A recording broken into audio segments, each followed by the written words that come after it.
no one else who loves me like you used to. Sometimes we're not ourselves. There's no one I can turn to. And I know all the feelings that we shared are in the past. And I know your relationships are never meant to last. And I'll take some time, but I'll be alright. Moving on, we're moving on. I know times are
morning.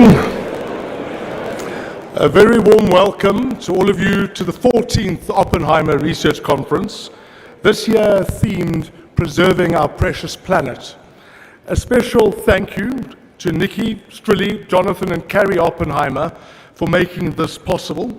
And to quote Jonathan, our shared future depends on how boldly we act today to protect and restore our planet. And as you all know, there's no planet B. So a special welcome to the Honourable Minister of Environmental, Climate and Wildlife of Zimbabwe, Dr. Evelyn Ndlovu. Welcome. I thought we would take this moment just to think about and honour Jane Goodall, who was a presenter at this conference the year before last.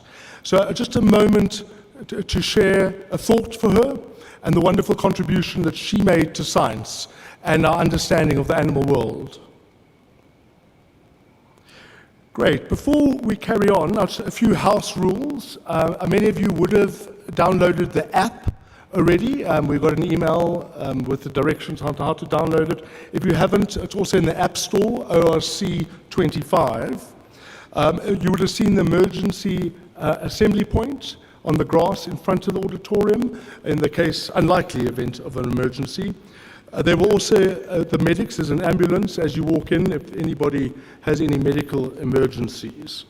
Most of you, I see, would have found the bathrooms already. Bathrooms on the left, my left, your right, in the front of the auditorium. Please remember cell phone etiquette. Please keep your cell phones on silent or preferably off. Remember, smoking is forbidden. There are designated smoking areas on the grass behind the auditorium. Lunches will be served in a different location this year. They'll be on the grass in front of the auditorium.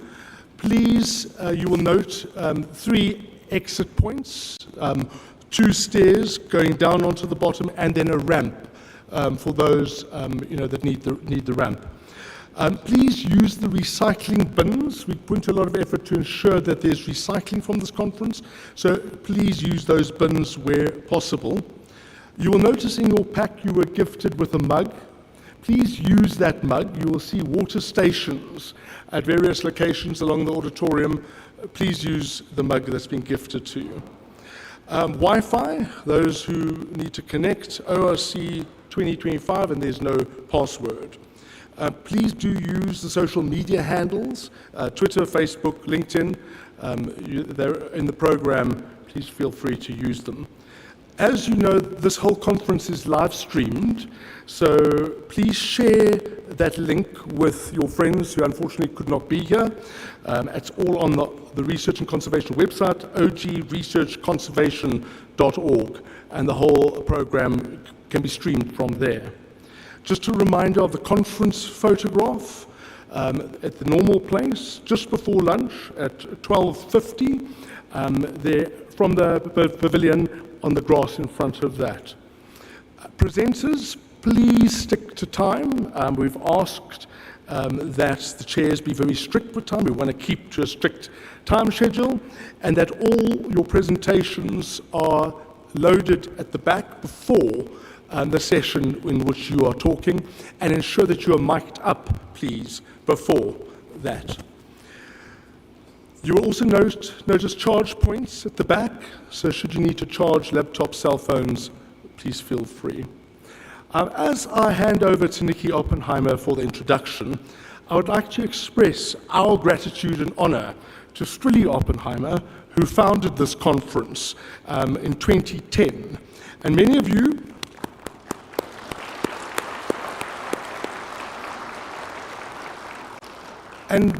I've spoken to this morning have said you've come to the first, second, third conference. This being the 14th, we've come a long way. And someone was saying it was a small, intimate event, and it's really grown into this magnificent, globally recognized conference, which is really exciting. But Strilly, thank you for your dedication, your passion, and your ongoing contribution to conservation. If it wasn't for you, none of us would be here today. So thank you. I'm delighted to call up Nikki Oppenheimer to give an introduction. Thank you, Nikki.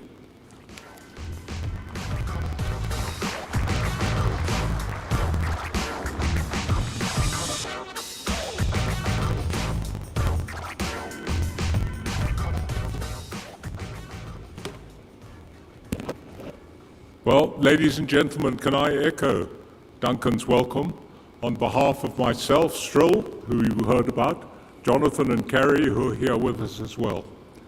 This is a very special conference, and we will issue a special welcome also to extra promotion, Dr. Evelyn Ndlovu, the Minister of Environment, Climate and Wildlife in Zimbabwe. It's a great pleasure to have you here with us, ma'am, and thank you for sharing the time. Working with nature is a really special thing, and it's really important and what motivates all of us here today. And it's really important, I feel, that when working with nature, we realize that we, Homo sapiens, if you can call it that, cannot dictate to nature. Nature was here before us, and I guess nature will be here after us as well. What we need to do is to partner and to do what we can to ease conservation and nature's path as we move ahead. And Africa has such an important role to play in that process. I believe we're the real heartbeat of conservation worldwide. But as you will hear, and I hope learn through this conference, we have so much more. There's always more we can learn, and so also so much more that we can teach.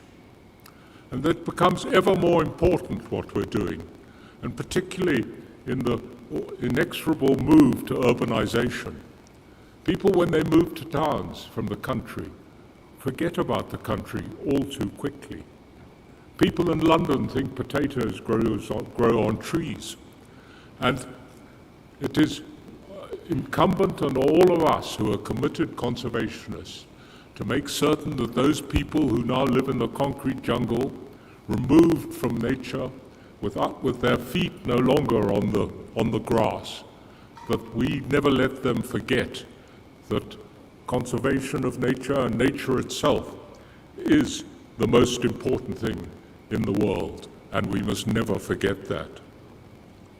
As we always say at this conference, it's really what's so great about it, in my view, is that there is such a wide diversity of opinions and talks and people. And it means that one can learn. You may be an expert in one field, but you may hear something from some speaker here which will touch a note with you and make you reevaluate, even to just a small extent, the way you think. And it won't only be the speakers who will cause that. It will be the interaction outside over lunch or looking at the posters, where you will find people who you can talk to from some completely different world and find you have things in common. So we all need desperately to learn from each other and to teach each other, and then to teach the world. We have an important task here, and as this conference has grown over the years, as Duncan has said, it seems to me that even as the task we have has grown, so has the conference grown, and so has the reputation of the conference. And I don't doubt that following these 3 days, our reputation will be enhanced even further. It is a great pleasure to have you all here, and it is my pleasure to ask Dr. Evelyn Ndlovu to come and deliver the keynote address. And as I say, Minister, thank you for coming. It is a great pleasure to have you here with us. Enjoy the next 3 days. Thank you.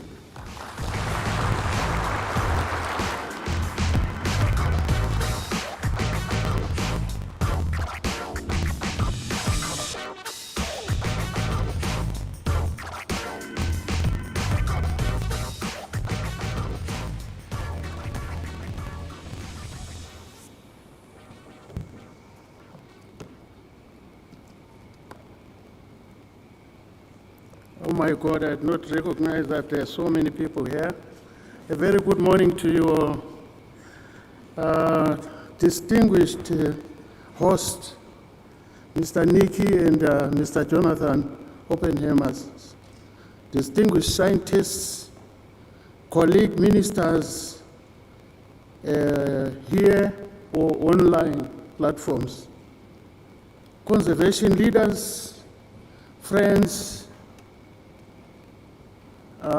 leaders of the earth, a very good morning to you.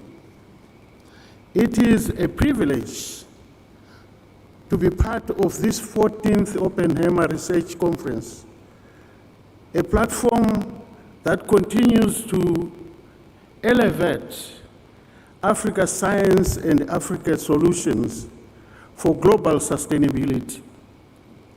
On behalf of His Excellency, the President of the Republic of Zimbabwe, Dr. Emmerson Dambudzo Mnangagwa, who allowed me to come and speak at this conference, the people of the Republic of Zimbabwe, I commend the Oppenheimer family for convening this space where ideas become action and research becomes hope for our planet and the future generations.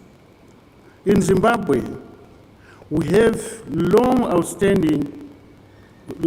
understood that our nature heritage is our greatest wealth on this earth. The nature heritage that we have is our greatest wealth. From the mighty Victoria Falls to the sweeping savannas of Hwange, our landscape are not only ecological treasure, but also economic lifelines, sustaining tourism, agriculture, and livelihoods of local communities throughout the country. Our Constitution itself enshrines the right to an environment that is clean, safe, and healthy. Yet we also recognize that fundamental peace and social cohesion are critical. When the land is degraded, when wildlife is lost, and when weather becomes scarce, it is not only biodiversity that suffers. It is also communities who feel and the pain of losing that biodiversity. Thus, our conservation efforts are not merely about protecting animals or trees. They are about safeguarding the social and precious planet and the total fabric of our nation, protecting nature, protecting our precious planet, and protecting our own people who live on this planet. To this end, Zimbabwe is proud to play an active role in regional and global environmental governance. Earlier this year, we hosted COP15 of the parties to the Ramsar Convention on Wetlands. Ladies and gentlemen, as I was driving here, because I'm the president of 174 countries, as I was driving here, I was looking around the area where we were driving and looking at the wetlands. We are building just next to the wetland. We are suffocating wetlands. Is it good for us? What are we doing to the underground water that still wants to breathe? The underground water that needs to breathe. The little tiny animals that are underground. that we want to breathe. We are suffocating them. We shouldn't do that. So when we are hosting the 15th conference of the parties of the Ramsar Convention on Wetlands, we're reaffirming our commitment to the protection of vital ecosystems that sustain life across borders. We were also strengthening transboundary conservation efforts through the Kovango Zambezi Transfrontier Conservation Area. I am again the chair of that Transfrontier, which is made up of 5 countries: Zambia, Zimbabwe, Botswana, Namibia, and Angola.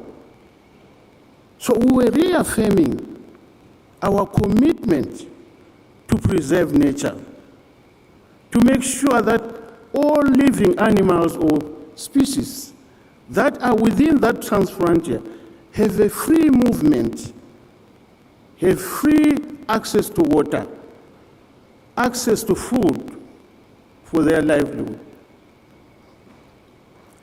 Other areas of conservation that we are looking after are around Botswana, Zimbabwe, and South Africa. Mozambique, and Zimbabwe. Zambia, the Manapool site on the northern part, we've got Zambia and ourselves looking after the conservancy again along those borders. We have the forests, we have the rivers. Those rivers are corridors that facilitate free movement of these animals. They also facilitate peaceful transaction between our countries and our peoples. And on the global stage, we continue to call for climate justice, for a fair and equitable response to the crisis that Africa did not cause, yet suffers from most accurately, especially if you look at the cyclone Eileen that took place between Malawi, Mozambique, and ourselves, Zimbabwe. That cyclone was deadly. It was deadly. And then 2024, we had a severe drought. And we ask ourselves, who caused all this to happen? Is it us? Yet we are planting trees. We are trying to conserve our nature. So human security is at risk now. Across our continent, innovation is reshaping conservation.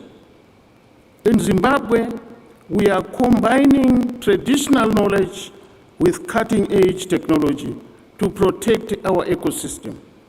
This approach utilizes drones to monitor wildlife movement, community scouts to deter poaching, and local stewardship models that provide tangible benefits to the rural household in our various countries. We are mainstreaming climate action into our national development agenda through the Zimbabwe Climate Change Management Policy and our low carbon emission development strategy. Again, as I was driving here, I was looking at the trees around me, and I said, these trees are no longer breathing. The leaves are suffocating. I could see that around me as I was driving here. And we are empowering communities, especially women and youth, to take ownership of the conservation through wildlife-based economies and community conservancies. We have what we call campfire. I'm sure it's there also here in South Africa. Something I know the Oppenheimer family have been passionate about is at their Shangani area in Matabeleland South Province. Recently, I was the governor of that province, and I visited their farm just to see the development that is taking place there. That is before I was moved to be Minister of Environment. I was the Minister in charge of the province, Matabeleland South. However, for us all to succeed in this grand task of protecting our precious planet, Africa must unite in its collaborative effort, align its efforts, and share its strength with international players and partners. We were in France, in Nice, recently, just to express ourselves as Africa, that the waters that move into the Indian Ocean are from inland. And inland is us, with Zambezi River carrying the water into the Indian Ocean.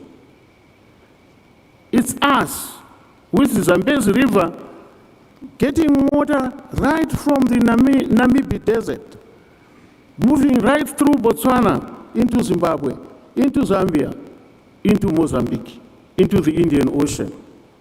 So we need to protect those rivers to make sure that they're safe and that the water that is driven into the ocean, which ocean, Indian Ocean, we don't know what it does with that river, with that water from the rivers. It flows right through. So we have no capacity to monitor what happens to our water once it gets into the Indian Ocean. And the species that are there. Does it give life? If it's clean water, that means it's giving life to the small ecosystems which are there in the seas. We also cannot ignore the global nature finance gap. The world currently spends less than 1/3 of what is needed to protect and restore our ecosystems. This is not only an international and environmental failure by us, but an economic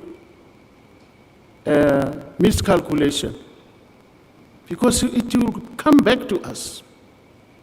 It comes back to us.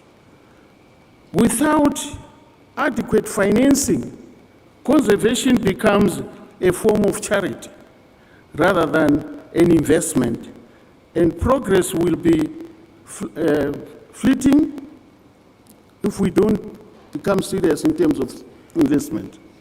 We must therefore strategically move decisively towards sustainable, predictable, and result-based financing, where natural capital is valued as a critical asset for development. And this is practical at the farm in Shangani, because you can see development, see money plowed into the development of that farm, transforming it. And this is what we're talking about, transforming that place, to make sure that it's habitable for both people who are looking after the animals and the wildlife itself. And livestock, by the way. Investing in nature, in our wetlands, our forests, and wildlife estates is not a cost. It is a catalyst for resilient economies and a stable stable societies. And I urge all parties, public and private, philanthropic, to recognize this investment opportunity and prioritize nature. After all, over half of the global GDP is dependent on nature and its ecosystems. You can't divorce it from there.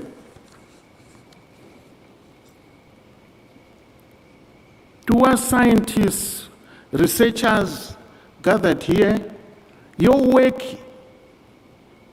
is the light that guides our policy development. If we don't have data, your findings will help us. Your data will help us to understand how ecosystems adopt and how communities can coexist with wildlife, with the forests, with the wetlands, and how they can mitigate and adapt to the realities of the warming planet that we're living in. I urge you all to stay curious and keep collaborating with every one of us to make sure that we succeed in our researches. As a policymaker myself, we rely on your insights to turn data into direction, to design policies, laws, frameworks, and incentives that make a real difference on the ground. Let us continue to bridge the divide between research and implementation, ensuring that every discovery fuels development and every innovative strengthens resilience of both all the ecosystems. And to my fellow policymakers, let us stand firm in our commitment to ensuring nature and climate stay on the highest political agendas in our respective countries. Friends, Africa holds many of the world's remaining natural frontiers, from the Congo Basin to the Zambezi Valley, from the Okavango to the Chimanimani. With this inheritance comes responsibilities. Let us act now so that they too can shine for eternity. Multiply and continue to exist.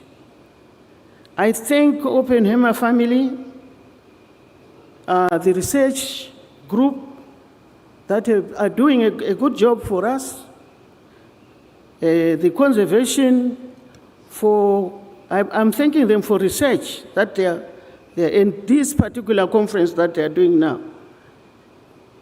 for convening this, so that we look at this function as a development function, not just as a function where we come and listen to each other, but as a development function that brings together those great minds over the next few days, and for putting together a compelling and interesting program that I went through, one which will move that diet and provide answers to some of the world's most complex questions. Where are we going? What is the direction that we're taking? To the Oppenheimer family, for your long-standing support of this conference and for the championing investment in research and stewardship of the natural world, I say thank you so much. Asante sana. Toboka. Siyabonga.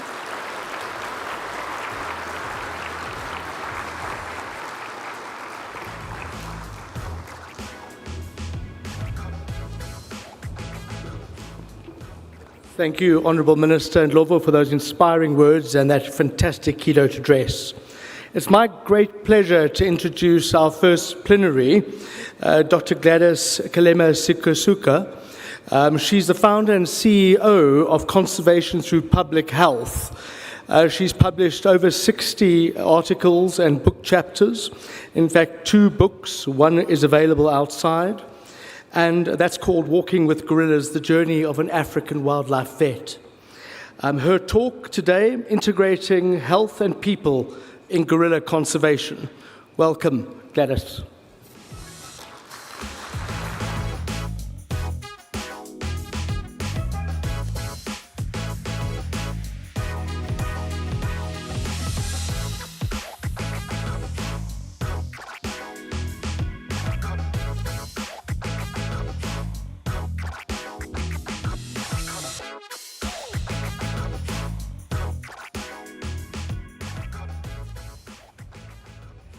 Good morning, everyone. I'm very excited to be back in South Africa. I was here 2 years ago on a book tour in Johannesburg, but I've also been to South Africa, often doing different things with different partners. I'm excited that Professor Andre recommended me to speak. We're doing some work together in Bwindi, looking at stress hormone in the mountain gorillas. I've been working with mountain gorillas for 30 years.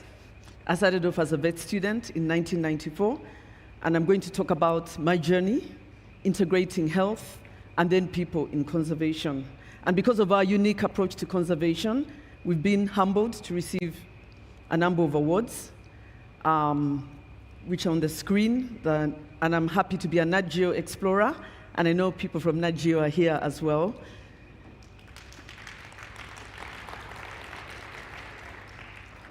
And we're honored to be on the WHO Scientific Advisory Group because of the work that we did during the COVID pandemic, and the Whitley Awards, Sierra Club, and Audo Leopard, and being an Ashoka Fellow.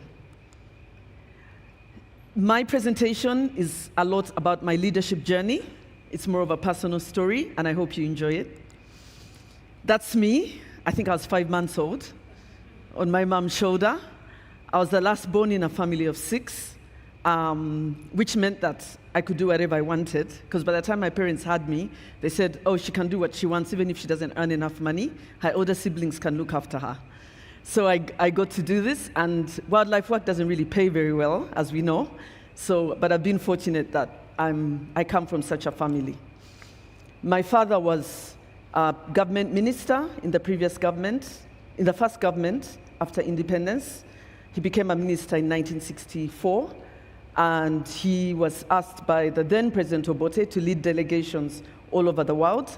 So that was when he was in China, leading a delegation. Actually, it said Peking at the time, because it used to be called Peking in the captions.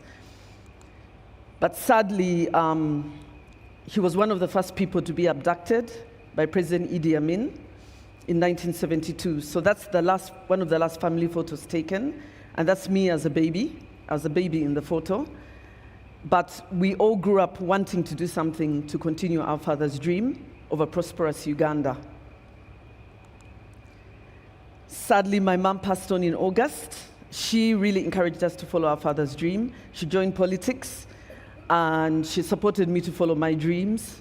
She became known as the Mother of Parliament because she was one of the first women members of Parliament, and she got many people to join politics. So that's her marching, actually. On the left is her in one of her first activities in 1980, and on the right is her marching with people in 2016. Many of these people who she mentored have sent so many tributes, and we were happy when the government gave her an official funeral. But she encouraged us to continue our father's dream, and it was through my passion for wildlife. My elder brother loved bringing stray cats and dogs home. I fell in love with them, and I wanted to become a vet. But there was a very unusual pet that really got me into wildlife. It didn't belong to us. It belonged to the next door neighbor, the Cuban ambassador to Uganda. He acquired a pet vervet monkey, and he called it Poncho. They used to come to our home a lot to visit my mom. And so one time the Poncho loved coming home, pulling the cats and dogs' tails, stealing food from the kitchen. It was a very naughty monkey. But one time I was practicing the piano, and I felt like I wasn't alone, and Poncho was watching me. And of course, we all know that feeling when you work with wildlife, that you're not alone. And so I decided to leave the room and see what he would do. And Poncho sat on the stool, played one note with one finger, and I was like, wow.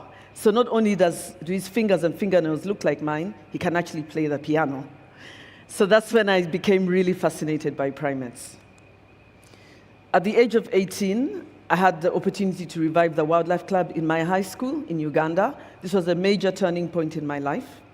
I took the students to Queen Elizabeth National Park at the time when there was very little wildlife in the country. A lot of bits had disappeared in the Idi Amin era. Actually, we went there and we could take a walking safari because they said it was safe enough to walk. There's no lions, no leopards, which I felt a bit sad about, but it was nice to go on the walking safari. The elephants had gone to neighboring DRC. They actually thought Democratic Republic of Congo was safer than Uganda at the time. And my mom actually helped me she lent me the money for the stickers, the sticker that you see there for the Wildlife Club. I don't think I ever paid her back. But so it made me feel like there's very little wildlife in the country. Why don't I become a vet who can bring back the wildlife? At that time, we didn't have wildlife vets in Uganda. I learned a lot from the wildlife vets here in South Africa. Your vet unit was set up 20 years before ours. But while I was there, I also got to learn about the mountain gorillas when I was setting up the Wildlife Club. And a warden came into the office and said, we have mountain gorillas in Uganda. This was the Wildlife Club officers. And I was like, I would love to see them. And he said, no, they're not habituated. So what happened is, after the ones were discovered in the Virungas, they were going through the forest at Bwindi. They came across night nests. They took samples from the nests, sent them to California, to Dr. Oliver Ryder's lab in San Diego Zoo, and they found that the DNA was exactly the same as the ones in the Virungas. So suddenly, the number of mountain gorillas doubled. It was going to take some time before I would be able to see the mountain gorillas. But when I was at vet school in the UK, I managed to get an opportunity to study at the Royal Veterinary College, University of London. I was able to come back home and work with animals of my choice. So I got to work with captive chimpanzees in the Entebbe Zoo. And these are chimpanzees that were victims of the bushmeat trade. Their parents were eaten across the border, like in DRC. The babies were too small to eat, so they would sell them to people who felt sorry for them, and they would end up at the zoo. And the chimps in the zoo were being taken care of by the Jane Goodall Institute. And I'm glad that we've had a moment of silence for Dr. Jane Goodall. But one thing I learned about these chimpanzees, like Poncho, the monkey, they were very intelligent. When you were not looking, they would open the cages, because they were very flimsy, and run around the zoo. Then they would want to be carried back because they missed the love and comfort of their mothers. And it also made me realize how devastating the bushmeat trade was. A year later, I got to study wild chimpanzees this time in Budongo Forest, close to the Congo border as well, supervised by Professor Vernon Reynolds. And that's when I really got into primate conservation, through research. I know a lot of researchers here are doing research, but some of you are going to become conservationists, and some of you are going to become activists. And so this particular photo was taken, actually not at Budongo, but at Bwindi, because 2 years later, I got to study the mountain gorillas at Bwindi, when they had just been habituated in 1993. And the reason I took this photo is I wasn't able to visit the gorillas for a whole week, because I got sick as soon as I got to the forest. I got a terrible cold. And of course, when you have a cold, you cannot get close to the mountain gorillas because we can easily make them sick. So this photo was taken when I was at the waterfall, just taking a walk. And that's something that you can do when you come to Bwindi. If you can't visit the gorillas, or you come with children under the age of 15, you can go to the waterfall walk. But finally, I got to see my first mountain gorilla, Kachipira. He was called Kachipira because he had a broken hand, and when they were habituating them. It's not a very nice photo, but it's a very emotional photo. Because I looked in Kachipira's eyes, and I felt a very deep connection. He looked back at me, and I think I want to become a full-time wildlife vet. That day, we only saw one gorilla, which is unusual. Normally, you see a gorilla family, and they couldn't find the others. But it was a very intimate experience. And I realized also that there was a lot of threats to the gorillas. Habitat loss, because you just got to the gorillas there and then. There was no buffer zone around the park. My study looked at parasites in the fecal samples of the gorillas. And one thing that I found is that the 2 gorilla groups visited by tourists at the time had a higher parasite burden than the 1 gorilla group visited by researchers. So that made me realize that tourism could have a negative effect on the gorillas. But we thought, maybe due to stress and the parasite burden is high, because we couldn't tell whether these parasites were from humans or from the gorillas. But also because I was based at the tourism site of the park, I got to see how tourism is helping the gorillas. A lot of the rangers who I worked with used to be poachers. We called them born-again poachers. They were hired by the park, the lodges were hiring people, and the whole community was changing because of the mountain gorillas. So I wrote to Professor Edroma, the head of Uganda National Parks, and I said, I want to become a vet. You want to become your first wildlife vet, and this is what a wildlife vet does. To my surprise, he sent me a letter 2 months later, snail mail, because there's no email those days, and said, your job is waiting for you. Could you imagine? So I started this very interesting journey.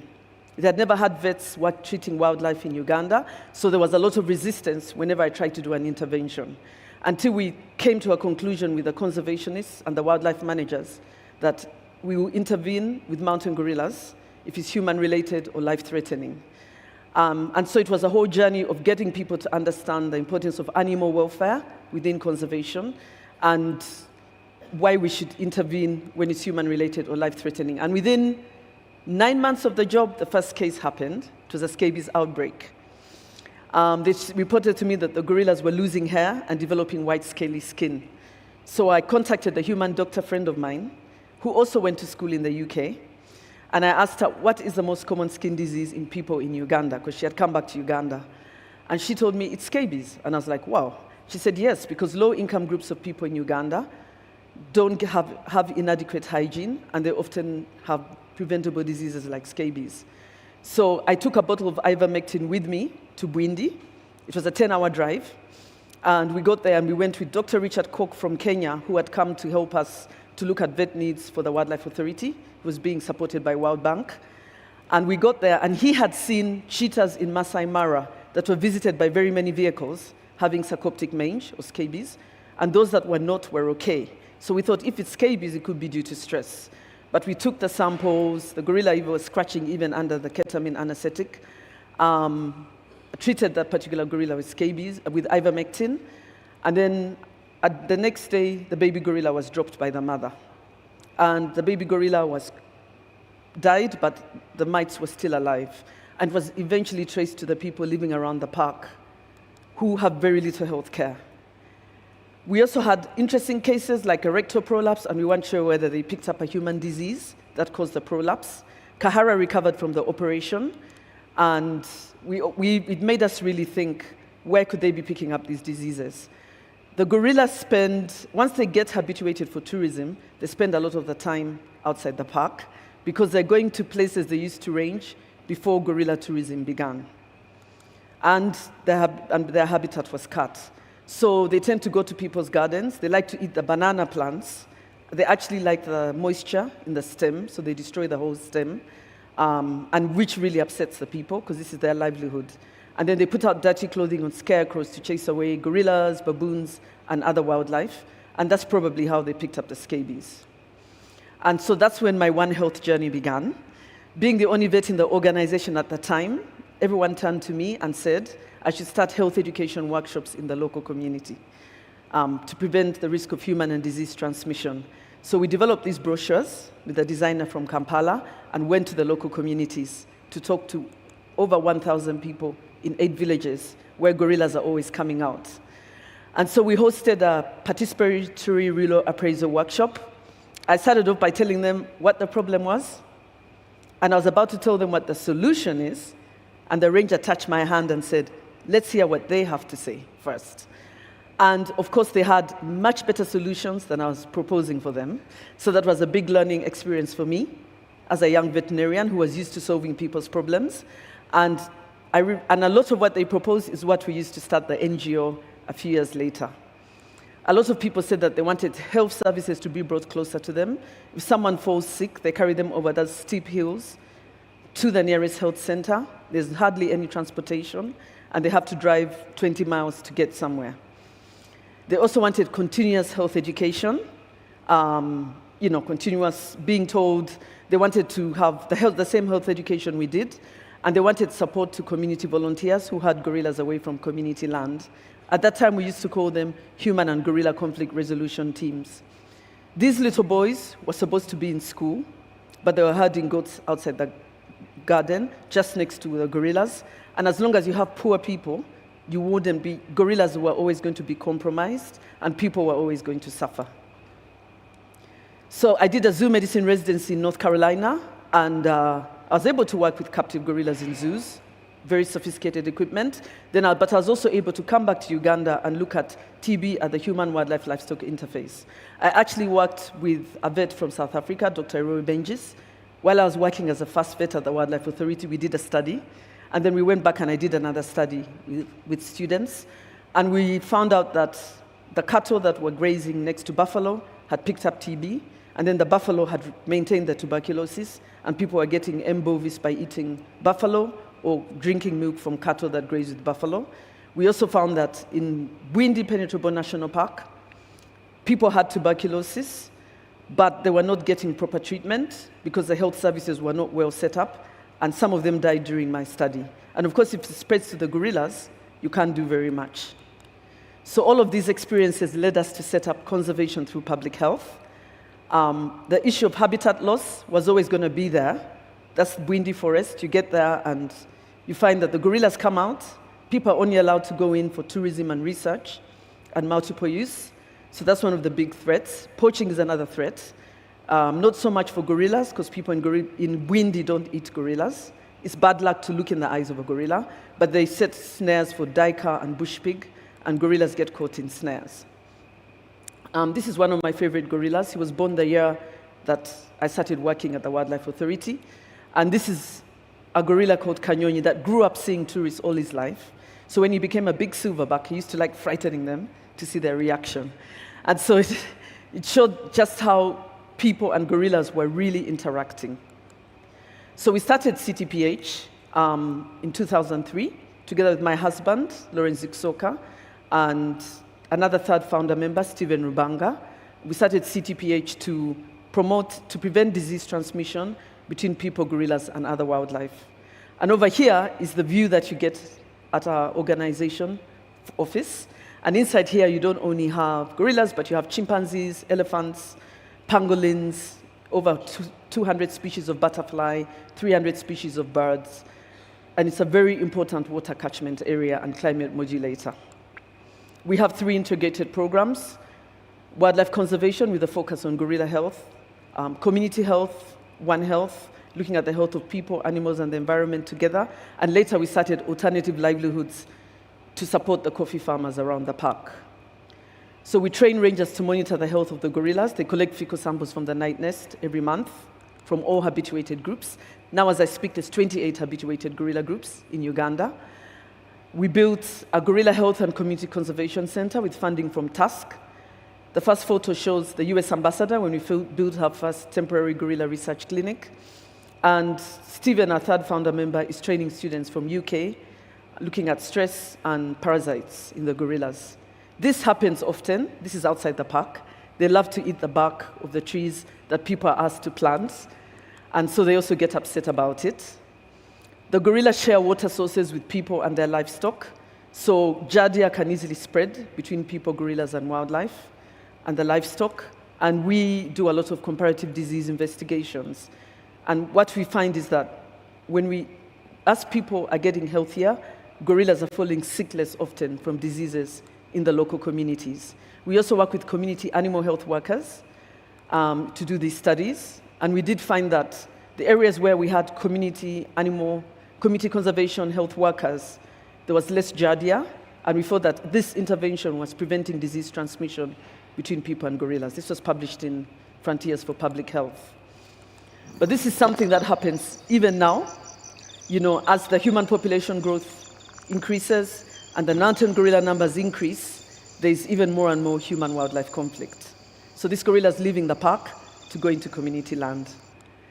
And so we engage the local communities in conservation. We work with gorilla guardians, human and gorilla conflict teams. They also collect fecal samples when gorillas nest in community land. And we also work with women. Because we do a lot of health work, we have an opportunity to engage women in conservation. And they train people, they talk to people about good health and hygiene practices, adopting family planning. They do a lot of very important behavior change communication. So we started off by training 26 village health and conservation teams in 2007, and now we're working with 430, and they're reaching over 50,000 people in over 10,000 homes. And one thing we found is we've empowered women, so that particular woman, Hope, is standing up to speak in her community. When in 2000, when I went and gave a talk about the health education, a lot of women were whispering, the manager told me, women are whispering, we need to educate our daughters, because I was a woman leading a team of men. And now we're seeing women are able to stand up and give talks, and a lot of them are sending their daughters to school, which is great. One of our first funding was from USAID. Very sad that USAID is not there anymore. Hopefully it will come back. And they helped us to set up a family planning program where we found out that people had as many as 10 children. They'll tell you that half are for going to school, the other half are for chasing wildlife from the garden. So of course, those don't have a future. And so we set up this educational flip chart, which we learned from the public health sector. It's called shaming, where you have the bad family and the good family. It really works in developing countries. And basically the bad family had 10 children. She's even pregnant, expecting another child. Half are going to school, half are staying at home, they're sick. The father takes them into the forest to poach, they get arrested. When the gorillas come out, they try and chase them back, and the gorillas scratch them. This is based on real life experience. Gorillas have scratched people when they're provoked, and there's a potential for disease spread, and people get injured. And then later on, there's teenage pregnancies, the boy is arrested, and it's a sad time, and some children die young. But with a good family, they have 4 children, which is good for this part of Uganda. You can't really say 2 yet. 10 to 4 is really good. All of them go to school. When the gorillas come out, they call the human-gorilla conflict team to herd them back. Later on, the boy becomes a ranger, the girl becomes a nurse, it's a graduation party, and actually it's really changed people's behavior. They all want to be the good family. We partnered with Family Health International because we found that people preferred the injection because they would go to the local health center, like the one I showed there, and they find an overworked nurse or midwife, and they don't get an injection. And yet they don't want to conceive. You don't want to have a baby every year. And so this really helped. They adopted it, and it became a national policy. So it was really exciting to be part of that. And we started to sustain the village health and conservation teams with group livelihood projects because they don't get a salary. So some of them got goats, some of them got cows. And when CARE came along, they reinvested it in village saving and loan associations. And this has kept them going. We haven't had dropouts for the past 17 years. Population Connection helped us to train them more when there was a new form of family planning called Sayana Press. We also work in neighboring DRC, but people there are much poorer. They don't even have free access to family planning products, but they want them, and so we are working hard in that area. And some of the research studies that have led to policy change, on top of the one of getting injectable depot all over the country, and FHI took it to other countries as well, we advocated to the government for a national population health and environment network and a national One Health platform, and now they're there. They're owned by the government, and they lead it. Then we did a study with a student from UK. In 2010, we asked her to interview tourists to see whether they're willing to put on masks because people were getting too close to gorillas. And many of them, 53% said they were willing to put on masks. This is 10 years before the pandemic. We're pleased that through our interventions, the mountain gorilla populations have been increasing. We've contributed to this. I participated in the very first census in 1997 when we counted 300 mountain gorillas to add to the 350 in Virunga to make it 650. And those were very, very few mountain gorillas. They were critically endangered. Over the years, the numbers have continued to increase. And in the last census carried out in 2018, we counted 459 at Bwindi, a minimum of, to add to the 604 in Virunga to make it 1,063. As we speak now, we've had the first phase of the next census. The second one is about to begin. It has started. And through this census, we hope that the numbers will continue to increase. And how do we sustain conservation efforts? One of them is Gorilla Conservation Coffee. It's a global coffee brand that we set up to save the gorillas, because as you're going to visit the gorillas, you cross coffee farms, and these farmers weren't getting a fair market or a steady price. We also sell this coffee in Kenya, Uganda, US, UK, New Zealand through distributors, and at the airport in Uganda. And this lady, Vicky, is one of our best buyers. She started supporting us during the pandemic. Gorilla tourism is a very important activity. How many here have seen mountain gorillas? Great. It is a once-in-a-lifetime experience. In 2011, you didn't have to wear masks. This was the situation. You had to be 7 meters away. We found that 60% of the time, tourists got too close to gorillas, and 40% of the time, the gorillas broke the rules. So we realized we needed to do something about it. And when the pandemic came, mask wearing became mandatory. And we also tested the gorillas and carried out a lot of education. Through our pre-existing village health and conservation teams and gorilla guardians, we're able to mitigate COVID in the mountain gorillas and prevent the mountain gorillas getting COVID. But sadly, a gorilla was killed by a hungry bushmeat poacher who wasn't poaching gorillas, but duiker and bush pig. And that's when we realized that we needed to start supporting the local communities. And we set up ready-to-grow programs where we provide fast-growing seedlings to the most vulnerable communities. The poacher's wife was one of the beneficiaries because her husband went to jail for 11 years, and she was very poor, with 3 children under the age of 3, and she was only 22. So now we've started a model household approach where we try and make sure that we have ideal indicators, and where people with 9 out of 12 ideal indicators are green, and less than 4 are red. And over time, we've been seeing that the numbers of ideal indicators have really grown, and we're very excited about that. So responsible tourism is something I'm really passionate about. Not only must you put on a mask, but you must also give back to the community. And we launched the policy brief at the first Africa Protected Area Congress in June. We're pleased to continue to engage women in conservation. We now have women gorilla guardians and women rangers, and I'm on the Leadership Council for Women for Environment in Africa. We're also strengthening African leadership in primate research and conservation, and started the African Primate Society in 2016 and hosted the second conference in Entebbe in 2019, which was very exciting. We hosted the US ambassador to trek the mountain gorillas and the Queen of Buganda, and I took my mom to the gorillas when she was 70 for the first time, which was really good because she used to think they were very scary. She wrote a book about her journey as a politician, and our youngest son wrote this article during the COVID pandemic. And when he turned 15, he was able to visit the mountain gorillas. And his older brother wrote a book, Zookeeper, for a week. We continue to engage children through support from National Geographic. And I was excited to be a UNEP Champion of the Earth and on BBC 100 Women, and to get an honorary doctorate. Exclusive Books did a book talk 2 years ago, and we're really pleased that Dr. Jane Goodall wrote the foreword for the book. May she rest in peace. And the last thing I'll talk about is we have a big issue with not having enough space for the gorillas. And so we've interviewed landowners, and we want to expand that part of Bwindi so that we have a bridge between the south and the north-south, in the north part of the forest. And we're raising a lot of money for that. So we look forward to partnering with you. Come and do some research with us at Bwindi. We're excited to be featured on Call to Earth this year. And for more information, please visit our website. I'm here with our communications manager, Cosmas, and he can also provide more information on our organization. Thank you so much.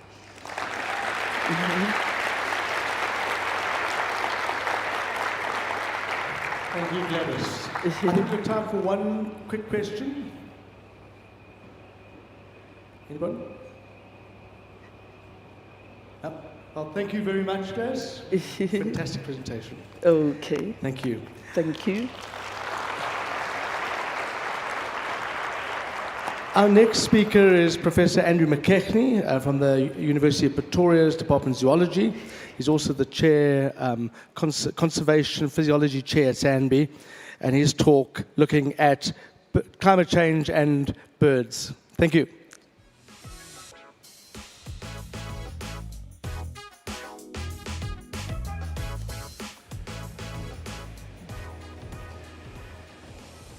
Morning, everyone. So this morning I'm going to be talking to you about the Hot Birds Research Project. It's a research program that focuses on the impact of climate change on birds and terrestrial ecosystems.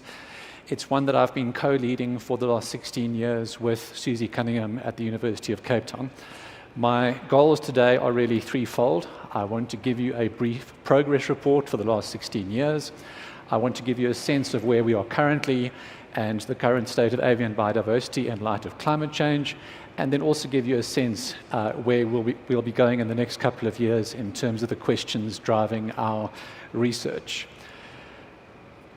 The Hot Birds Project was the idea of the late Professor Phil Hockey, and initially the team consisted of Phil, me with less grey hair, and a team of 4 researchers based at Tshwalu at the top right. That team was PhD student Ben Smith, who is now the head of zoology and entomology at Rhodes University. To his right, postdoc Susie Cunningham, who is now the director of the Fitzpatrick Institute of African Ornithology, field assistant Rob Sutcliffe, and then on the right of the picture, postdoc Rowan Martin, who is now director of the World Parrot Trust Africa region. We spent about 3 summers at Tshwalu between 2009 and 2012. And that was an incredibly important formative period for our research focus.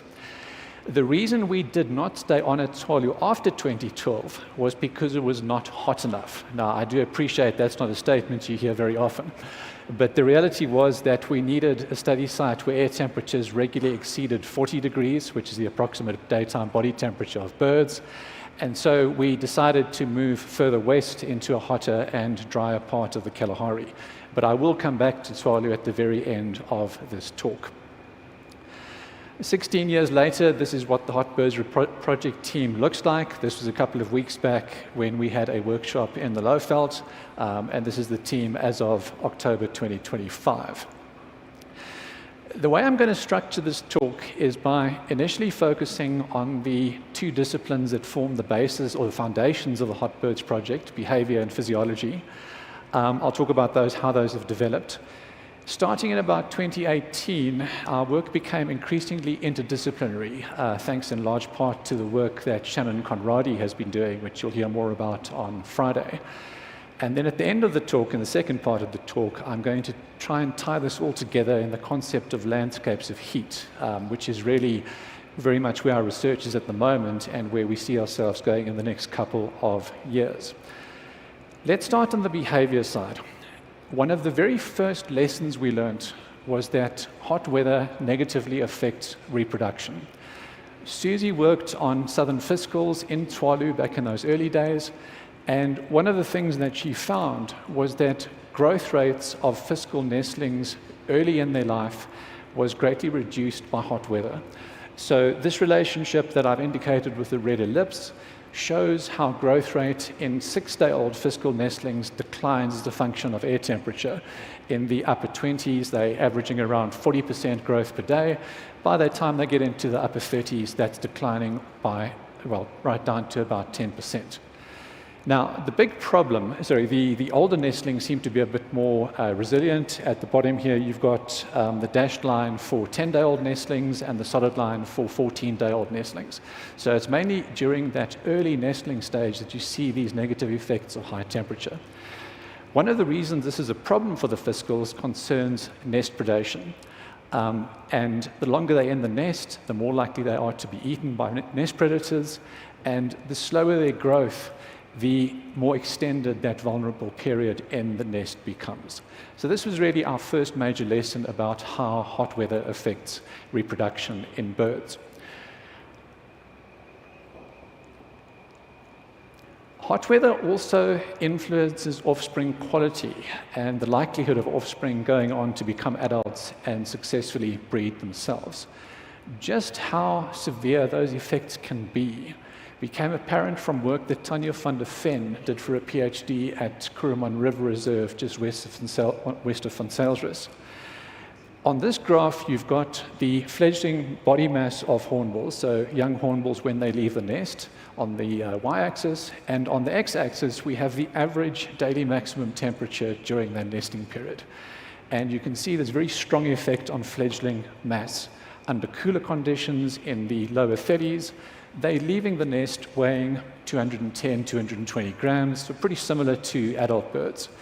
But by the time we get into the upper 30s, very few nestlings are actually surviving to fledging in the first place, and those that do are leaving the nest weighing 30, 50% less than they would under cooler conditions. Now, these individuals have no chance, and the three individuals I've indicated with the ellipse over there all were killed by predators within 24 hours of leaving the nest, simply because they were not capable of flying. The other major lesson we learned from the behavioral side of the project is that hot weather also affects adult body condition. And this particular fitness cost became apparent from a study of pied babblers, southern pied babblers at Curramon River Reserve, which Mandy Ridley and her team had habituated to the presence of human observers and even trained these birds to weigh themselves by jumping onto an electronic scale in return for a small food reward. That's what's going on in that photo at the top left over there. By weighing the babblers first thing in the morning, before they began foraging, and again last thing in the evening before they returned to their roost, Kate Duplessis and her co-authors were able to collect this data set and show that body mass that the babblers gain during the day while foraging declines linearly with increasing daily maximum air temperature. So the y-axis is percentage change in body mass, and the data there are increases in body mass during the day. Under cool conditions, the babblers are typically gaining about 5% of body mass a day. By the time we get to 40, that has dropped to 0. The horizontal red dashed line is overnight mass loss, which averages about 4%, irrespective of the daytime temperatures. And so what this creates is a situation where on days hotter than around 35, 36 degrees, on average, the babblers are losing more mass overnight than they are gaining by foraging between sunrise and sunset. And so every 24-hour cycle is associated with a small net decline in body mass. Now, the problem comes in during sustained heat waves.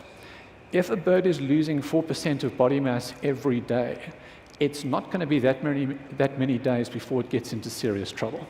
And so this was one of the second major lessons we learned from the behavioral side. These fitness costs of hot weather, declines in body mass, decreased nesting success, have shown up in pretty much every single species we've worked on so far. These are the species that we have collected data for in the last 16 years. The only exception seems to be the fork-tailed drongo. Ben Murphy's PhD showed very clearly that nestling growth rates are not affected by hot weather. We have no idea why this is the case. We do know that the same thing seems to happen in European rollers breeding in Portugal. And so one of the questions we need to tackle in the next couple of years is what makes the small number of species so much more heat tolerant compared to many others. That brings me to the physiological side of the Hot Birds project, and this is work that is centered in my lab at the University of Pretoria. We really got going with this in 2012 when Blair Wolf at the University of New Mexico, Todd McWhorter at the University of Adelaide, and I secured a grant from the National Science Foundation to understand the physiological mechanisms responsible for birds varying tremendously in their ability to handle extreme heat. This was a mobile laboratory that we built a couple of years back and which we've used everywhere from Namaqualand to the East Coast. Our first major physiological lesson was just how birds differ in terms of their sensitivity to extreme heat events. What I've shown on this graph is the maximum evaporative cooling capacity of different groups of birds. And what that ratio on the y-axis is essentially the maximum ratio of evaporative heat lost to the environment divided by metabolic heat production. Now, the passerines on the far right, or the songbirds, which represent about 55% of birds on Earth, have a relatively modest ability to deal with extreme heat. They average around 1.7, which essentially means that they can dissipate up to about 170% of their metabolic heat evaporatively. That's the physiological basis for keeping body temperature below environmental temperature. So pretty modest capacity. If we look at the pigeons and doves, the columbarids in green, they average around 3.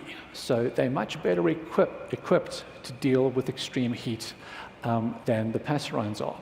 The nightjars, second from the right, from the left, sorry, in red, as with so many aspects of their biology, are just weird and are one of the most heat-resistant groups of birds on the planet. But I want to focus on the passerines again, because the prediction that we can make based on their thermal physiology is that songbirds should be particularly vulnerable during extreme heat events. And when we see these mass mortality events during heat waves, the passerines should be the most severely affected. Now, unfortunately, that prediction was tested in rather dramatic fashion here in South Africa for the first time that we know of in November 2020, when a severe heat wave struck the Pongola area of northern KZN. This bottom panel shows the daily maximum temperature during the first half of November of that year, and after several days in the upper 30s, on the 8th of November, temperature went right up to 43 degrees in Pongola town. The top panel is the 24-hour air temperature trace from the local weather station, and what's important there is how air temperature exceeded 40 degrees by about 11 o'clock in the morning and remained above 40 until 4 or 5 in the afternoon, so about 5-6 hours above 40 degrees. While this was happening in Pongola town, field rangers in the nearby Pongolo Nature Reserve, where temperatures hit 45, started noticing dead and dying birds. And when they searched an area of the reserve the next morning, they searched about 1% of the reserve's total surface area, and in that search area, they found 46 carcasses, of which 44 were passerines. The species most severely affected was blue waxbills, which represented about 50% of the mortalities. So a very dramatic real-world example of how these differences in heat or thermal physiology affect what happens to birds during the extreme heat events that are becoming increasingly common. So by the 2020s, we felt we had a fairly good handle on the thermal physiology of desert birds. And so we've turned our attention in the last couple of years to birds in forests, ranging from humid lowland forests around Richards Bay and St. Lucia, all the way through to cooler Afro-montane forests in places like Magubus Kloof, where these photos were taken. And as you can see from this photo on the left, we've had to learn some very different research techniques compared to the ones we used in our earlier days in deserts to work in these forest habitats. The reason we are so interested in forest birds has to do with humidity. And the second major focus of this physiological work has been understanding how humidity affects birds' ability to avoid heat stress under very hot conditions. Now, just to illustrate how severe an effect humidity can have in these forest environments, I'm going to show you some data that Bianca Coulson collected as part of her master's on trumpeter hornbills. On the left graph, we've got hornbill body temperature as a function of air temperature, and the dashed line is the line of equality, the 1-to-1 line. On the right-hand side, we've got that same ratio of evaporative heat loss to metabolic heat production I introduced you to earlier, again as a function of air temperature. Now, these data that are plotted here in the orange line were measured under dry conditions, so a humidity equivalent to a relative humidity of 12% at 40 degrees Celsius. Now watch what happens when the hornbills experience humidity levels similar to the hottest, most humid days that have occurred on the KZN North Coast in the last 20 years. The differences are not exactly difficult to see. There's nothing subtle about this effect of humidity. Under these very humid conditions, they cannot keep their body temperature below air temperature. That's what you can see on the left. And their capacity to dissipate heat evaporatively is essentially removed. The highest ratio that they achieved was a rather pitiful 0.3. So what this illustrates is just how physiologically dangerous extremely hot and humid conditions can be for birds, and why it is under these conditions that they have this greatly increased risk of lethal hypothermia and not being able to avoid body temperature reaching lethal levels. By understanding the effects of humidity on heat tolerance in birds and their ability to cope with these extreme heat events, we can start modeling what the future might hold for them. Blue wax spores, you remember these were nearly 50% of the mortalities in Mongolia. We then went and worked on these birds, and Nasli Little did a master's where she quantified these effects of humidity and then projected what things are going to look like for the wax spores by the end of the century. So both of these maps show projected exposure of the wax spores to conditions associated with lethal hypothermia by the end of the century. On the left, we've got dry air conditions. On the right, we've got humid conditions, around 41% at 40 degrees. And once humidity is involved, as you can see on the right, there's a 3 to 7-fold increase in these risks of birds dropping dead during extreme heat events. And large parts of northern Kruger are going to become very problematic, as are parts of southern Mozambique and the Zambezi Valley in particular. So humidity has a massive role to play, and this perception that forests are these benign, physiologically unchallenging habitats turns out not to be the case at all. So that's the first part of the talk. I've given you a very brief insight into the major lessons we've learned from the physiology and behavior side of the project, and these were the disciplines that formed our foundations. What I'm going to move on to now is this concept of landscapes of heat, where a lot of our current work is taking place. Many of you in this room will be familiar with the concept of landscapes of fear. The idea that animals avoid areas of high predation risk or high perceived predation risk, sometimes at considerable costs to themselves in terms of foraging opportunities and so forth. I suspect many of you are also familiar with what happened when wolves were introduced into Yellowstone and how changing that particular landscape of fear led to profound ecosystem level consequences. A couple of years back, Susie and her co-authors proposed the landscape of heat. A very similar idea where animals avoid areas of high temperatures and high physiological costs, often in terms of, often at considerable cost, and in which shade becomes a critical resource. Now, what this photograph very nicely illustrates is how these landscapes of heat can interact with landscapes of fear. We've got a southern ground hornbill out in the sun at midday experiencing a high heat load, high physiological costs associated with thermoregulation. Now, it could move into the shade and reduce those physiological costs, but doing so could incur some very serious fitness costs of a different variety. Our first foray into this concept of landscape, or one of our first forays into this concept of landscapes of heat, concerns a project we recently did in Southern Kruger Park. Lara Stradom was a student that Shannon and I co-supervised, and what we did there was we linked biophysical models, which you're going to hear more about from Shannon on Friday, to very high-resolution vegetation mapping. We worked with Sandparks, we worked with Andrew Davies and his team at Harvard, and the LiDAR data came from their drone. We spent some time in the field installing black bulb thermometers in trees in order to validate the predictions of these biophysical models. In a nutshell, what this allowed us to do was to model thermal landscapes at a scale relevant to particular species. So for every one of the 22,500 trees taller than 2 meters in our study plot, which was the Nkulu exclosure plot between Sokuza and Lower Sabi, for every one of those trees taller than 2 meters, we were able to model the temperatures a resting bird, in this case a dark-capped bulbul, would experience in that tree canopy. And what we've mapped here is the number of days per summer on which bulbuls resting in the canopy of these trees are going to experience moderate hypothermia, body temperature of 42 degrees.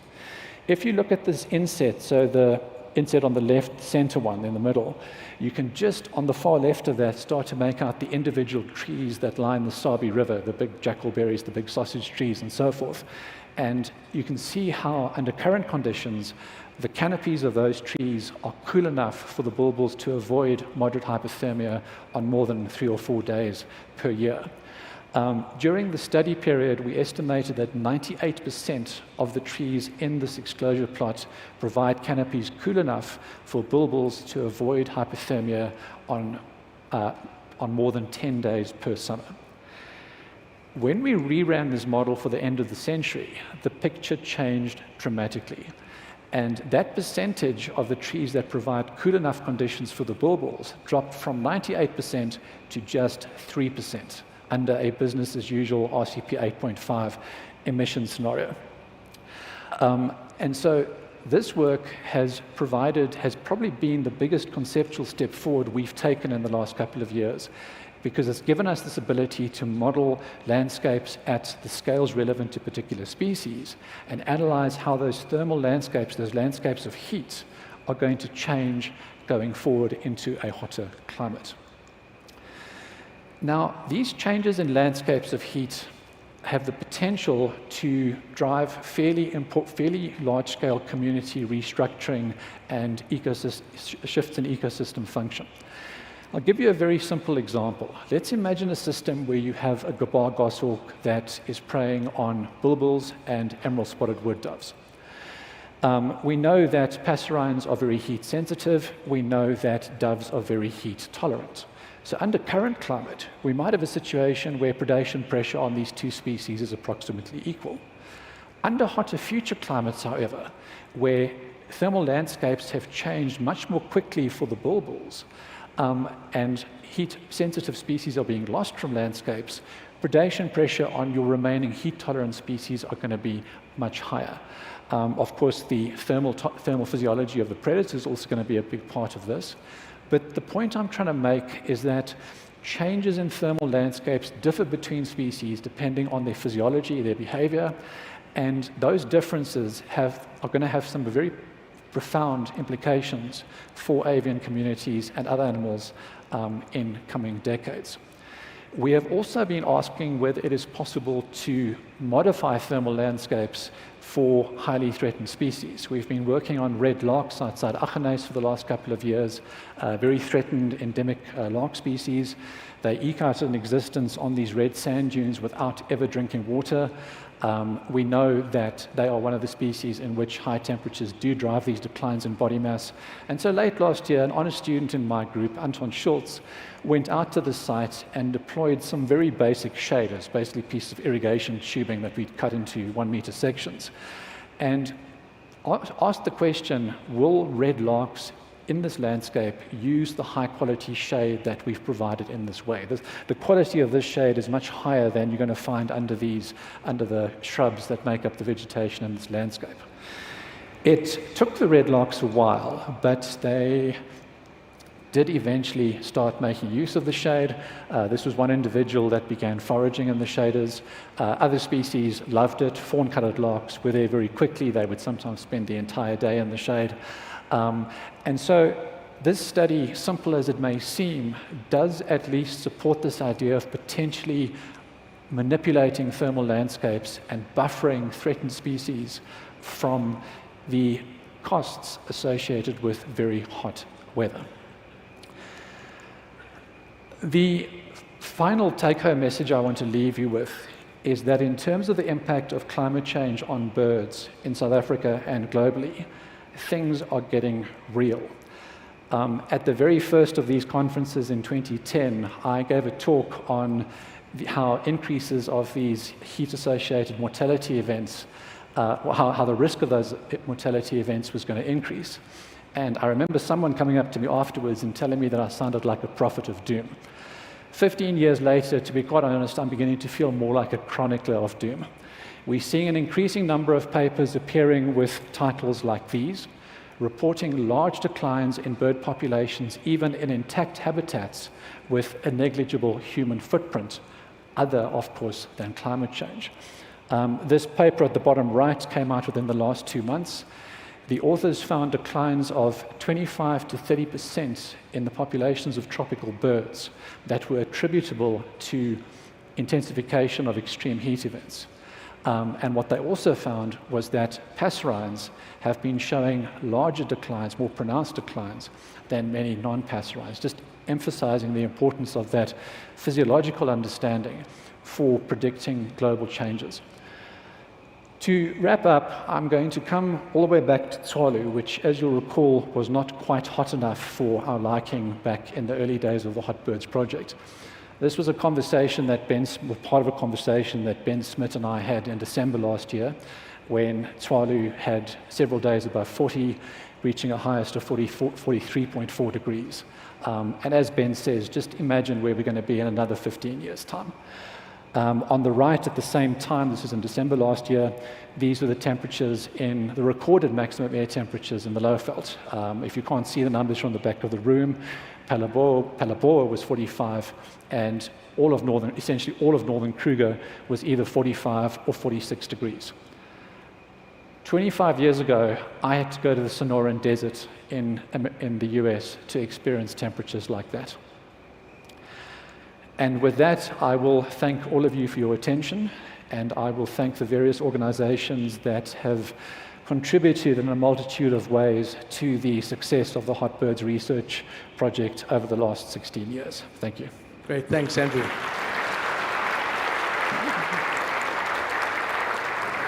We've got time for a question.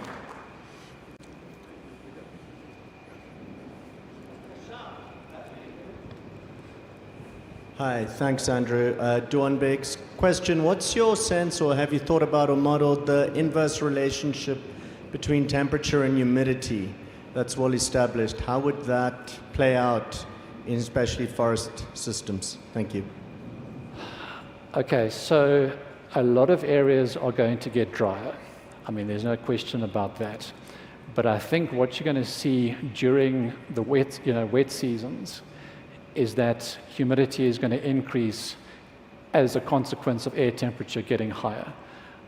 Most of the projections I've seen support the idea that relative humidity is going to stay approximately constant. And so therefore, as temperatures increase, absolute humidity is going to increase with it. Thank you, Andrew. If you have any more questions for Andrew or Gladys, please see them in the break. Thank you, Mo. Thank you very much. I just want to mention this book, Birds on the Brink, or Alan Lee and Shamisa Banda. They are sitting outside, and I think it's a fantastic book with links very much to what Andrew just spoken about. So can everyone be back at 10:02? Thank you.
of presentations at the Oppenheimer Research Conference.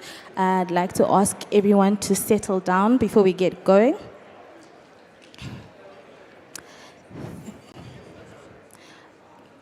Before we get going, I'd like to bring attention to the illustrations happening on the right. The illustrations happening on the right are a summary or brief summary of each presentation. So during the breaks, feel free to walk over to Carlos just to get insights on how he summarized each presentation that's gone on today. Our first presentation for today is by Abram Dabengwa, presenting on conservation insights drawn from Millennium of Grazing Dynamics at Hluhluwe in Mfolozi Park. May you please clap hands for Abraham?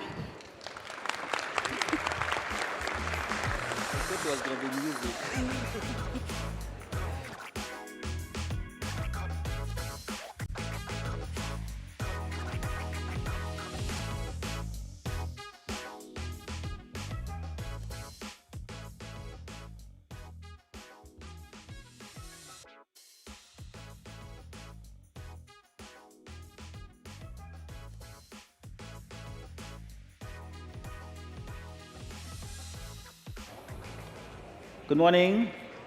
Okay, cool. Good morning, everyone. I'm going to be sharing some work that I did for a couple of years ago, but I've had time to think about it. So this is a way of how to do a whole ecosystem assessment using paleoecological proxies. Okay, cool. So I'll start off by looking at one of the biggest threats that we have at the moment, especially as wildlife ecologists, is what to do about the big animals. You know, the elephants, the rhinos, and also the large herds that we have running around the landscapes. Because the problem that they have is that when they get too many, sometimes they can degrade the environment. And some people prefer wooded forests compared to open savanna.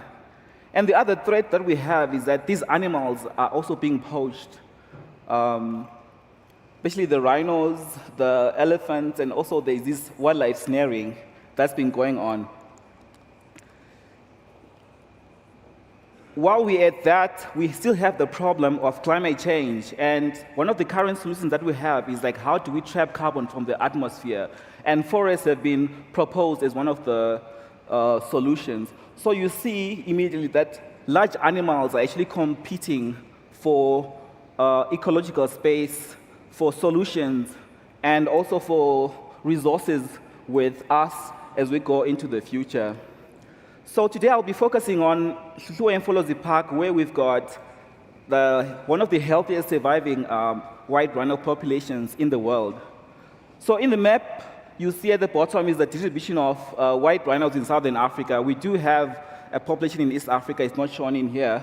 And then we also see the distribution of the protected areas around Africa. You see that some part of their range, they're actually not protected. And when we look further on the map on the right, we see that these animals are actually bulk feeders. They're in those areas where they are mostly grassy, and the resources that the animals usually eat are of low quality, but they're also viable for wildlife conservation. So let's take a bit of a step back and think about what's happened at Hluhluwe and Mfolozi. So we've got these critical works that I just put out here. The first one just talks about the establishment of the park in 1895, the joining of the southern Mfolozi and the northern Hluhluwe, the causes of the proclamation of the park, which was extensive overhunting in the 1800s to the 1860s. It also talks about the documentation sources, how they tried to find out what animals were around in the landscapes, and also the interventions like veterinary that happened. Oops. And the second one is a critical book by Norman Owen Smith. I see you are here. It's about mega herbivore concept. Basically, these animals, these big animals, why are they important? It's because they can actually transform landscapes because of their body size, but they actually have got strong ecological connections such that we can call them ecosystem engineers or keystone species.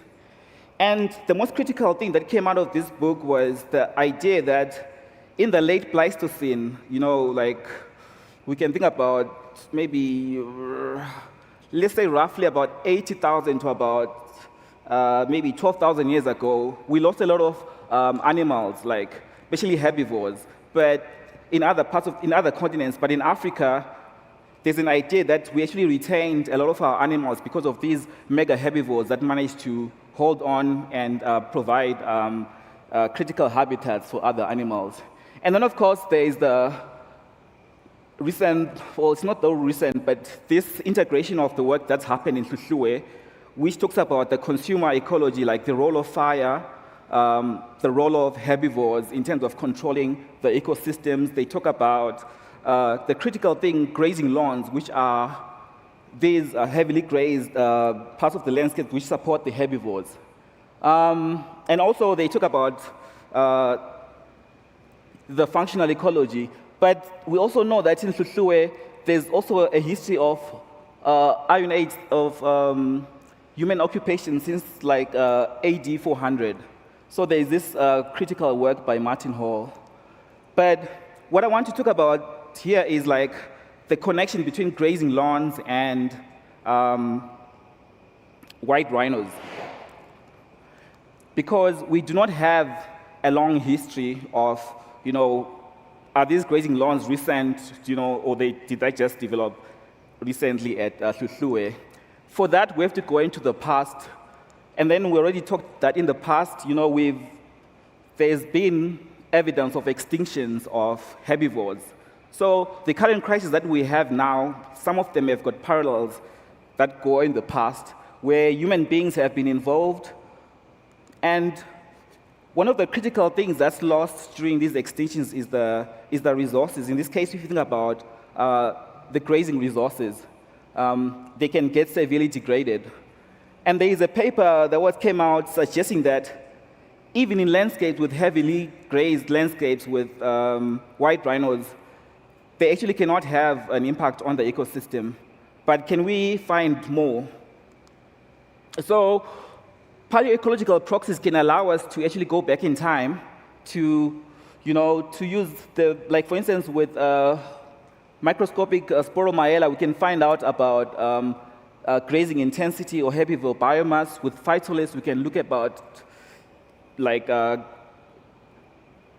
grass dynamics. Then we can look at, the stable isotopes for carbon, nitrogen, phosphorus. We can look at soil organic carbon so that we can find out, how much carbon is being stored in the system. And then we can also do other tests. So what I'm going to focus on today is this particular thing whereby we can actually use coprophilous fungal spores from dung to actually reconstruct herbivore densities.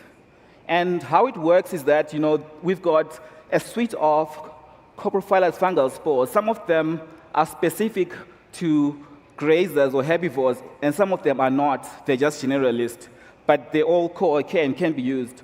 So when we bring this information together, where we've got the specific and non-specific fungal spores, we just do some wrangling bits of mathematics, and we can actually come up with a grazing index. This is basically what we did at Hluhluwe and Mfolozi. We collected a core, a 2-meter core. So on the board, like on the screen there, you do have SG, TG, and SG. So SG is short grass, which is your grazing lawn. TG is tall grasses. So we collected the sedimentary sequence where we actually looked at these boards. And I know there's a lot of results there, but what I want you to focus on is this one. The first one shows that after 1,700 BP, soil organic carbon declined.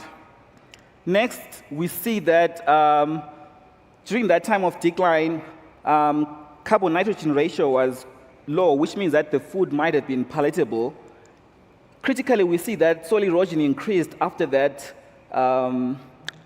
period. I think this is like 1,580. And then we see that fire decreased in that period. And so we infer here that the top section is a grazing lawn, the bottom is like grassland. This just shows overview of the coprofilous fungal spores, the specific ones and the non-specific ones. What I want you to look at is that sporomyela on the red line going up was increasing, whereas Coniucita lignaria, which is mostly to do with soil moisture, is going down. Let's get more specific. We see here in that graph on the left with the rhino and a buffalo, it's showing that actually if you relate grazing pressure that we've got from the spores with the sporomyela, which can just give grazing biomass, we can find a bimodal distribution, which tells us that you've got the system can be in a level where it's got maybe low grazer biomass and then high grazer biomass. So those are two stable states, and we know that rhinos are maintaining the one with high grazer biomass. And we see that high grazer mass with the brown line goes steadily up over time. But we see that soil organic carbon in the green and the black arrow, which is like fire, is actually going down. So we see that heavy grazing actually over time reduces vegetation biomass, maybe through roots, and also above and below ground, which increases carbon in the system. So we see that large grazers can actually deplete carbon in the system. And for here, it's just showing the relationship between the bulk density and the grazing pressure. We see that it's a nonlinear relationship, but it's an inverse relationship with soil organic carbon. There's a lot of studies that have looked at this, but I will not get into it because we already know that herbivores, we already linked that with soil erosion up at the top. So the first thing that you see at the top, you see the rainfall, and then at the bottom you see the soil organic carbon. We can already see that rainfall is definitely driving the system. But then we also have information from Martin Hall's thesis that actually pastoralists arrive in this region. Okay, so let's put this together. So, as you can see, we've got the system at the top where it could have had low to intermediate grazing intensity. This could probably be in animals not spending much time in the place. And then it shifted because of drought and fire to a system whereby we're maintaining a high grazer biomass and heavy grazing. We already know that white rhinos are the ones that actually have been persistently linked with heavy grazing and amphology. And this study shows that actually that these grazing lawns are not young, they're actually quite old. They're older than we think. Secondly, we see that the grazing lawns are resilient because they've persisted over time. The same place that we went to core, actually those grazing lawns are much older, which has actually been hypothesized for other ones in East Africa.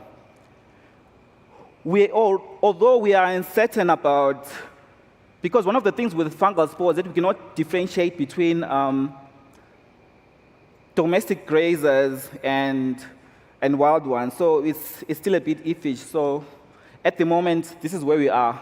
But we already see that climate change, we saw that climate drives the system. We already see that this is actually valuable information for someone wanting to conserve ecosystems into the future. So we want to get to work with more people, conservationists like parks, researchers, to get this work going forward, because this is just one site, a local site. We know that for meaningful progress, you need to establish this network of sites to get these key critical insights. Secondly, these connected sites can allow us to look at the scale level effects of these processes. Because in China, they've shown that grazing intensity can be linked with the spores can be used for assessing grazing intensity, but they are basically looking at herbivores that are domestic. So we need to build models which are relevant. So at the moment, we're working on this. And then we also want to integrate novel approaches like sedimentary DNA to find out,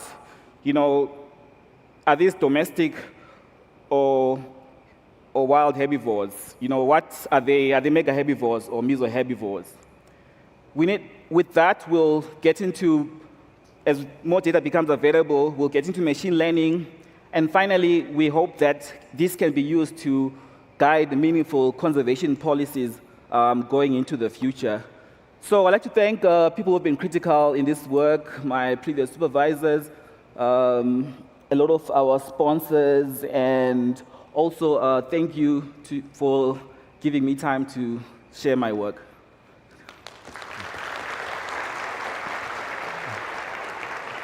Thank you, Abram. Before you get off the stage, we have time for one quick question. Does anybody have a question? Around. Lucky. Up next, we have Belinda Reyes talking on bending the curve of biodiversity. What are we trying to change? Thank you, Belinda.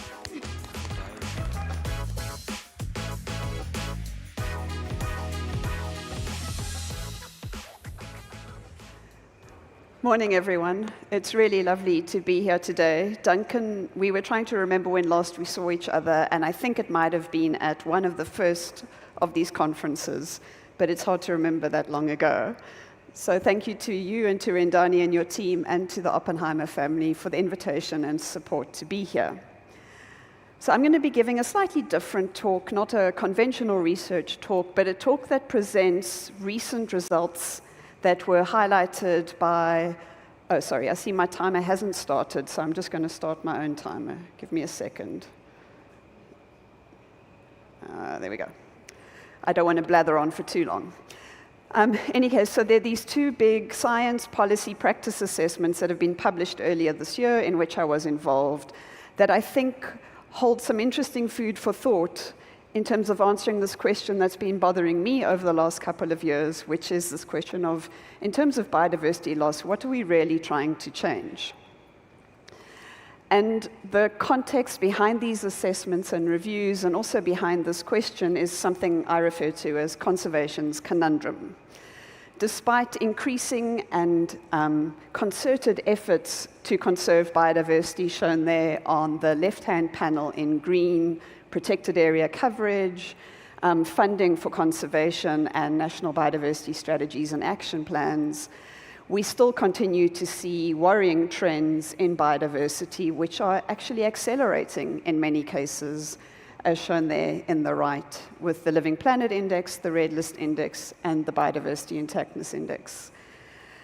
And this conundrum, fortunately, or perhaps unfortunately, is not only ours. There are many other sectors in society struggling with a similar conundrum across other ecosystem and Earth system variables, but also across important societal well-being variables. For example, here we see the Human Development Index, which is a combination of education, life expectancy, and another variable I can't remember, where we saw a big crash during COVID, but actually a permanent shift. Up to 50% of developing countries are not on a path of recovery. So we're now proposing that there is a permanent shift in human development ongoing. Income inequality, we saw some interesting gains in terms of countries becoming more equal with one another, but that's quickly been overtaken by the poor and the rich within a country becoming less equal with each other. So we're seeing within country inequality beginning to rise. And many might say, yes, this is the problem of developing countries. But actually, if you look at that graph of OECD learning outcomes, we're seeing it across a wide range of countries, across maths, across all kinds of important learning outcomes. We're seeing worrying declines in education variables too. And I think this has helped us to realize that we're not dealing with an isolated crisis. The biodiversity crisis is part of a complicated and complex set of interconnected crises, which has now won the label of a polycrisis, where we see geopolitical crises affecting social instability and having feedbacks from ecological declines and crisis. And I think this realization that biodiversity loss sits in the center of a very complex web of change and flux and uncertainty has prompted many of us to sort of take a step back, to zoom out, and to really ask some questions about the system that biodiversity loss is located in, and the conditions for the system-wide change or the fundamental rewiring of these systems, of energy systems, of economic systems, of justice systems, and of conservation systems to be able to deal with these interconnected crises and to work together.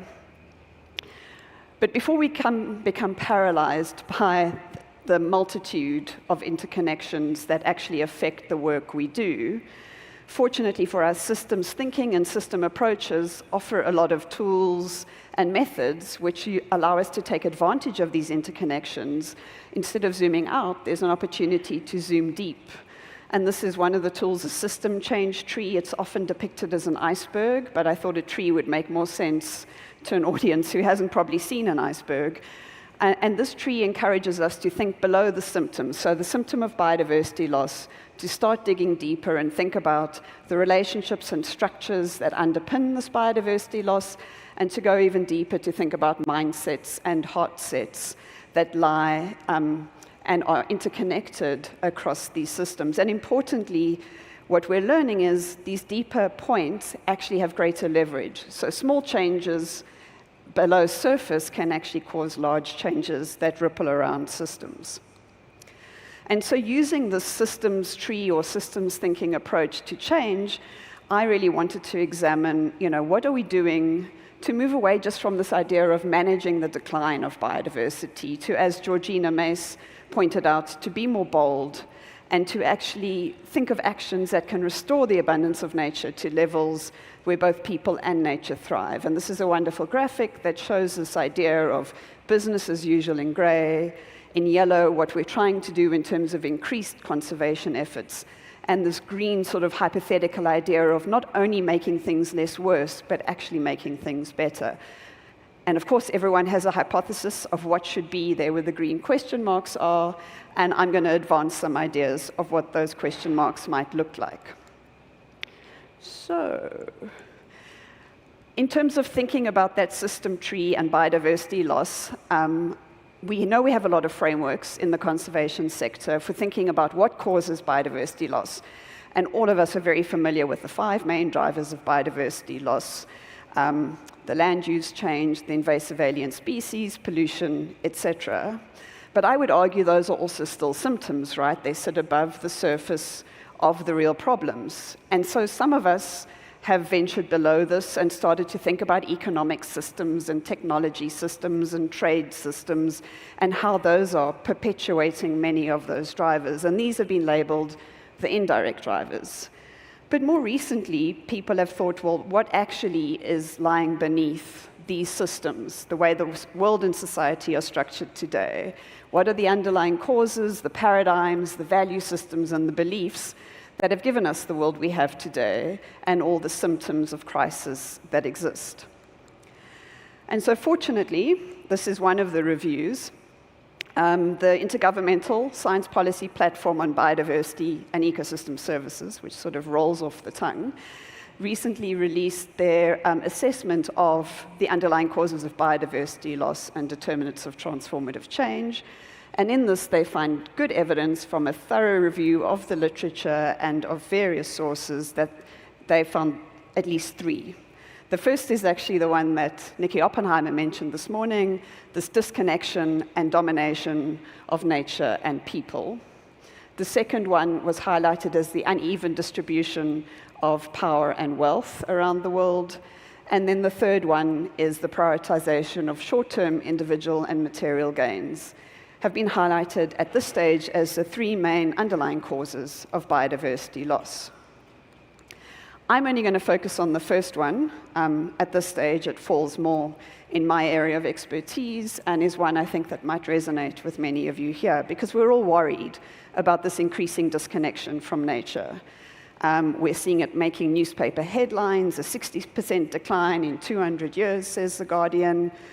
It's not just kids. There's that study at the top which shows American adults, more than 50% of adults spending less than a few hours each week outdoors. A really worrying trend. And then a study I really like is that graphic presented there, which shows the decline in references to nature in song lyrics over time. And we see the same in fiction, in books, in movies, in TV series, less and less are representing nature and the outdoors. And so really a sign that our art and our culture and our society are becoming increasingly disconnected. Oh, there's the timer. Sorry, it moved. And so we're all going to say, well, why is this? And there's the simple answer. Those are the reasons for the disconnection, as summarized in a recent paper. I think important to recognize in this is that there are individual reasons and societal reasons. And so I think that is very important for us to recognize as a community. It isn't about individual change only. There's big societal changes required as well. But instead of going through what we need to do to get others to connect to nature, I thought I wanted to look at our sector.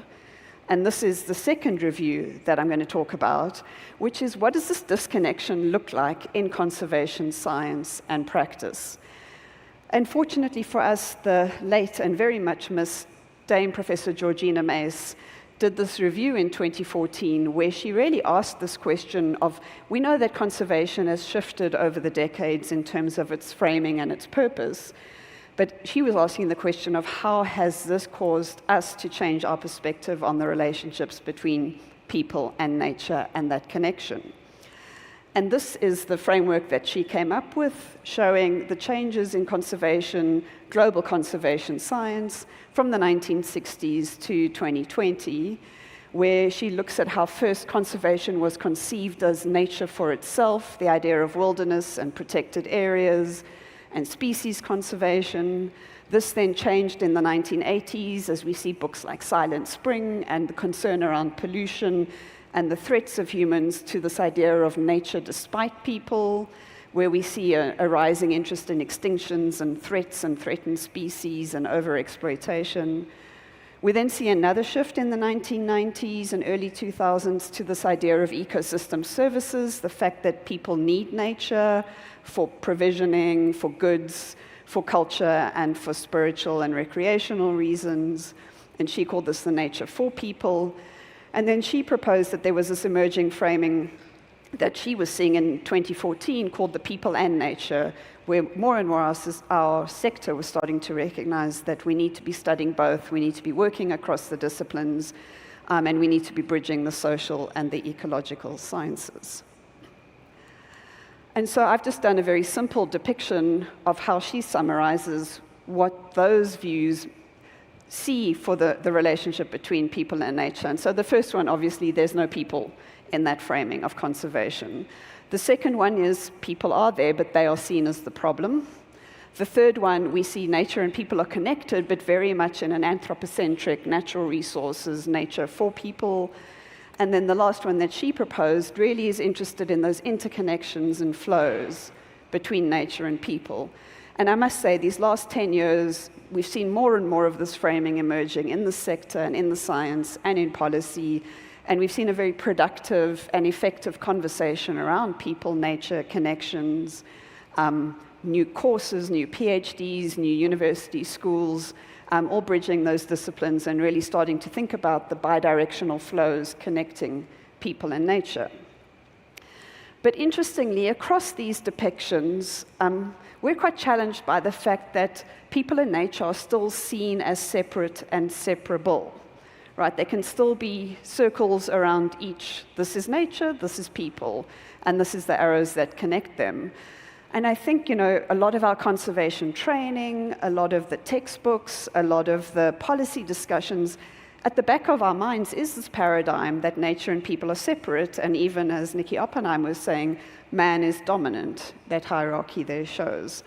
And so we draw circles and say this is included and this is excluded, and it filters into all aspects of life. If you look at that graphic of splitting the natural and social sciences, it affects what we do at school, it affects what we study at universities, and it affects then the sectors that we go in to work.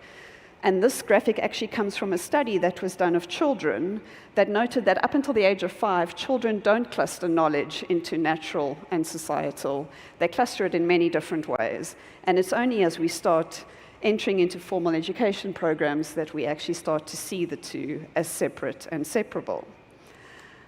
And I think this is quite problematic. Many of us are challenged by this fact of pitting society against nature. It leads to a lot of basic assumptions like this horrible Kuznets curve that many of us were trained with at university, that countries must develop first, and when they're rich enough, they can look after their environment. And that has led many of the conversations around GDP, around development, environment as luxury. So many meetings I've been to where I stand up and say I work in environmental sciences, and I'm told, oh, you're anti-development or you're anti-poverty. It really is a terrible false choice, I think, and dichotomy. And here's a graphic from a recent publication. On the x-axis, we've got ecological footprint, and on the y-axis, we've got social goals being met. So ideally, you want to be top left, where that little green circle is. Social goals are all met in a minimum environmental footprint, or a footprint that amounts to the amount of planet Earth that we have. And no one's there. Lots of people have developed very well by using the environment, but not many of them have then gone back and used that development to plow back into the environment. And in fact, there's little old South Africa sitting in the middle left, where we've been quite heavy in terms of our environmental footprint and haven't really made great progress in many of these social targets as well. And then we see the countries on the far right who have had a disproportionate effect on the environment to reach most, but not all, of their social goals. So this false choice, this idea of a Kuznets curve about the fact that we'll care about the environment later, doesn't really seem to be manifesting in the evidence. And so we're left with this concerning picture. Here are the 17 Sustainable Development Goals. The green ones are targets that it looks like we'll meet by 2030. The yellow and the red, we won't. So across all measures of environment, ecosystems, and society, we're falling short. There are, of course, alternative perspectives on people, nature, separability, and relationships. We know, for example, many indigenous peoples and local communities have a far greater reciprocity and relationship and perspective of their inseparability from nature. We also know many fields of social science don't study the two as separate and focus more on concepts such as relationality and relational resilience. We saw a great example in Gladys's presentation about how you can't draw a line between humans and nature when it comes to disease transmission.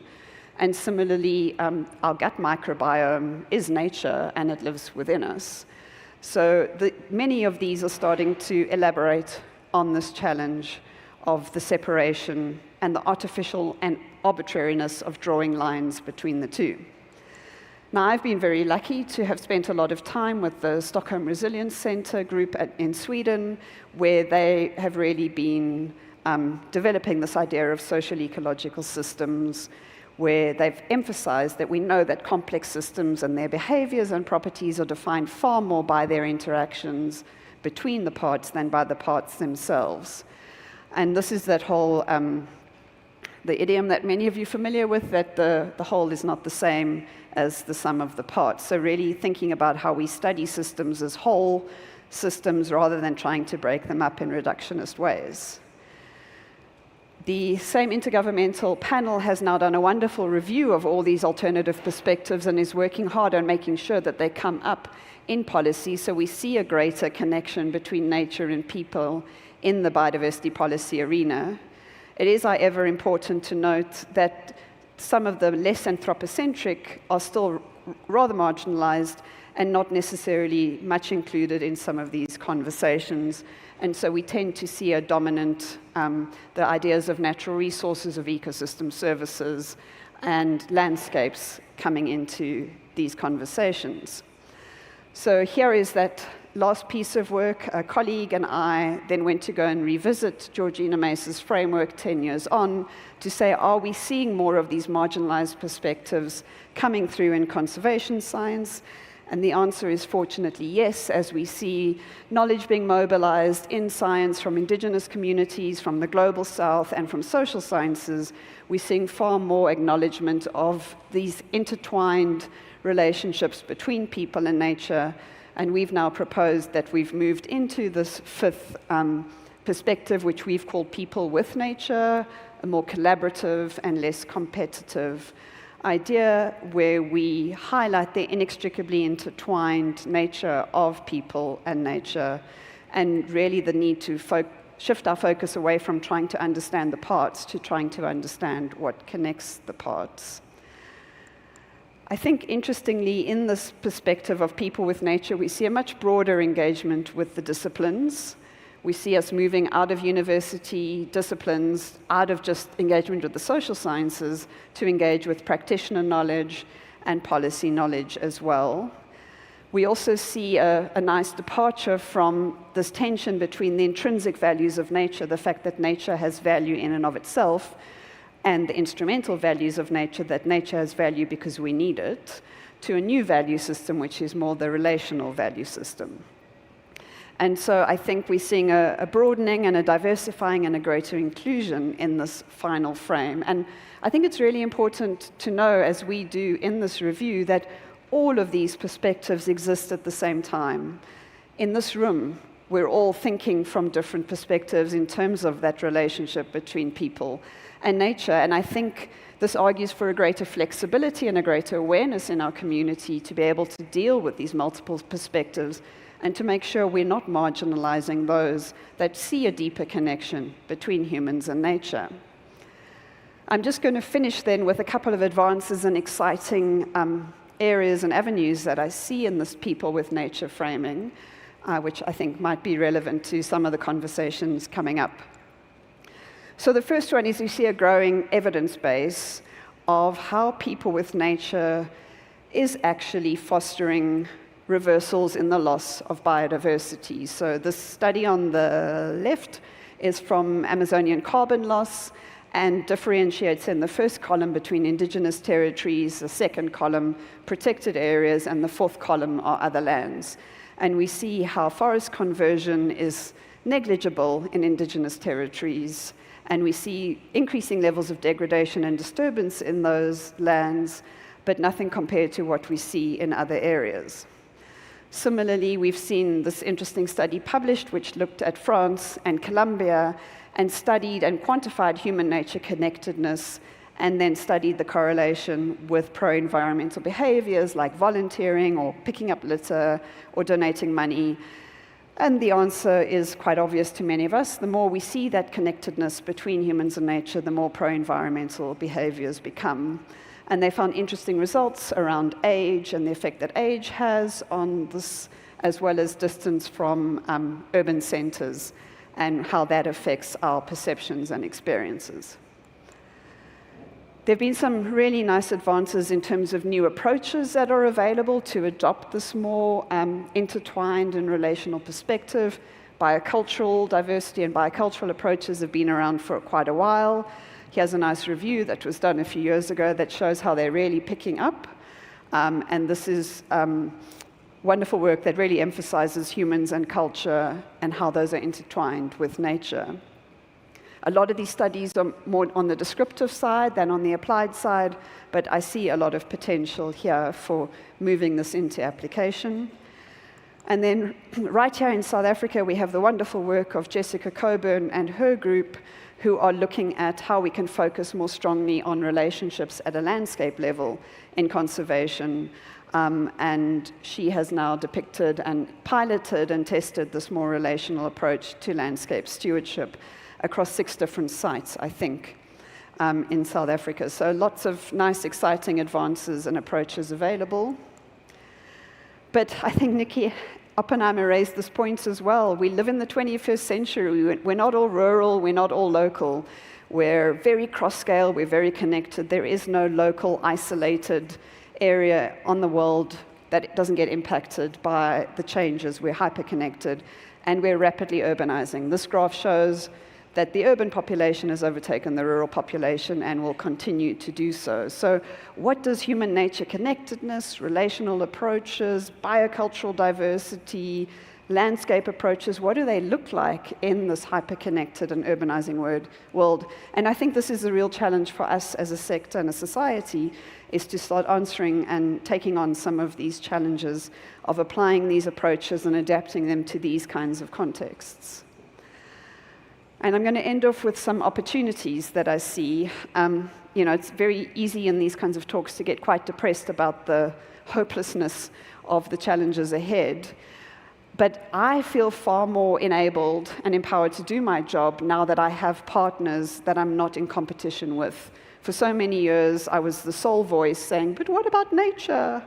What about conservation? And was being beaten down because we had to first solve poverty and food insecurity. But now we're actually seeing interesting collaborations because of this recognition that society and planetary imbalances and crises are linked. And so here's just a slide of some of the novel collaborations that I've been part of or seeing coming up, both because they're addressing the same sort of challenges, poverty or food insecurity or gender inequality may not sound the same as biodiversity loss, but often if you go to those underlying causes, we're struggling with the same root causes driving our systems in these directions. So here are just some examples of projects that we see biodiversity and other sectors coming together. And I'm just going to end with this sort of more hopeful message, which actually doesn't come from our sector, but comes from the human development sector, which really raises the hopefulness in thinking about it's not about trying to get back what we have or restore to what it was like before. We're a different planet. There are 9 billion people. We have unique challenges. We're all very interconnected. But we really do need to rethink and reimagine our futures, renew and adapt the way we work and the stories we tell about the work we do and what we value. And I think this holds a lot of hope for much of the work that I'm excited to hear about for the rest of the conference. Thanks very much.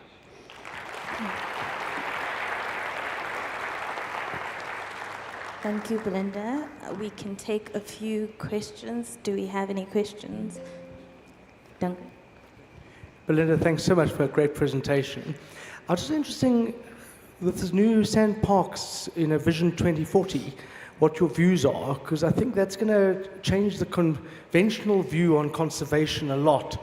And obviously with the South African perspective, that there will be challenges, but Yeah. I think there's an exciting opportunity which links into what you've just said. Yeah, I do think, South Africa is actually at the cutting edge of a lot of this more collaborative, more integrative way of working of people in landscapes with nature.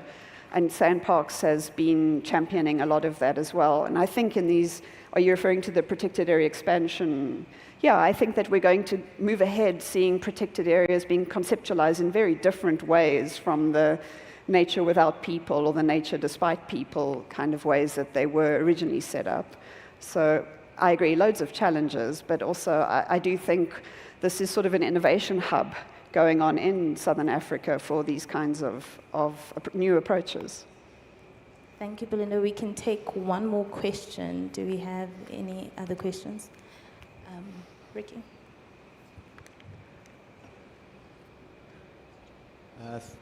Thank you, Belinda, for a very inspiring and great comprehensive review speech.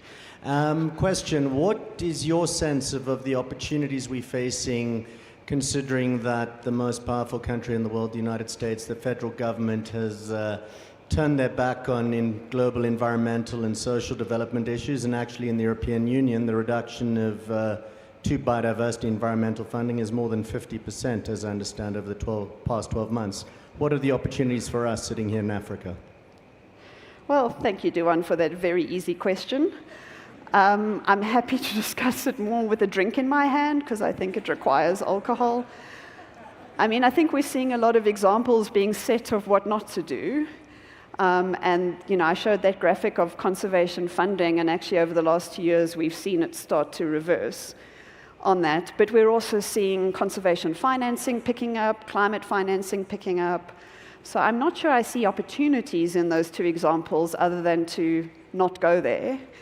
But I do think there's an opportunity on this continent and through collaborations that exist within the Global South to carve a different path and to learn from that graphic I showed that development first and environment later is a recipe for disaster and leads to a polarized and unhappy society with political tensions as well. That escapes your question, I think, nicely, right? Thank you, Belinda.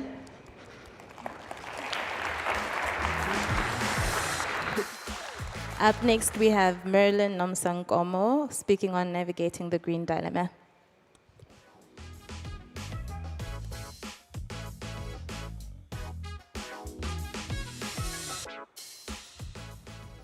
Hi, everyone. As has been said, my name is Marilyn Nomusankomo.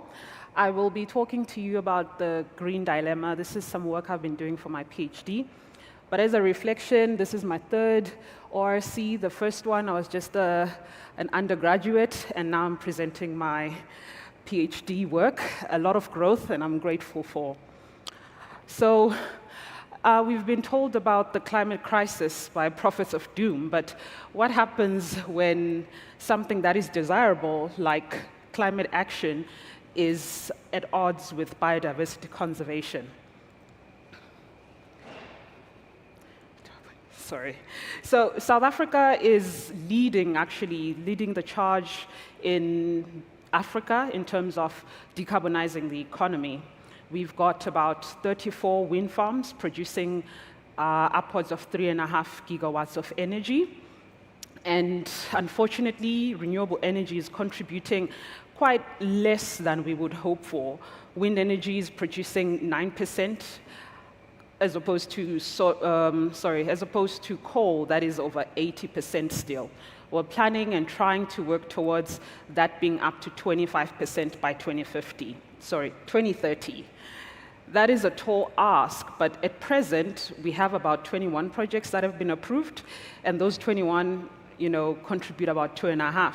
And there's great investment to get us to over 69 to 76 gigawatts of energy. This is a huge jump in a short space of time. It may look crazy and scary to conservationists, but if you look at the developed world, countries like Germany are already producing that much, followed by the UK, Spain, and France. And in comparison to South Africa, they do not have as much land area, they do not have as much coastline. So South Africa is actually in line to producing its wind potential and growing its economy. But unlike these countries, South Africa is a very important country for biodiversity conservation, with biodiversity hotspots of its own, high rates of endemism, and very rich avifaunal species richness and unique biomes within its borders. Also, as a raptor biologist, what I care about the most is that South Africa is an important place for raptor research and conservation. There's priority being put to learning more about our raptors here. We've got high diversity in raptor species, but very low research output compared to the developed world. So that's where I come in. I'm working with this very handsome bird, the jackal buzzard. It is a medium, near-endemic raptor. It ranges in southern Africa with the core of its population within South Africa. However, it is the most killed bird by wind turbines. Let me correct that. The most killed raptor by wind turbines. It constitutes about 10% of all mortalities and 22% of raptors. The problem then is that it is of least concern, so it takes second place to species such as Cape vultures, black harriers, which would be next year, the black harrier, which will be next year's bird of the year, Vero's eagles, Marshall eagles, more charming species. But if you look at the rates, which are quite conservative, the rates of mortality, it is quite high up there as the most killed bird by wind turbines. So there's also been work that has had a species focus on those big birds I showed. There's been production of guidelines for development and mitigation for Vero's eagles, Cape vultures, and black harriers. There's work being done on Marshall eagles at the moment, and a lot of research outputs specifically talking to the nexus of wind development and these species. But none has been done on jackal buzzards. We don't even know the population of jackal buzzards or really any basic ecological knowledge about this very common species. So for my work, I started with stakeholder engagement, talking to stakeholders in the landscape, policymakers, avifaunal specialists in the wind sector, developers and researchers and conservationists about what should we focus on to better conserve this species. So I set out to ask them about their opinions on the adequacy of EIAs for this species, the importance of certain threats to this species, the frequency of collisions if they knew about it, the scale of impact on the population, appropriateness of interventions, and what they thought priority areas for research would be. What we found was that most stakeholders had faith in the current EIA methods. They thought that direct collisions compared to habitat loss, electrocutions, and other disturbances that come with development were the most important for the species. They didn't think, however, that it would be likely that these impacts would translate from the local populations to the national population of jackal buzzards. But there was really uncertainty of the scale because we don't know the population. However, there was willingness to apply mitigation and prioritize jackal buzzards if avifaunal specialists and their outputs in terms of EIAs prioritized them for mitigation. So we set out to do some population modeling that would show that we might be going towards a trend where we would need to act on this quickly, sooner rather than later. So we wanted to show the cumulative impacts of turbine collisions on this very common species. So in South Africa right now, we have very rigorous EIA methods, and just the sector in renewable energy is very cooperative. They work as a community, and they're very cooperative. They're doing a lot more than a lot of industries are doing.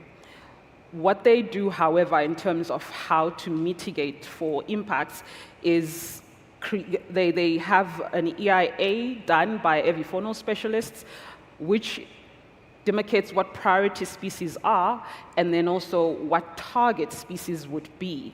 Target species are not, priority species are not always target species, and target species are the ones included in adaptive management and prioritization for mitigation. Jackal buzzards, because they're not of least concern and they're abundant, unfortunately, are not always prioritized as target species. So we had scenarios of development in which we could double the number of wind turbines we have in the country, quadruple, sixfold, and tenfold. And we modeled this on Vortex to see management thresholds that align to over 30% decline according to the IUCN in 3 generations length. That would mean the species becomes vulnerable, or 50%, that would mean the species becomes endangered, or over 80%, that would mean the species would become critically endangered. We had a crude method of estimating population size using suburb 2 pentads and resightings of the birds, reporting rates of the birds. And we had a range of population estimates. A low one, which would have individuals just above 16,300, a medium range one, which would be about 32,000, and a high estimate, which was over 44,000. These were crude estimates. What we found was that on the lower end, the birds would really be in trouble because in 3 generations, which for this species would be 26 years, all the development scenarios meant that they could become vulnerable, endangered, and critically endangered. The same applies for the mid-range estimate. Please keep in mind that these are not real estimates. These are a demonstration of that it is crucial for us to know the starting population of the species. We also added a scenario where there would be 50% mitigation or 50% reduction in the fatalities. And you see in those dotted lines that it quite makes a difference that we start to prioritize the species for mitigation. I'm going to just highlight quickly work that is being done by other colleagues, led by Dr. Rob Simmons with Birds and Bats Unlimited. They piloted the blade patterning, and in 2022 they got permission from the Civil Aviation Authority to mark our turbines with signal red stripes patterning. And this trial was first done at Umoya on just 4 turbines. There's a lot to consider when this is being done. They were fortunate enough that the producer of these turbines, Vestas, was willing to maintain warranty on these painted turbines. This means halting a lot of production time and very, very high costs in patterning these turbines. They had aimed for 10, and they could only, in the end, afford 4 turbines. But their results are really encouraging. You'll see that the patterned blades showed up to 87% reduction in deaths of raptors. There's a lot of other markers for different species, but there was visible and encouraging results, and a lot of wind energy facilities are willing to try this and work out warranty and production. This is a passive mitigation method, and it could do a lot of good for different species and hopefully jackal buzzards. So in closing, my work shows that wind energy developments, if we're not working together as conservationists, can even lead to locally and common species declining. And that jackal buzzards, as common and abundant as they are, could also decline to extinction if they're not prioritized for mitigation. It also shows, we also found that policymakers usually were not in the know about critical information like certain species, and they need to, like jackal buzzards, when they need to consider this in their permitting of development sites. Stakeholder engagement and adaptive management is going to be very important because we had to work with a lot of stakeholders, even developers across the seas who have to agree to waive a warranty for some actions that we're trying to see how they impact species. So I thank you. This is where I'll stop today, and I'll be happy to receive any questions.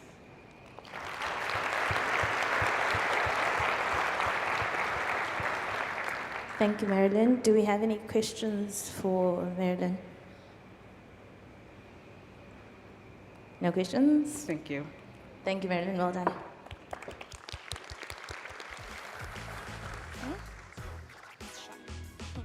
Up next, we have Edward Fenter speaking on the soil fungal diversity of Tsalo Kalahari Nature Reserve.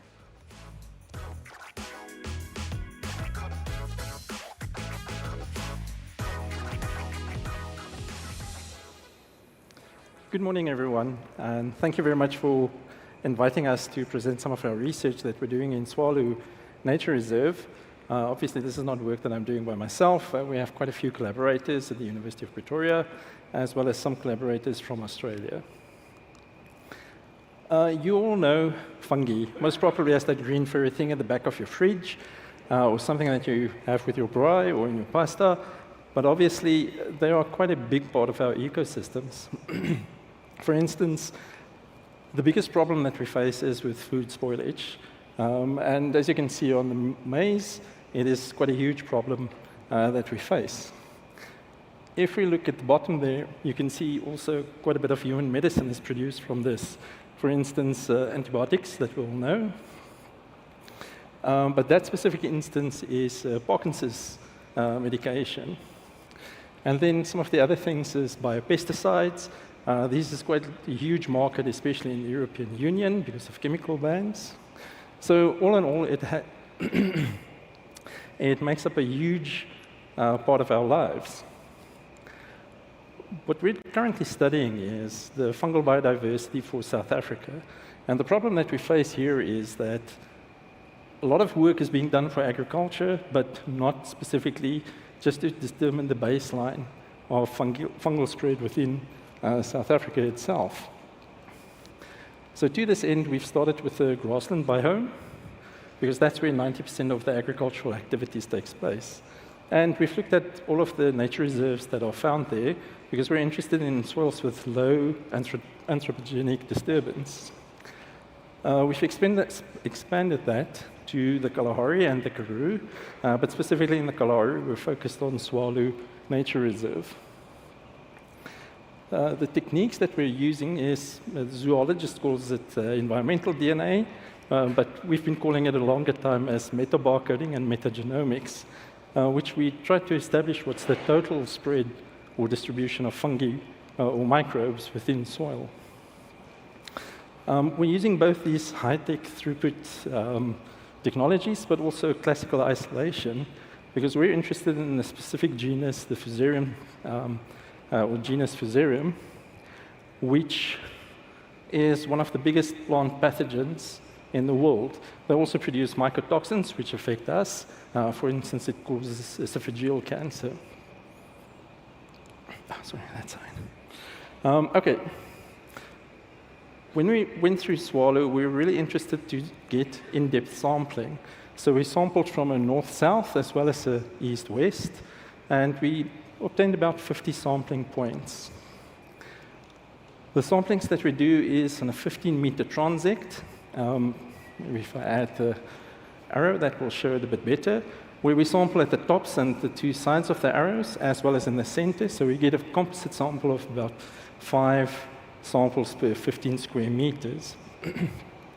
These are all put into one bag, and we take that back to the lab to do extractions. We extract total DNA from the soil, convert that into library, and that is then sequenced. And in our case, this was through the Illumina system. And that generates quite a lot of reads that we then process to get information that we can analyze further.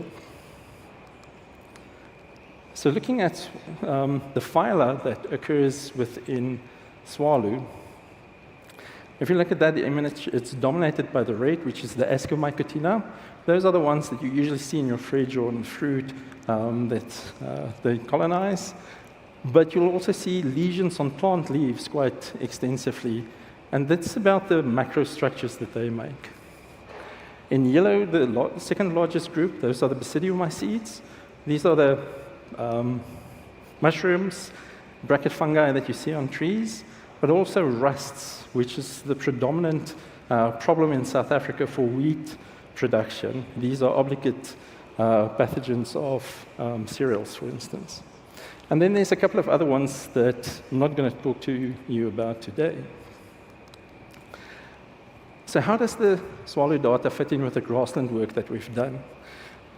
I must say I was a bit biased, so I suspected that we will see less species or isolates here in the semi-arid regions than what we found for the grassland. But much to my surprise, we identified much more. We have about 13,300 isolates from Swalu, compared to about 9,500. But take in mind, this is across the whole grassland biome of South Africa.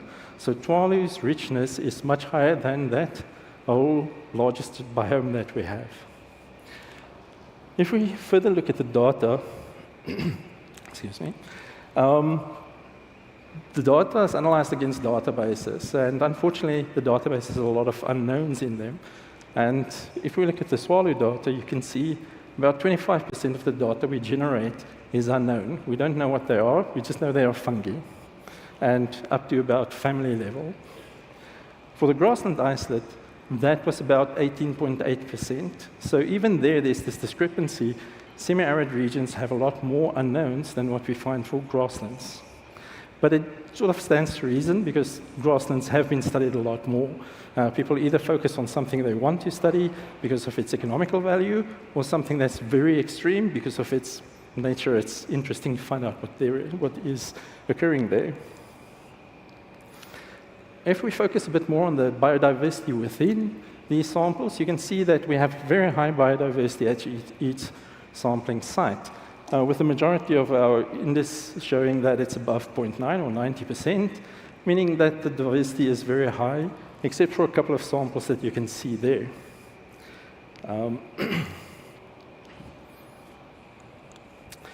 If I go back to the map and I show you where these sampling sites occur, you can see that there's 5 of them, roughly, but 2 of those are very interesting, which I forgot to mention on the first graph that I showed.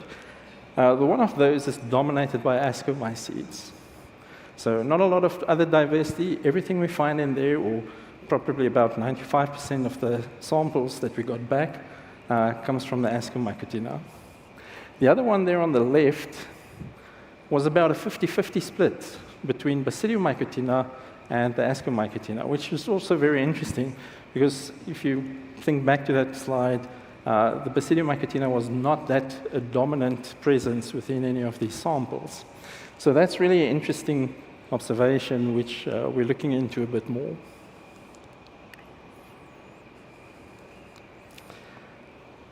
But what I would like to focus on, we've got quite a few interesting fungi, but I thought this one would be interesting to just have a quick look. Kalahari truffle, or the genus Kalahari truffle, has only one species in it, Phalliae, and it occurs quite extensively in the Kalahari, hence the name Kalahari truffle. But if you look at the distribution throughout Swahili, you can see it is quite extensively found.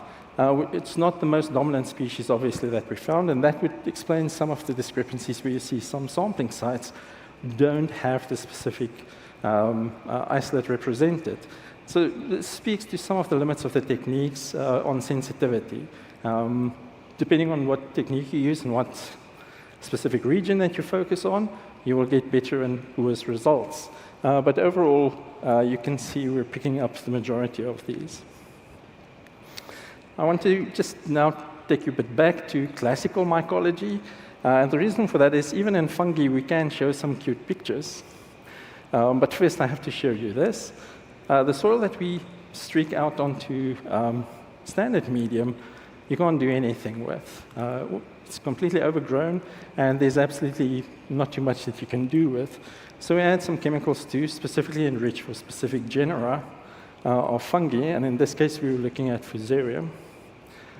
From these, we isolate, and the Fusarium genus has quite a nice distribution with colors, but these usually range to the oranges, reds, and pinks.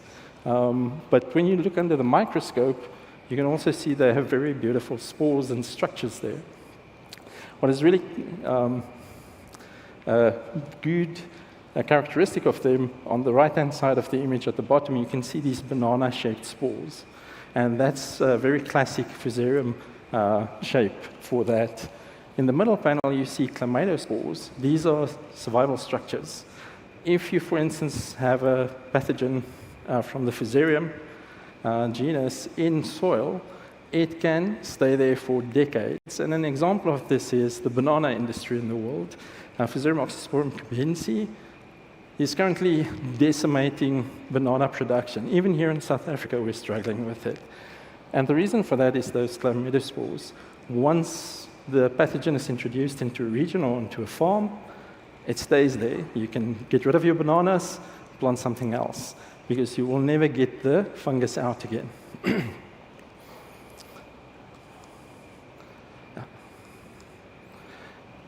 Maybe I should press hard. There we go.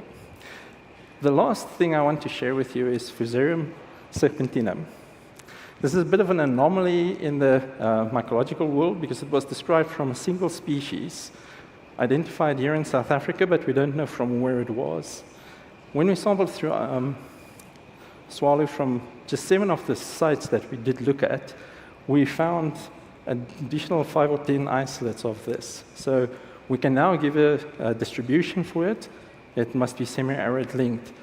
Remember, we did look at the grassland biome, and through all of this, we've put about 4,500 Fusaria into the National Collection of Fungi, but we've never observed this one from any of our isolations. What makes this really a nice fungus to work with, it's not a pathogen, it's not economically of any importance, we think. But if you look at just below the culture morphology, plate E, you can see that these spores have an additional little kink in them. And this is where the name serpentinum comes from, because it was observed that they have a sort of like a cobra stance, and hence the name.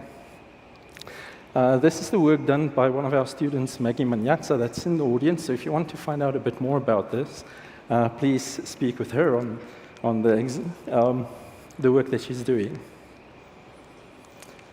And I think then my take-home message for today is the soil biodiversity for fungi and swallow is looking really good. We can see biodiversity is very high at all of the sites that we sampled, but also across all of the distribution, we see for the species that we were looking at, we could see distribution at the majority of the sites. If we take into consideration that for every known plant species, there should be at least 8 unidentified fungal species, it means there's a lot of work still to be done. But our work shows that with 25% of the isolations or the isolates that we've identified, we can't group them into a specific genus, for instance. And then one thing that's very important to remember is that your underground biodiversity supports anything else that you have on top of that. And unfortunately, soil conservation is not the top priority when we start talking about preservation and conservation. But the ecosystems services that these microbiomes offer keeps the plants healthy. And then obviously, if you have a healthy plant and ecosystem, you will have a more healthy fauna occurring on there. Unfortunately, climate change is also affecting fungi, and that's something that we're interested in. For instance, some of the physaria that we've identified has been described about 50, 60 years ago, with absolutely no recognition of them or even finding of them anywhere else. And what happens is, about, I think, 2013, we started seeing this one being reported as a pathogen. So something must have changed since 1944, 1945, till about the early 2010s, where this is now readily observed. And incidentally, this species is also the one that we find the most in the grassland biome. So potential for new pathogen development is very high. All of this data that we've generated feeds into a bigger project that supports quarantine of import-export, because quarantine lists are based on what's occurring in a country. Unfortunately, with fungi, we don't always know. So it's very difficult to say you can't import something or export something, and these lists are helping for that. And the other thing that it presents or follows in with is that it is providing us with access of what the biodiversity is for healthy soils. And we are currently working with the Department of Agriculture to develop a high-throughput screening tool for subsistence and commercial farmers to help them with soil analyses.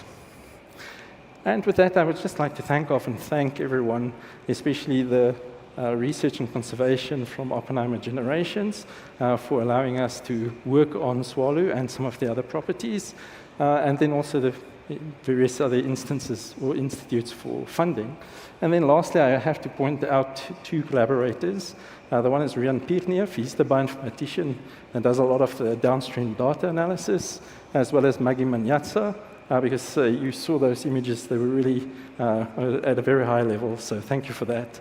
And thank you very much, then.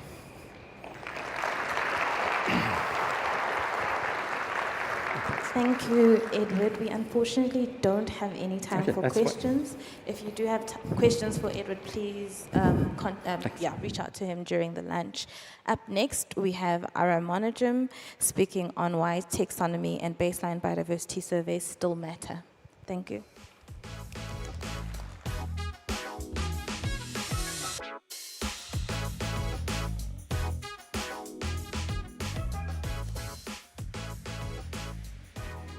I'd like to start by thanking the Oppenheimer Research Conference for inviting me. It's a great honor and pleasure for me to be here today. My message is very simple today. You can see from my title, it's about the fact that taxonomy baseline surveys are very important for conservation and for everything we do ecologically. I think this is a message that most of you already are familiar with, but perhaps you're not familiar with some of the details of this. And so I hope I can keep you entertained throughout this talk. We are all familiar with maps that look like this. In this particular case, it's a map of the biodiversity hotspots, the 2000 version. And these maps like this play a very important role in conservation because many of our conservation plans are based on maps like this. So where do the data come from that produce these kinds of maps? Much of the data come from museums. The Central Museum, this is the Field Museum where I did a sabbatical a few years ago. On the right, it's the Paris Museum, where I've spent many months working through the rodent collection. On the left are two museums in Germany, Berlin and Bonn, which have very important collections from Africa. If you want to study African small mammals, you will need to be familiar with museums overseas in Europe and North America, because that's where most of our collections are. And where do the data come from? Where do those specimens come from? They come from field surveys conducted traditionally and in the past almost entirely by European or European-led research teams. This is one of the expeditions I was on in Liberia in 2005 during the dry season, where it rained on us every single night. So here's a message I've taken from a paper that was published in 1954, Waldo Meester. Many of you may have heard that name. And if I can read it, Africa is still in the exploration and cataloging stage as far as mammalogy is concerned. My message for today is that 75 years later, we are still in that same situation. And here's a paper that was published last year by Harith Farouk, a Mozambican colleague and friend of mine, that shows this actually very well, and I could actually end my talk with this slide. On the left and on the right are herps and birds, so we can ignore those. Actually, they show exactly the same trends. Let's look at what he showed for mammals. He was trying to answer the question, how well surveyed is Africa for vertebrates? The top map shows all the squares in different colors, in red and blue, that have been surveyed in the past. Each square is approximately 100 by 100 kilometers, and you can see looks like there's good coverage across Africa until you realize that the red squares represent only one or at most two surveys in that 100 by 100 square area. So what he did is he took the data there from those maps and he corrected for the size of the country, etc., to produce a map below to show how well surveyed is each African country, in this case for mammals.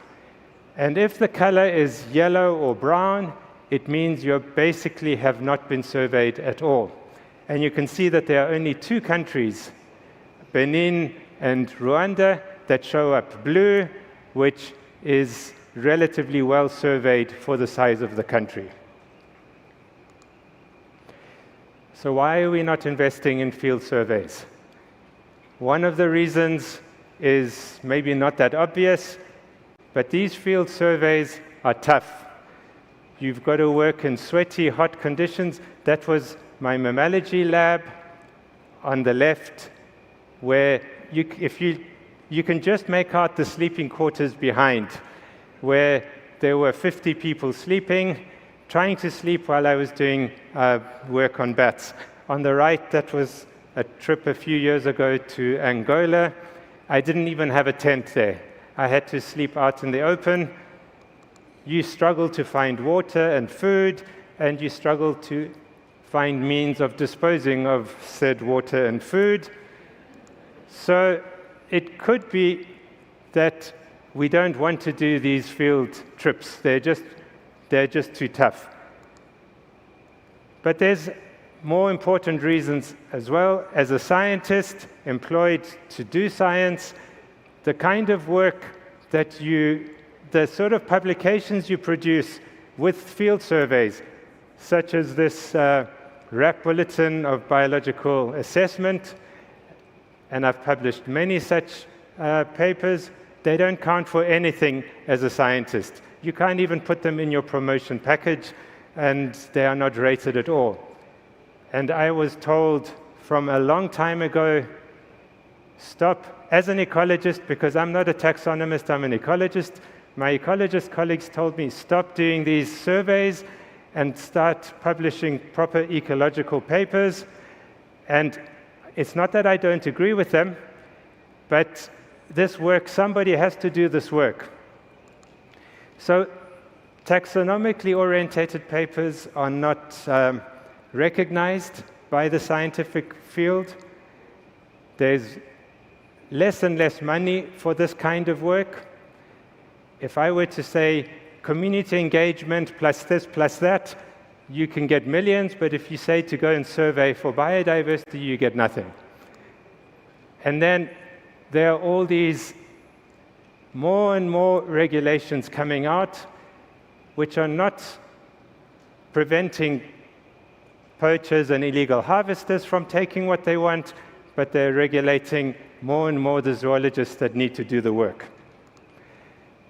So here's a map of, and I produced this just for this talk, to show you all the expeditions I've gone on for specifically small mammal surveys, where I've spent, most of these sites I've spent at least 1 month surveying them. Many of them I've repeatedly visited them, over 50 surveys in total.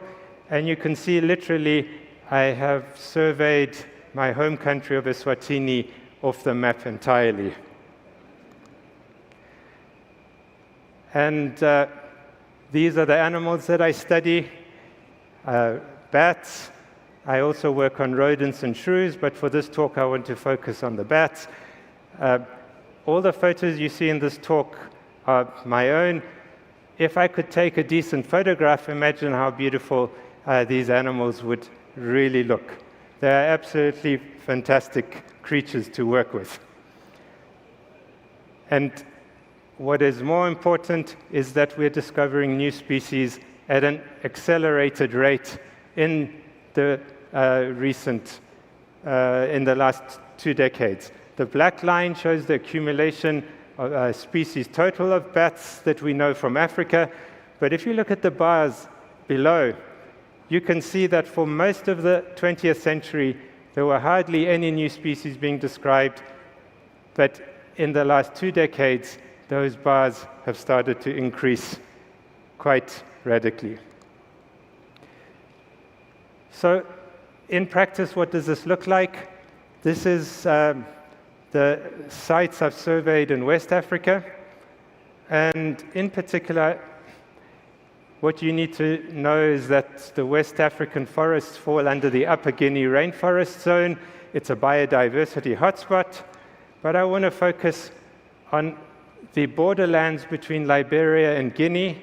These are upland areas.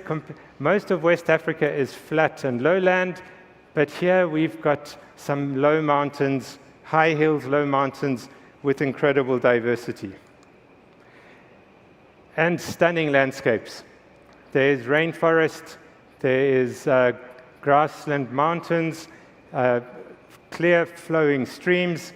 It's one of the true paradises of this world, but most of you may have perhaps never heard of this area.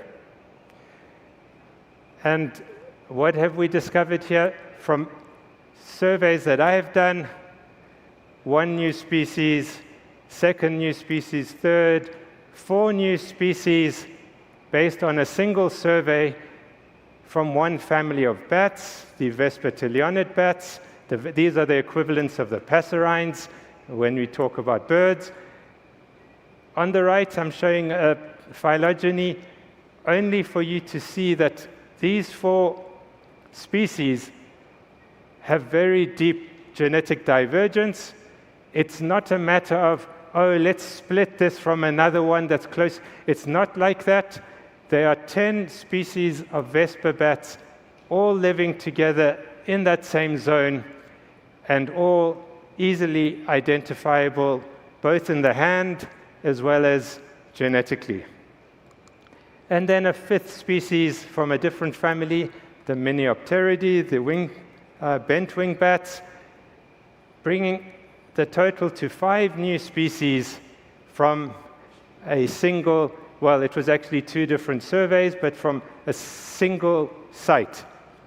And you might think, okay, this is an area far away in the deep jungles of Africa that hasn't been explored, but it's not the case.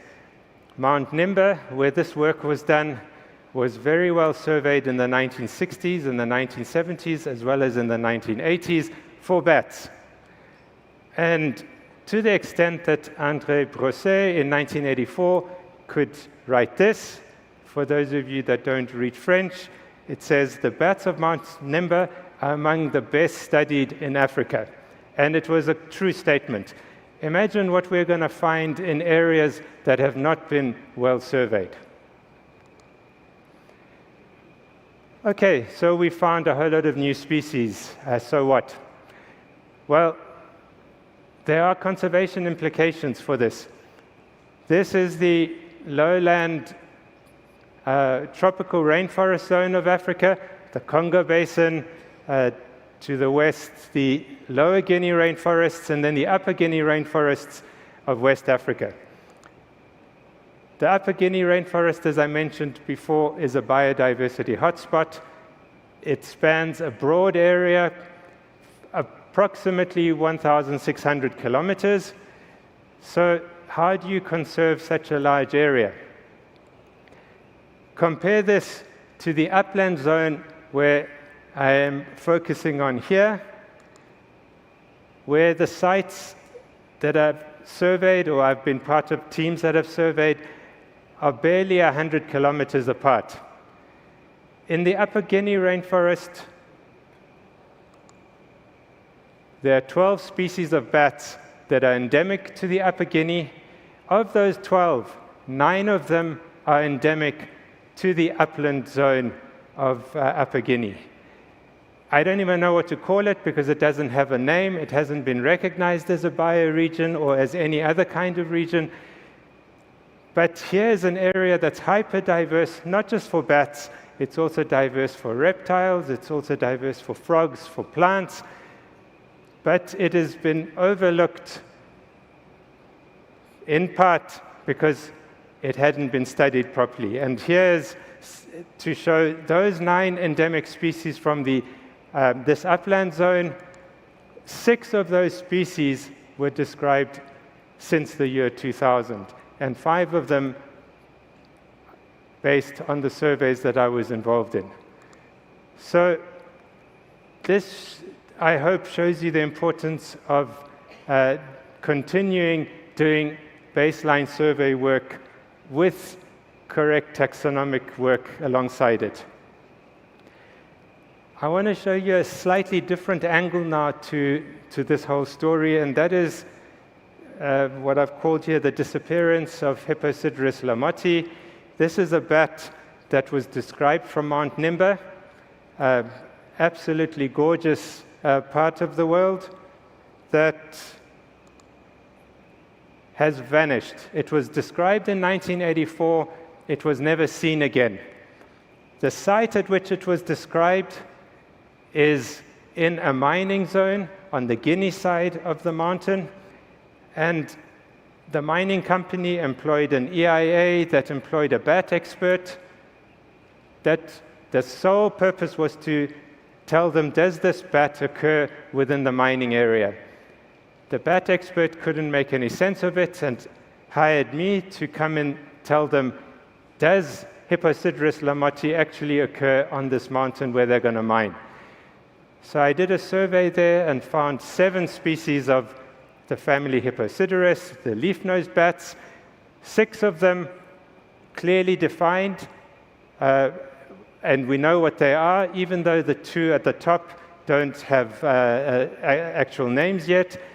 But then there was one species clearly distinct morphologically and very clearly distinct genetically, which we presume could be Hipposideros lamotti, but its measurements did not agree with the measurements of the description of the species. The description is in the middle column. The measurements, if you look at the bar in the red, you can see there's big discrepancy between the measurements of our specimens compared to the measurements of the type description in the length of the fingers of this bat. To answer this question, I had to go to the Paris Museum, stunning old 18th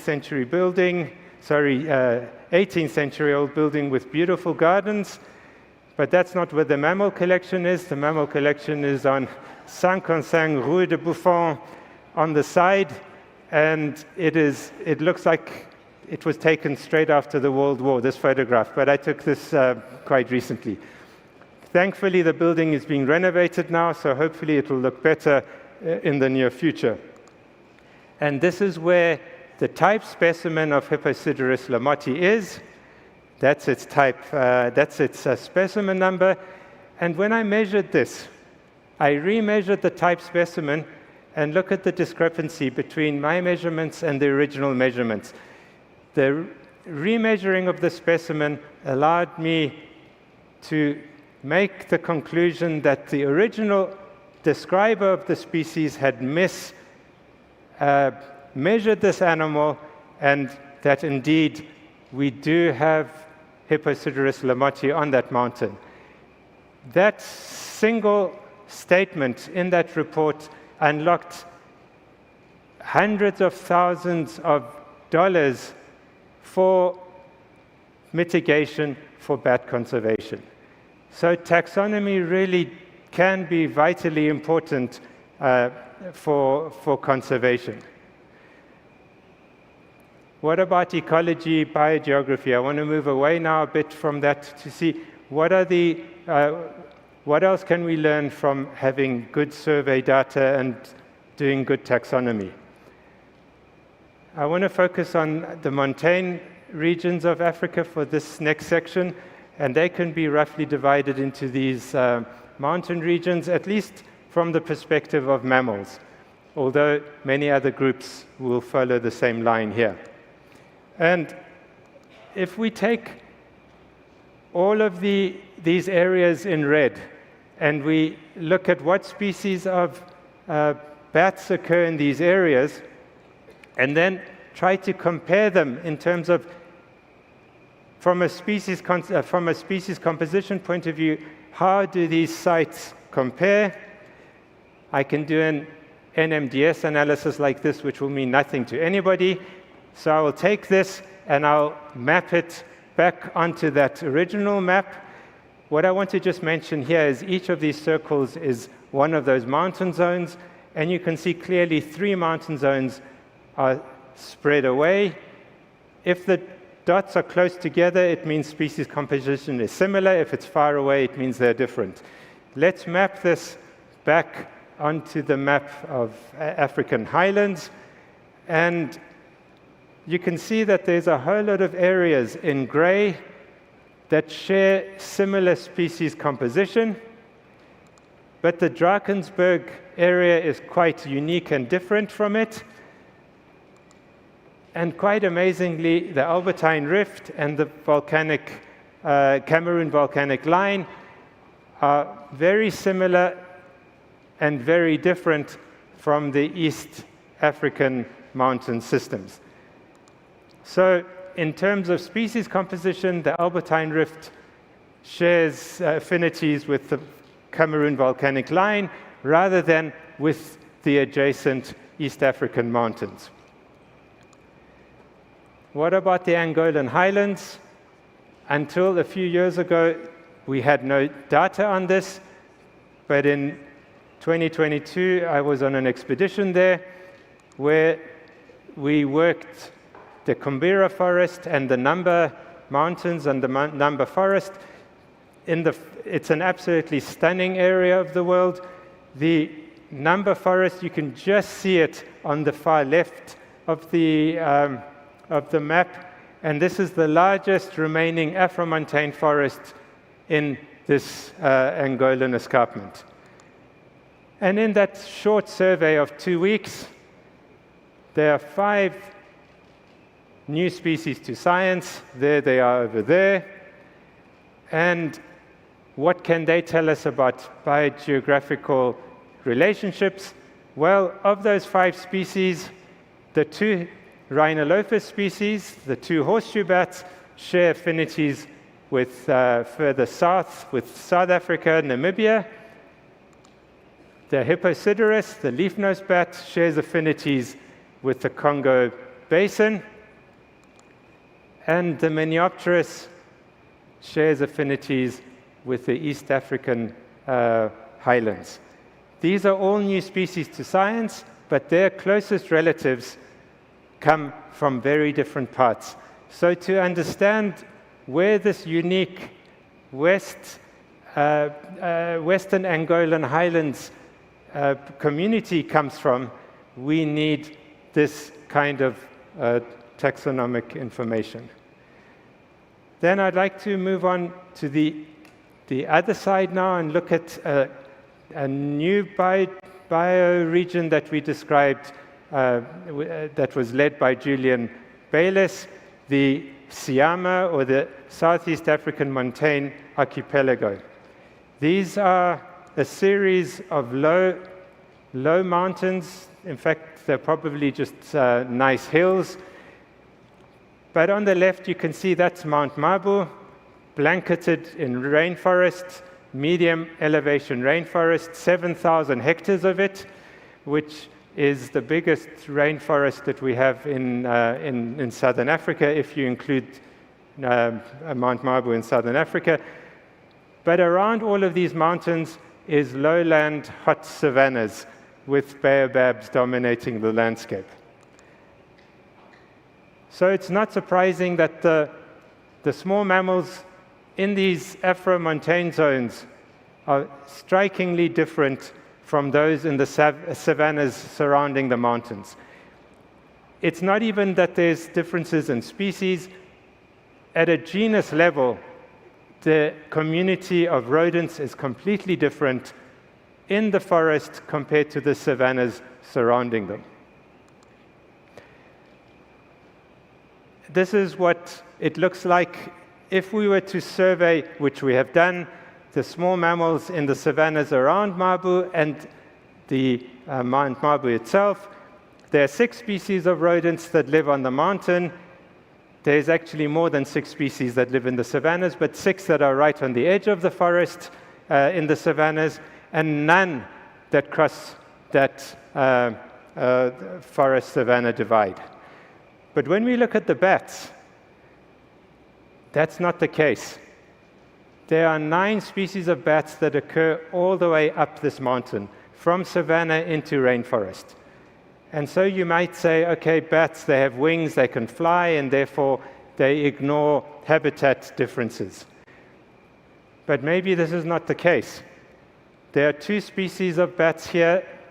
If you look under the montane, you see there's 2 species that are restricted to the montane. One of those 2 species is a Miniopterus. And if we had done this analysis before the taxonomic work I did on this, it would not appear under montane, because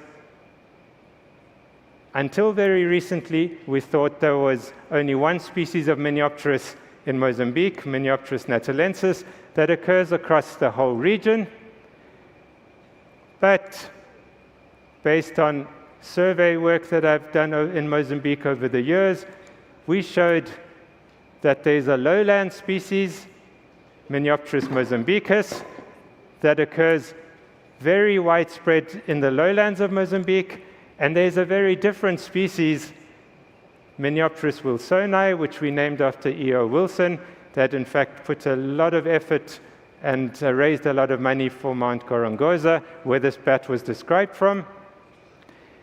And therefore, the high elevation Miniopterus is, we have shown, is a different species from the lowlands. But this was not known before we did this work. And all of those would have been lumped together. In fact, we've shown that there's 2 other species in Mozambique. So instead of Mozambique having a single species of Miniopterus, there are 4 different species, all very easy to identify in the field, all clearly genetically distinct.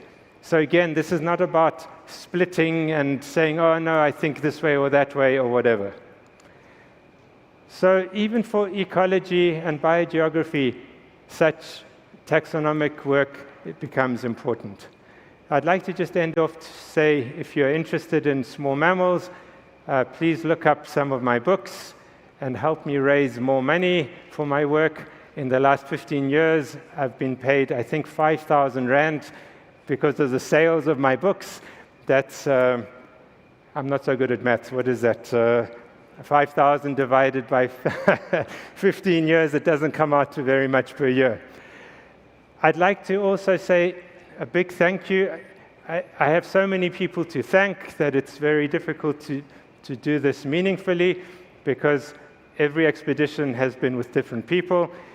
But I'd really like to thank the students that I've worked with, my own students from my lab, my master's, PhD students, and ex-master's, PhD students that have joined me in the field and themselves have become excellent field biologists. And finally, I would really like to say a big thank you to the small mammals themselves for having brought so much joy and happiness to my life over the years. That's a pygmy mouse. Thank you.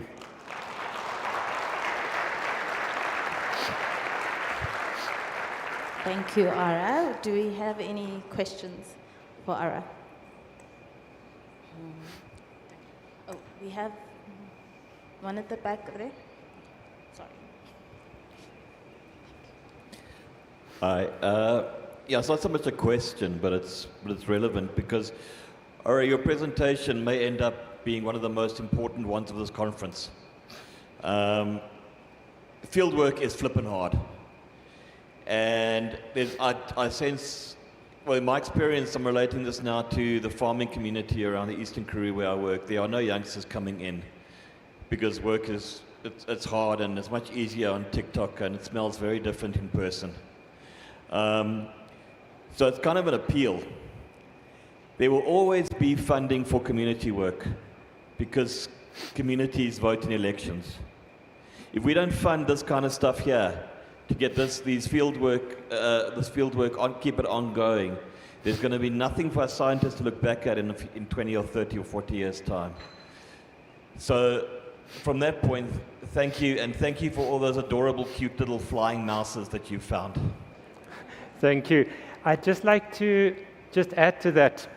We've had some brilliant talks this morning, and the talk by Belinda Reyes, she mentioned the disconnect between humans and biodiversity. And I strongly believe that the direction our biodiversity laws are going is that they are helping to create that disconnect. And we don't need it. We need more connection with nature, not less. And the more disconnected we come, the more we are told, don't touch and stay away, the less likely we are to appreciate it. We all love animals, and we should be allowed to love those animals and ensure that that's the best way to make sure that they remain on this planet. Thank you so much, Ara. Round of applause, Ara. And our final talk for the session is Gareth Hampson speaking on seasonal variation and drivers of parasite prevalence in migratory Serengeti wildebeest.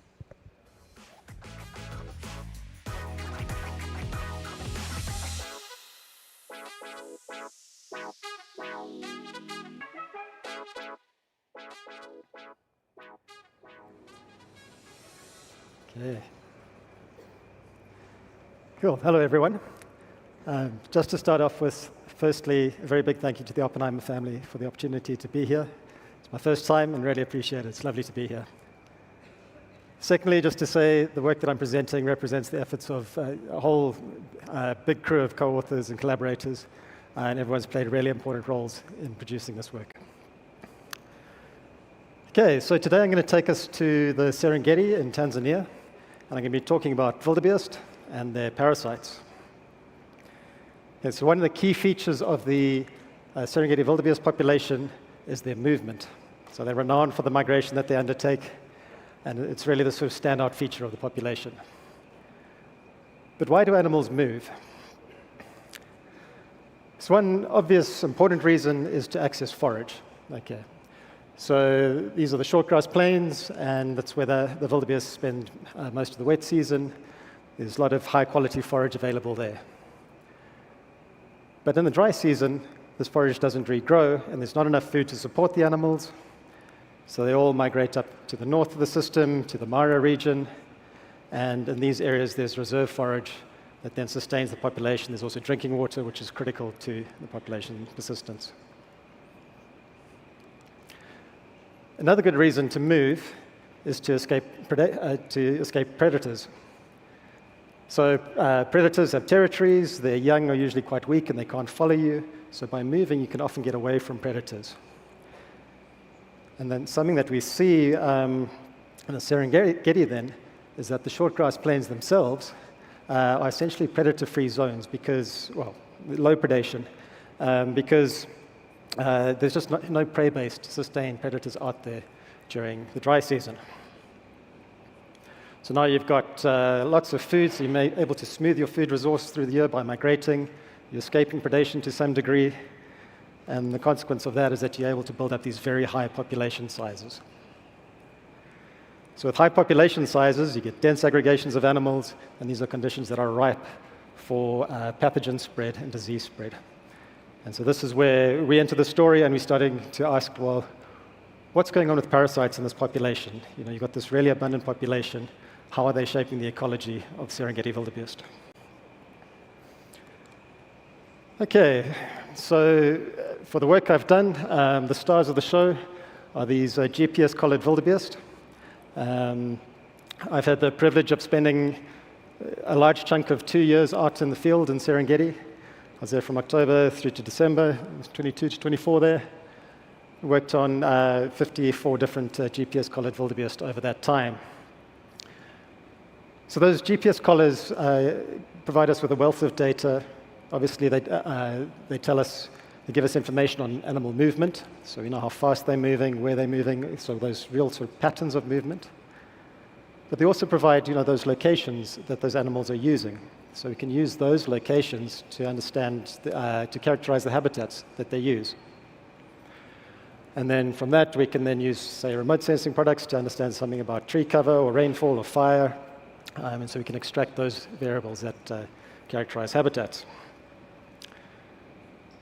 Another important part of the work I was doing in the field was to go and try and catch up with all of the animals, the collared animals, every 2 weeks to 2 months. And so when I could catch up with them, the main purpose was to collect a dung sample from that individual. So we're building this time series of dung samples from individuals. And the main point of those dung samples was so that we could get them back to the lab, where they would count the parasite eggs. These are strong-gile nematodes. Count those eggs in the dung. So that gives us a sense of their parasite burden. Then another important thing I did while I was there was to record whether the animal had a calf or not. Okay, so that's a quick overview of the data that are going to appear in this talk.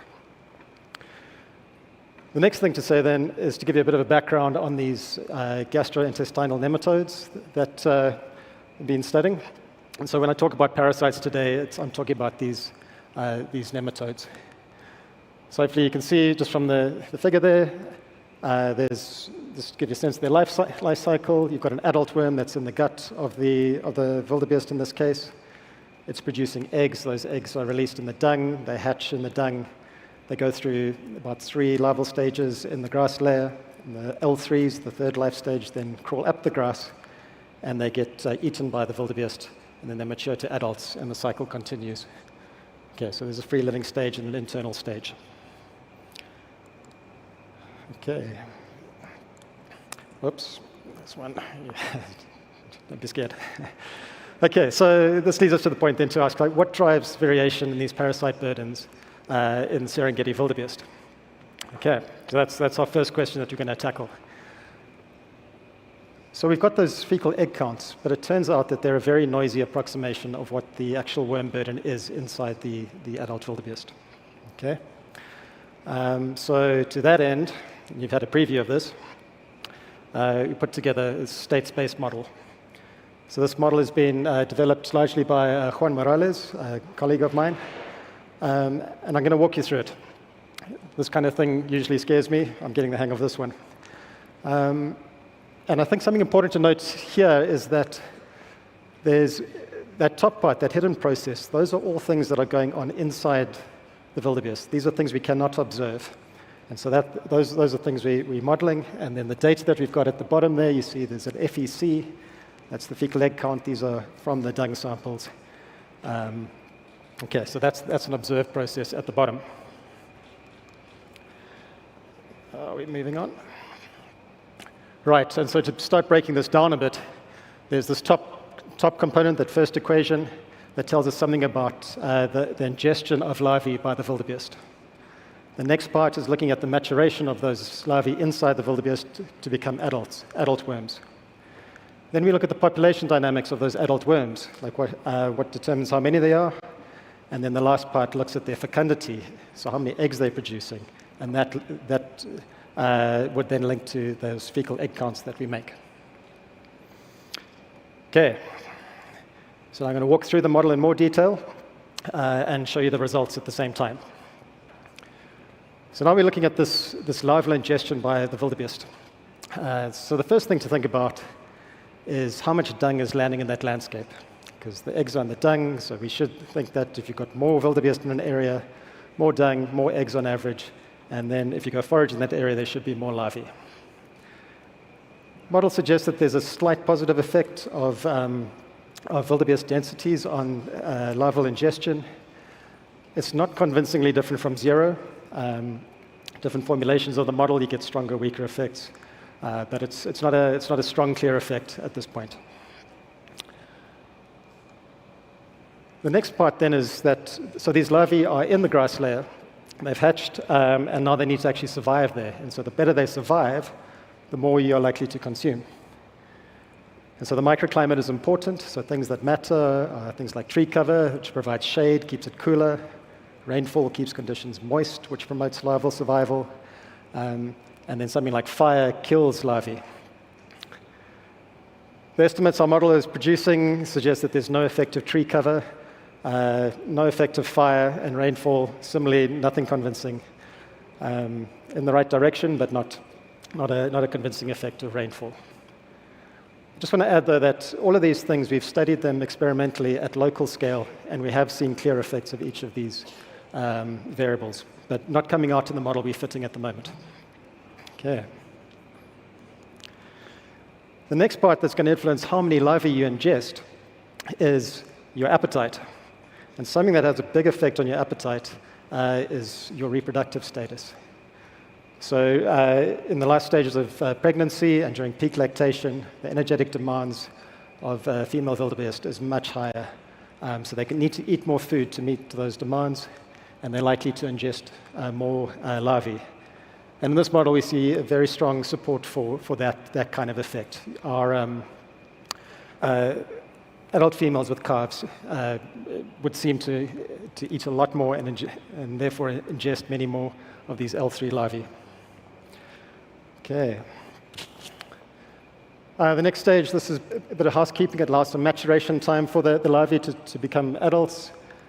And then the next one is just looking at the effect of this maturation time from larvae to adults. And so what we've done here, I'm getting distracted. So we're looking at this adult worm population. There's two components. The inputs, so that's how many larvae are maturing to become adults, and then the survival, so how many of those are actually dying over time. We've interacted both of these effects with your calf burden. And the reason whether you've got a calf or not, The reason for that is that those energetic demands also suppress your immune system. So if you have got a calf, we'd expect you for more larvae to mature and fewer adults to die. Our model picks up no support for that, but on the next stage, there's suggestion of a very clear immunosuppression effect on that adult worm fecundity. So animals with calves, the worms inside them, the model suggests that they're producing a lot more eggs. Okay. So with all of that done, we can then go to an individual. The red dots are the actual fecal egg counts from the dung samples I collected. The dark line is the estimate of the internal worm burden. It's doing a reasonable job. It's a nice example. For this animal, it didn't have a calf in the first year of the study. It did have in the second. So you can see these clear effects of having a calf on the fecal egg counts and the worm burden. Okay. So how do these parasite burdens influence wildebeest movement and habitat selection? To address this part of the study, we used integrated step selection analyses. So for each step in an animal's movement trajectory, you generate random points that they didn't take, and you compare those to the steps that they did take. This form of analysis allows to take account for movement constraints when assessing habitat selection and vice versa. I should be fitting this model using the estimate of the worm burden. I'm using the calf effect in the meantime. So time is running here. But I just want to say that our worm burden results in the preliminary models we fit align with the calf effects, but they're not quite as clear. So in this model, you've got a movement component that you're analyzing, interacted with having a calf, and a habitat selection component interacted with having a calf. And to jump straight to the results, what we see is that there are quite strong effects of having a calf on your movement. Basically, if you've got a calf, you take shorter steps, so you don't move as far in each time step. This is a 12-hour time step, and your turning angle tends to be greater. So the net effect of this is that animals with calves tend to show less displacement over time for each time step. Okay. Not much going on the habitat selection side, and I'm going to skip over it because it's not something important for the take-home messages for today, which we will get to. There we go. Right, okay, so to wrap this all up, how do these parasites influence the Serengeti wildebeest population? So I think what we're seeing here is that you're getting the wet season really is this crunch time. You're getting these big aggregations of calving females, and because there's lots of animals, there's lots of dung, so you're getting lots of eggs going into the system. Their appetite is enhanced. They've got huge energetic demands, so they're eating more, so more larvae are being consumed. That the costs of reproduction suppress their immune system, not influencing that larval development, but we saw that effect on the number of eggs produced. So there's more worm eggs going into the environment. And then we're also seeing that these effects on animal movement, that animals with calves are less likely to move out of that area. So it sort of creates this cycle that just feeds back on itself. So how do you escape this? Well, you move. So when those calves are big enough and they're able to move off and the system dries out, then movement allows you this migratory escape from parasites in the landscape. So in addition to moving to access food and to escape predators, movement also allows you to escape parasite burdens. All right, I'll leave it there. Thank you very much.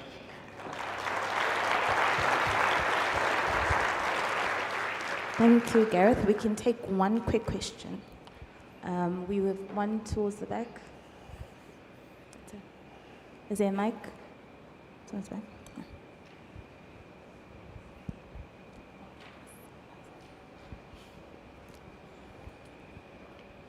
Hello, and thank you for such an insightful presentation. My name is Lydia from Stellenbosch University with the African Wildlife Economy Institute.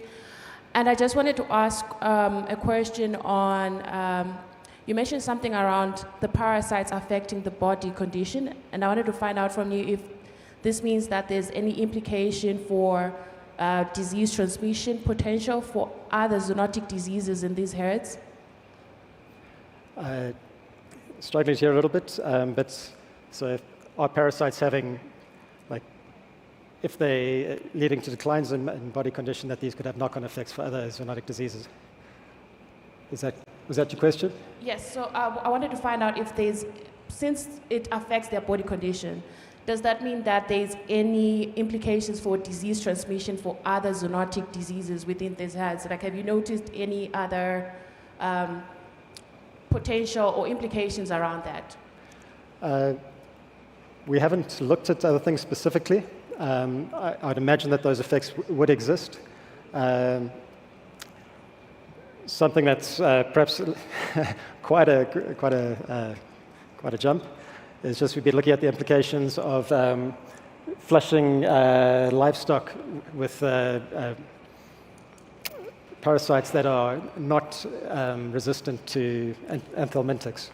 So we've been studying the livestock populations around the edge of the park where the animals have been treated with anthelmintics, developing resistance. And then you get all these naive parasites brought in as the wildebeest migrate through. So yeah, it's not really linking to your reduced body condition and disease, but there's certainly lots of implications for all this movement, disease spread, shifts in body condition. Yeah, lots of knock-on effects through the system, yeah. Okay. All right. Thank you. Thanks, Gareth. Cool, pleasure. Thank you. Just before we end off, can we give one final round for our exceptional presenters during this session? A few housekeeping rules. Before we head off to lunch, we're going to take the conference photograph. That'll be taken by the pavilion. All those who've attended in previous years will know where to go. And those who don't know where to go, please follow Duncan McFadden. He's going to raise his hand here. I think everybody knows who Duncan is. And he'll lead you to the pavilion. After the pavilion, you guys can all head off to lunch. Enjoy your lunch and be back by 2 p.m., please. Thank you, everyone.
there's no one else who loves me like you used to. Sometimes we're not ourselves, there's no one I can turn to. And I know all the feelings that we shared are in the past. And I know your relationships are never meant to last. And I'll take some time, but I'll be alright. We're moving on, we're moving on. I know times are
session of the day, the third session, pardon me.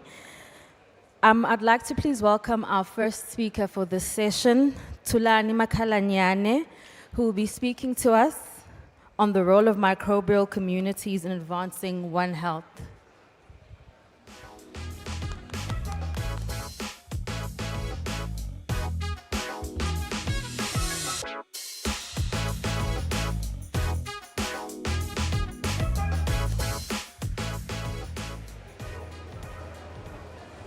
So, good afternoon, everyone.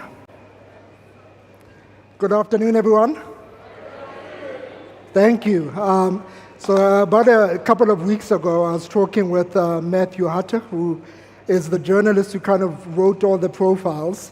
And as we were discussing, I was telling him a little bit about my work and what I do. He suddenly just looked at me and said, "And you are speaking after lunch. Good luck with that." So we'll see how this goes. So I'll be talking about what we can do to advance One Health through the African Microbiome Project. So maybe before I get started, I would like to thank the foundation for providing the logistics and inviting me to come and give this talk. I'd also like to thank our sponsors who've supported the research that we do, who've supported student bursaries and the very costly genomics research that our lab works on. So if your logo is not here and you are keen to sponsor us, please call me. So this might be a slightly controversial start, but just remember, I'm not the one saying this, but it's the authors of this paper, who wrote a paper a few years ago, probably 10 years ago, saying that biodiversity is so much more than legs and leaves. They start this paper with a very controversial opening sentence, saying that despite suggestions from popular science programs, planet Earth is not owned by insects or humans. It's a microbial world. And then they end off the paper by saying that it is time to acknowledge the presence of and study microorganisms beyond those that generate tourist revenue. So I'll try through my talk and maybe give you a little bit more context in terms of our thinking and why we think microbes are actually at the heart of the One Health concept. So microorganisms have been here since the dawn of time, right? It was the first oxygenic microbe that produced oxygen that allowed us to live on this planet. It made the planet habitable. These microbes occupy every ecosystem on the planet. They occupy a range of different niches. We are increasingly starting to understand the role of pathogens, especially in the past few years. But there's a range of other microorganisms, bacteria, archaea, fungi, and viruses that actually are able to provide beneficial ecosystem services. But we know very little about the diversity and functional attributes of these microbial communities. So there are a number of reasons why it is quite difficult to understand the complexity of microbial communities. So microbes are numerically abundant, right? A common example is that a teaspoon of soil has more humans than exist on the planet and all biological entities. There are essentially trillions of these microorganisms. The other thing that makes it very difficult, in addition to the numerical abundance, is that these are biological entities. So while we are trying to study microbes, they are continually exchanging genes, losing genes, and transferring genes among each other, right? So that makes it very difficult for us to get a true sense of the relationship between microbial diversity and the functional attributes that we gain from them. The other problem is that every single system that you look at, whether it's a host-associated microbiome, Belinda made reference to the human gut earlier, or whether it is a soil ecosystem, every one of these microbes are disproportionately affected by the environmental conditions which they occupy. So in our group, we've sort of set ourselves a bold mission to understand and try and get an ecologically guided context of the role that microbes play across a variety of different ecosystems. So we do this by applying the veterinary One Health lens framework in order to understand microbial communities. We've got research in our group that focuses on human health. We try and understand, for example, how microbial community actions in your gut may lead to stunted growth. And I'll give one example of this study. We try and understand animal health. In these studies, we try and understand, for example, how antimicrobial resistance is a growing scourge, and try to understand its links with the environment and the potential contribution of environments in terms of shaping and increasing the proliferation of antimicrobial resistance. We also have a range of other studies where we try and understand environmental health. There's a new program in our group where we're trying to understand air quality and how that impacts on the capacity to acquire airborne diseases, but also try to think of air quality not only as something that is chemical in its nature, but potentially as microbes exacerbating the effects of bad air quality to lead to further health problems. So of course, I would argue that microbes underpin the One Health concept, right? You cannot study anything that's related to One Health without understanding the role of microbial communities. So hopefully by the end of this talk, I've convinced a bunch of you to become microbiome scientists and to apply your studies alongside all the beautiful studies that you do on elephants, giraffes, and all sorts of amazing things.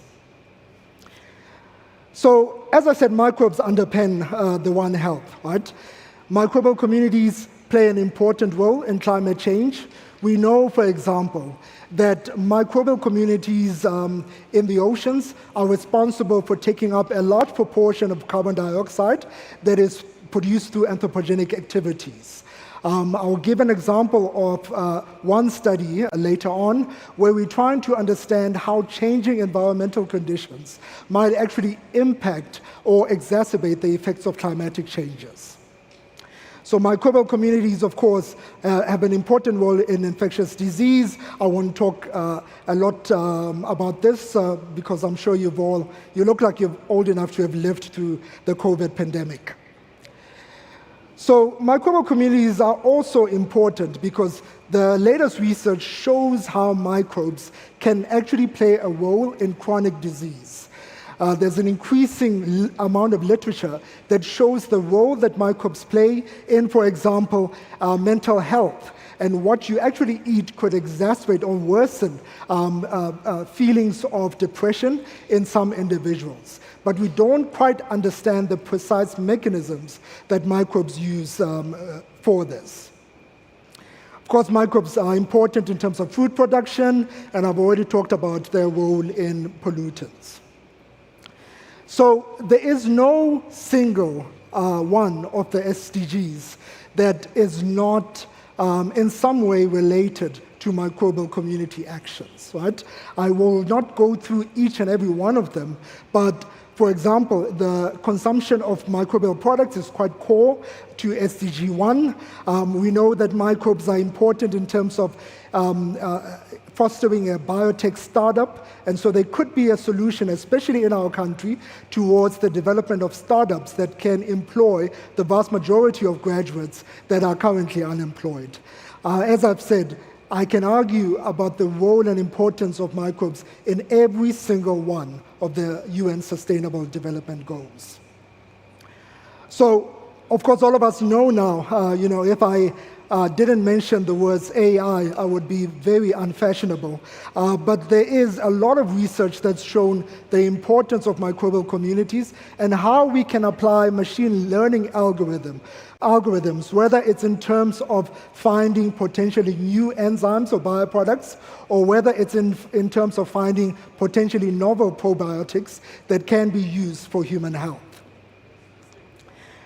But The big problem with all of these AI algorithms is that they require biological data, right? And in order to harness the microbiome for public and ecosystem health, we need to build a diverse training set that minimizes bias and prevents misleading or inaccurate system behavior. What do I mean by this? All of these AI algorithms are trained with biological data, which is largely from the global north.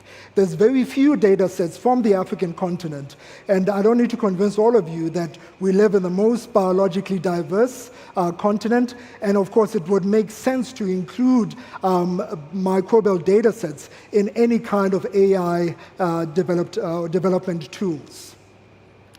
So this image shows, it's an image from a perspective we published a couple of years ago. So the yellow and green dots show the current data sets that are stored on important databases where all of us deposit sequence data, right?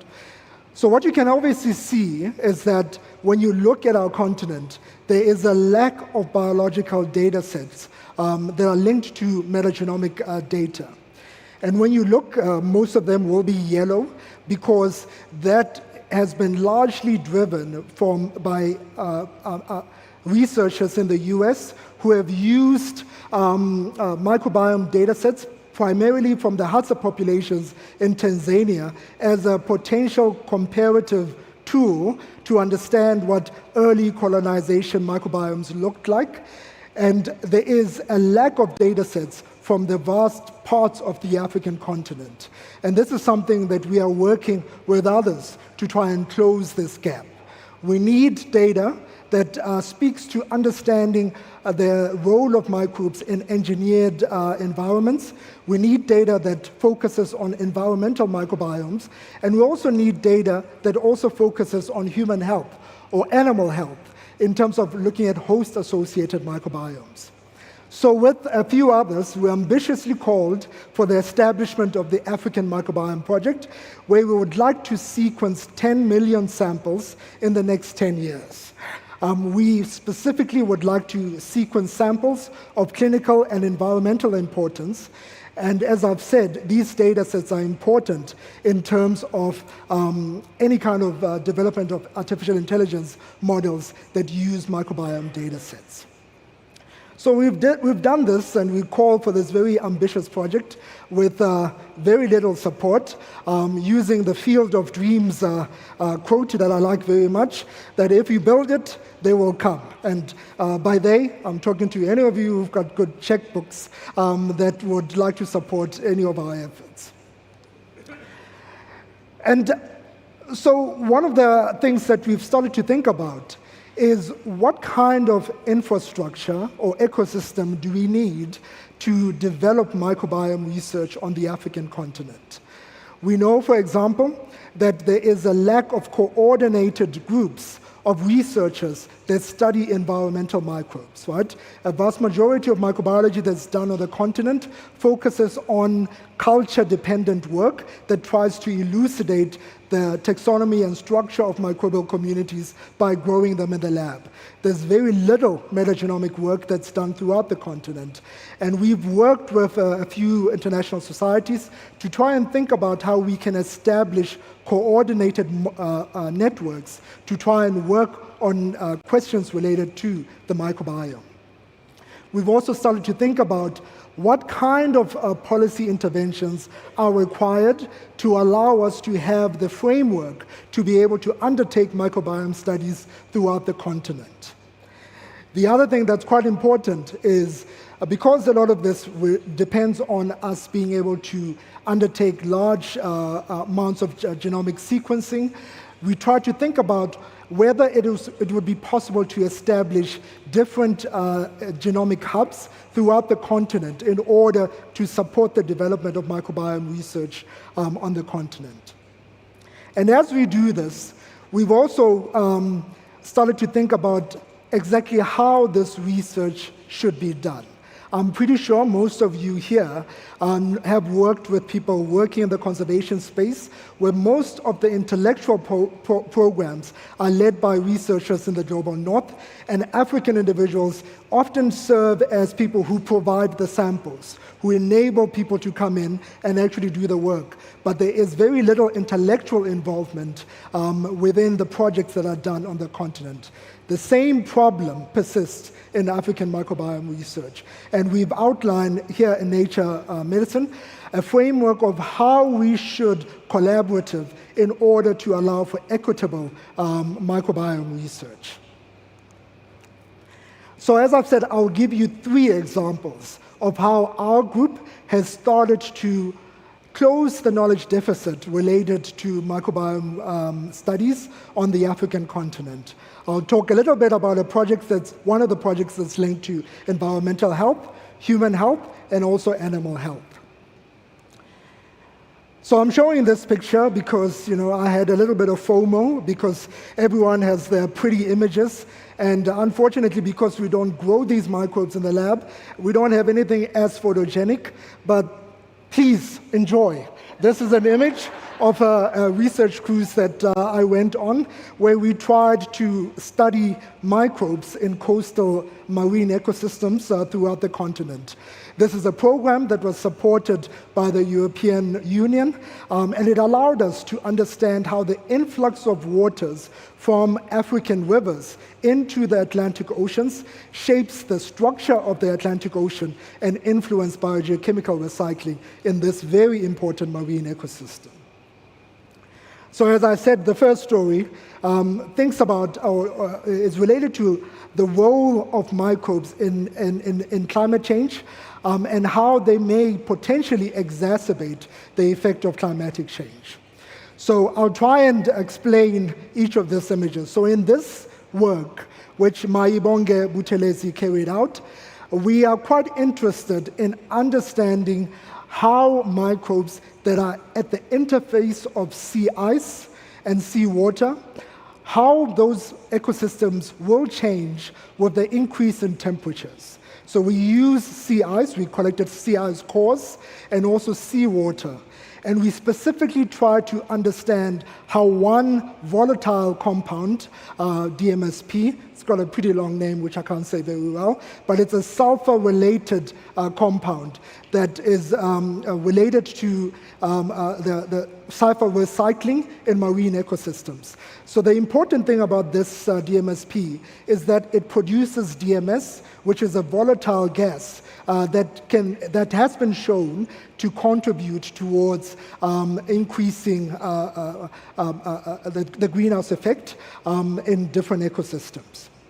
So what Maibonge tried to do is he collected samples on a cruise that was sponsored by the Department of Environmental Affairs from the coast of Cape Town to Antarctica. And then we measured the levels of DMSP in each of these samples, right? I'm not sure if you can see this, and the pointer doesn't work, but image B shows the concentrations of DMSP across different samples. You don't need to see each of those images, but what you can see is that the first large point indicates the DMSP that's stored in sea ice. As you can see, the quantities are more than 4-fold higher than those that exist in seawater. Of course, this has implications in terms of what will happen as sea ice starts to thaw and this DMSP gets released into the environment, right? It could have quite profound effects on altering ecosystems. The very pretty phylogenetic tree there shows the diverse assortment of microbial communities, some of them which represent pretty novel lineages that have not been described previously, that play a role in the recycling of DMSP. And we're able to describe several novel genetic mechanisms related to DMSP recycling in the Southern Ocean. So the second story that I'll share with you is work done by Isabella Blumeris, who in her work tried to understand the effect that, try to understand the role that microbes play in the growth and development of children who are born from HIV-positive mothers, but who were on antiretrovirals. So these kids are not HIV positive. But what other studies have shown is that when they look at the growth trajectories of these kids and compare them to peers, they demonstrate stunting, right, compared to peers of the same age. And our hypothesis is that the microbiome plays a role in terms of contributing to the growth stunting of these individuals. And what we tried to do is we took a bunch of stool samples, and I'll rush through this, and what we could actually see is that genetic mechanisms that are linked, for example, to short-chain fatty acid metabolisms are quite diminished in kids that are stunted, born from HIV-positive mothers, compared to peers of the same age. So this work shows that the microbiome plays an important role in terms of contributing to growth stunting in South African individuals. The last study, which I'll quickly share with you, is a project that we did just shortly after COVID in the Limpopo province. And what we tried to do in this work is that, classical water analysis rely on being able to measure fecal coliform counts in order to determine whether water is good enough quality to drink. But the problem with these tests is that they are very good measures, but they don't really tell you about what other problems could be present in the water. For example, they don't give us any kind of indication of the extent of antimicrobial resistance bacteria within these environments. So what Nyasha did in her study is that using knowledge that we have from other studies where we've seen that there is a specific type of virus that is a very good molecular marker or is linked to people that the stools of individuals and also animals. So this marker, the crassphage gene, can actually give you information about the level of antimicrobial resistance in these individuals. So what we thought is that we could probably use this marker as a better indicator of contamination in these waters. And what we're able to show, and the paper is published, so you can also have a look at that, is that the crassphage virus is a much more sensitive indicator of contamination in these waters. When we looked at fecal coliform tests, which we did alongside the analysis that we ran, often when fecal coliform tests indicate that the water is drinkable, it misses the high amounts of antimicrobial resistance genes, viruses, and other organisms that are present within these waters. So what we'd like to do in future is see how we could develop a molecular-based marker for determining contamination in water sources. So in summary, what I've tried to share with you is that microbes are quite important in terms of the role that they play in terms of climate regulation. With Isabella's studies, I shared that these microbes are also important in terms of human growth and also nutrition. And in the last work that I shared is that understanding viral diversity can be used as an important marker of pollution in water sources. So all of these stories together highlight that microbial communities link every component of the One Health concept, including the environment, human, and animal health. So ignoring microbes means that you're actually missing the foundation of environmental and public health. With that, I'll stop my talk here, and thank you all for listening. Thank you, Tulani. We have time for some questions, if anyone has questions. Don't all speak at once. So, yeah.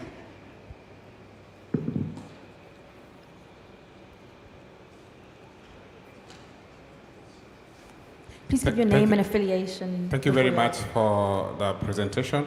I just have one question on how you bring all this together. You presented very good examples, different studies. So do you have like a One Health indicator? Are you working on like a composite One Health indicator that brings all this together? I think that will be difficult to do because it really depends on the ecosystem. But for example, in the last study, I've shown if you wanted to look at fecal-related pollution in water, that using viruses might be a better indicator. In other studies, for example, where we've looked at harmful algal blooms in coastal marine environments, in that case, you might need to use changes in community composition related to certain cyanobacteria to understand how that impacts the ecosystem, right? And to use those as probably a better indicator for determining mycotoxin contamination. So in the gut, for example, the type of indicator you'd use in that instance would also be different, right? So I don't have that one magical indicator, but I guess if you are willing to accept microbes as that magical indicator, that's what you would use. Thank you. Does anyone else have a question? Okay, thank you, Tulani. Cool. Thank you. Just a quick housekeeping. A cell phone was found on one of the poster stands. So if anyone is missing a cell phone, please head to the registration desk to collect it. Our next speaker for today is Dorette Pistorius, who will be sharing insights from a comparative study evaluating cheetah survival and reintroduction outcomes in KZN reserves.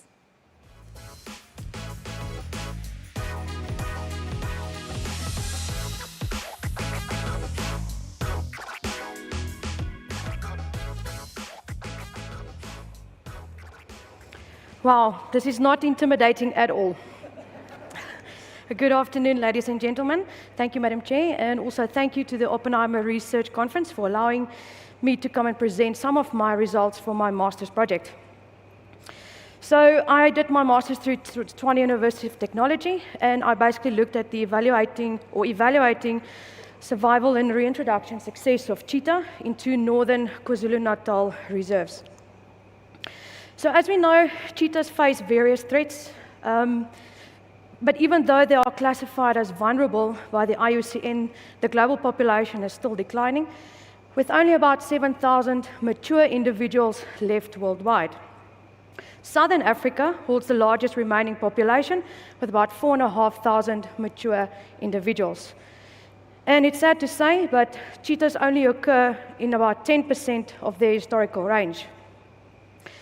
In South Africa, only 44% of prime cheetah habitat actually is within formally protected areas, therefore making regional conservation efforts critical.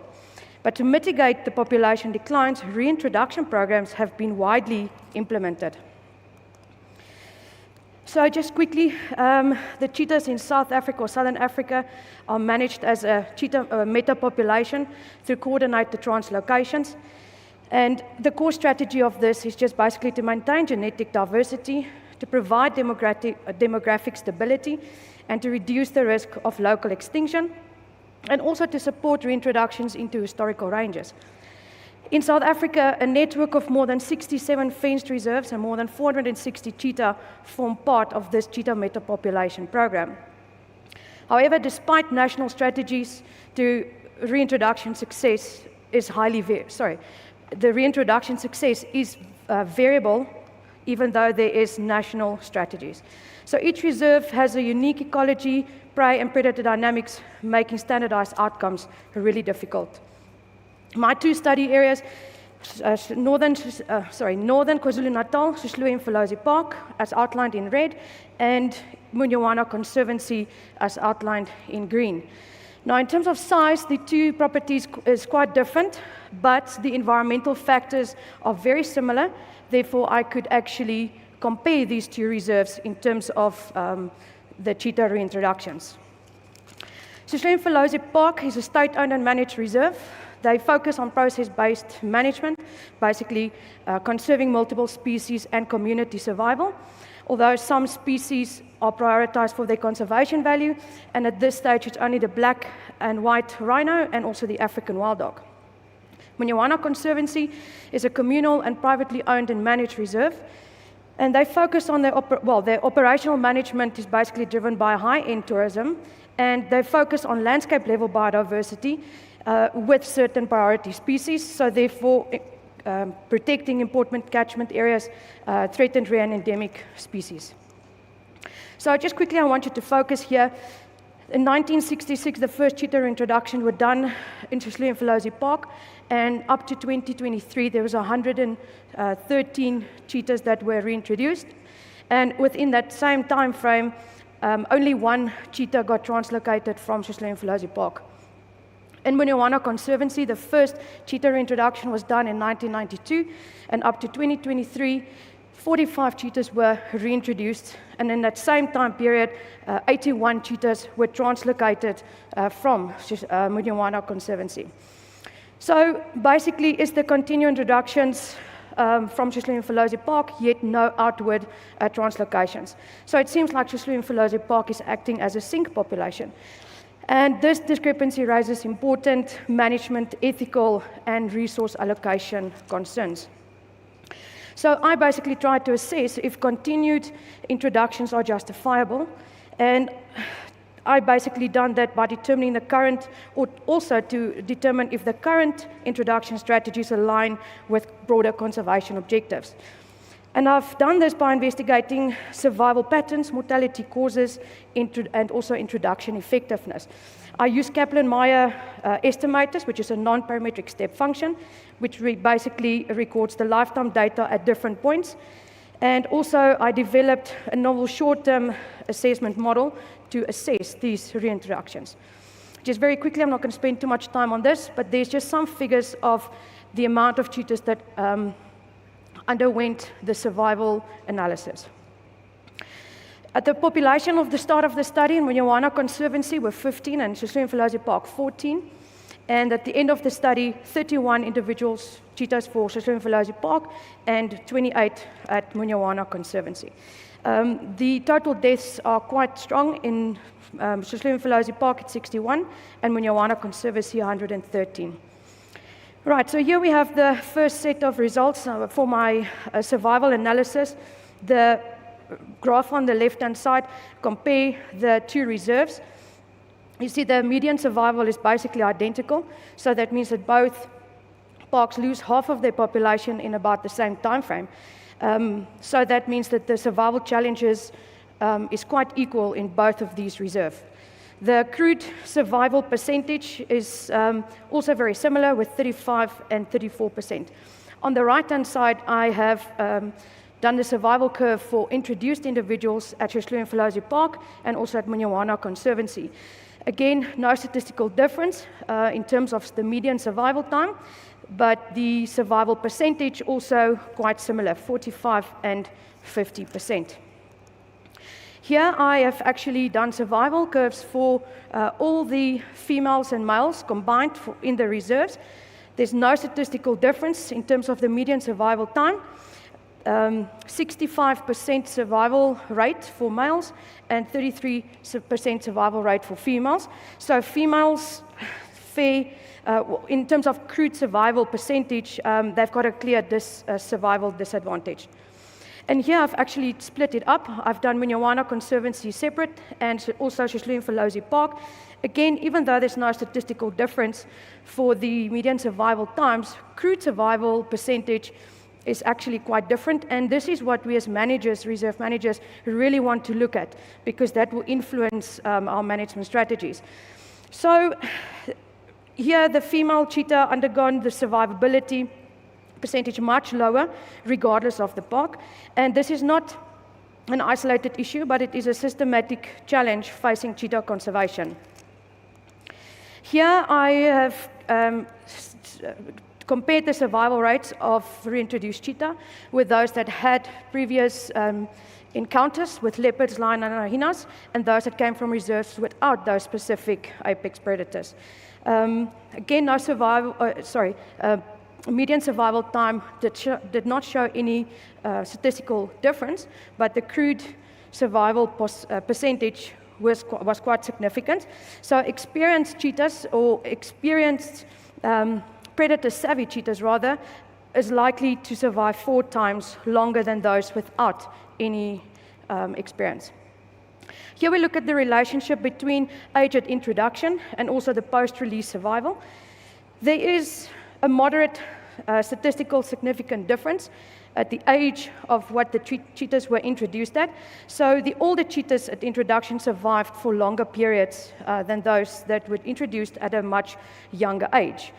The R-square value, it's basically indicating to us that only 15% of this variance can be explained by the age at introduction. So somewhere there are other factors that plays a major role in the success post-release.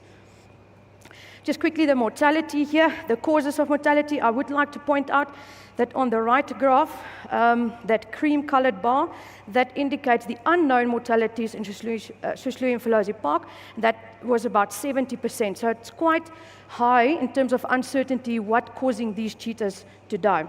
But most natural mortalities occurred from lions and other cheetah. In Munywana Conservancy, lions killed mainly adult cheetah, of which most were female, and 66% of male cheetahs were also killed by other male cheetahs. And Sisulu and Filosi Park, some cheetah males were killed by lions, but all female cheetahs were killed by lions. And no cheetahs were killed by other cheetahs in Sisulu and Filosi Park. So to assess whether reintroduction programs are working or reintroductions are working, the IUCN has set some criteria that you can use to compare or to analyze your results. But I found that this is mainly designed for a broader translocation efforts, and is also much longer term and not really short term. So specific metrics such as establishing a population of more than 500 is unrealistic for cheetah specifically in any given reserve.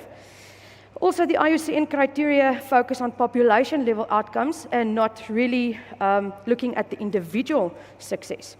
Therefore, I developed a short-term analysis, reintroduction analysis. I called it RACE, Reintroduction, Acclimation, and Cheetah Establishment. This allows us to move beyond population level to assess individual success. And this also integrates ecological and behavioral indicators into a single composite score. So this basically allows us to compare directly the outcomes between reserves, individuals, and across landscapes also. So this model highlights the specific strengths or concerns when we're dealing with introduced individuals, and it also allows managers to actually have real-time adaptive managers intervention, and that also standardizes monitoring because you have to take into account certain factors.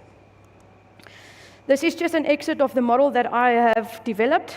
Each indicator is basically scored from 1 being unsuccessful outcome up to 5, which is the ideal outcome, and you basically go out into the field, you collect your data, and you come back and you then score these individual indicators. You then calculate the total score and then divide it by 40, which is the maximum amount of points you can receive, and then it's basically expressed as the percentage, which I call it the score percentage. And here you would take that score percentage and you would compare it to the score percentage range to obtain a success score level. So all the cheetahs, I applied this model to all the reintroduced cheetahs at both the reserves. And basically I found that the average reintroduction evaluation scores are very similar. Both reserves are scored on level 3. Which basically means that there's generally positive outcomes, although there is continued support and monitoring needed in both these reserves. Right, so from that also, the evaluation or the short-term introduction success depends then on previous predator experience and also successful hunting. Longer term depends on cheetah population size, whether there would be enough partners for the female to select a breeding partner, and then also intraspecific male competition. So what we know now is that the overall survival is similar, although it is driven by different factors. The key drivers for success are individual traits, not necessarily population traits, and that Sisulu and Filosi Park is not necessarily a lost cause. Population was below minimum viable size to actually have good production. And then Munyawana Conservancy is a proven source because there we can actually get export quality cheetahs. So my recommendations then after all of this is that when we do translocations, we need to look at prioritizing to release cheetah coalitions rather than single males, select individuals with prior leopard lion hyena experience where possible, and be cautious when we're introducing younger individuals, especially at high-risk reserves. In terms of monitoring, we need to have mandated improvement monitoring at Schutzlin Park, but there's also lots of other reserves that can't afford necessarily to have monitoring programs. And in terms of management, if we want to increase the cheetah survival, we have to lower lion densities. And if we want to continue, well, we can continue with reintroductions such as Schutzlin Park if all the above criteria has been taken into account. Yes, and then we have to celebrate and support Munyawana Conservancy's efforts in creating these translocating cheetahs. Right, and then I would just like to thank all my supervisors, Tshwane University of Technology, the 2 reserves, and those guys who had the boots on the ground, and my family and friends for listening to all my ramblings about cheetah reintroductions. Thank you so much. Thank you, Dorette. We have time for one very quick question, if anyone has one. Please don't ask me how many spots a cheetah have. We have one over there. Please, can you just state your name and affiliation when you ask? It's Declan Hoffman here. On your race score, maybe I misinterpreted it, but 0% you still said is regarded as failing. So if 0% is still regarded as failing, what is a failure?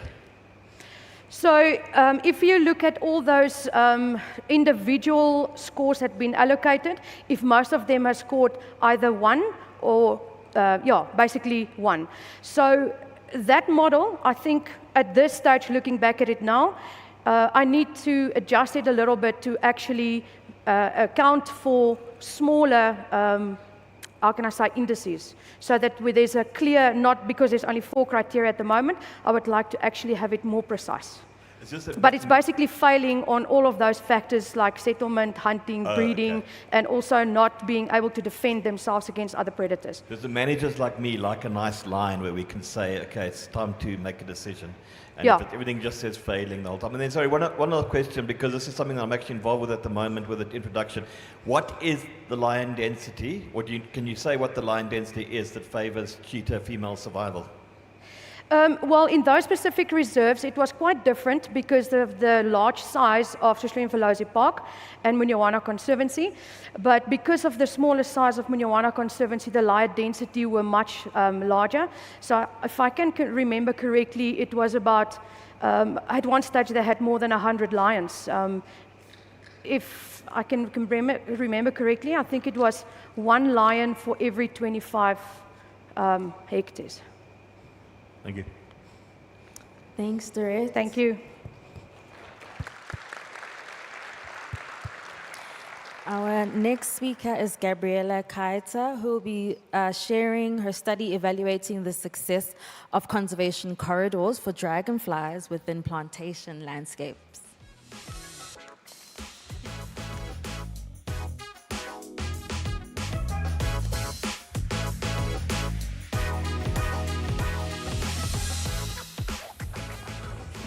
I love that I even have a soundtrack when I walk on. Good afternoon, everyone. My name is Gabby, and I'm from Stellenbosch University.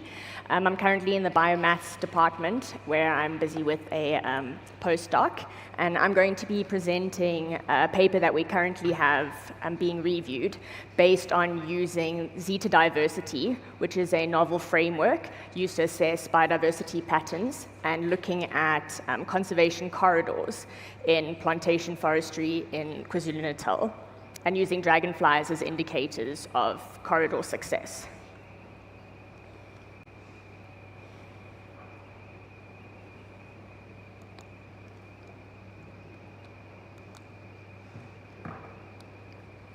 So as I'm sure most of us here are aware that we are in trouble.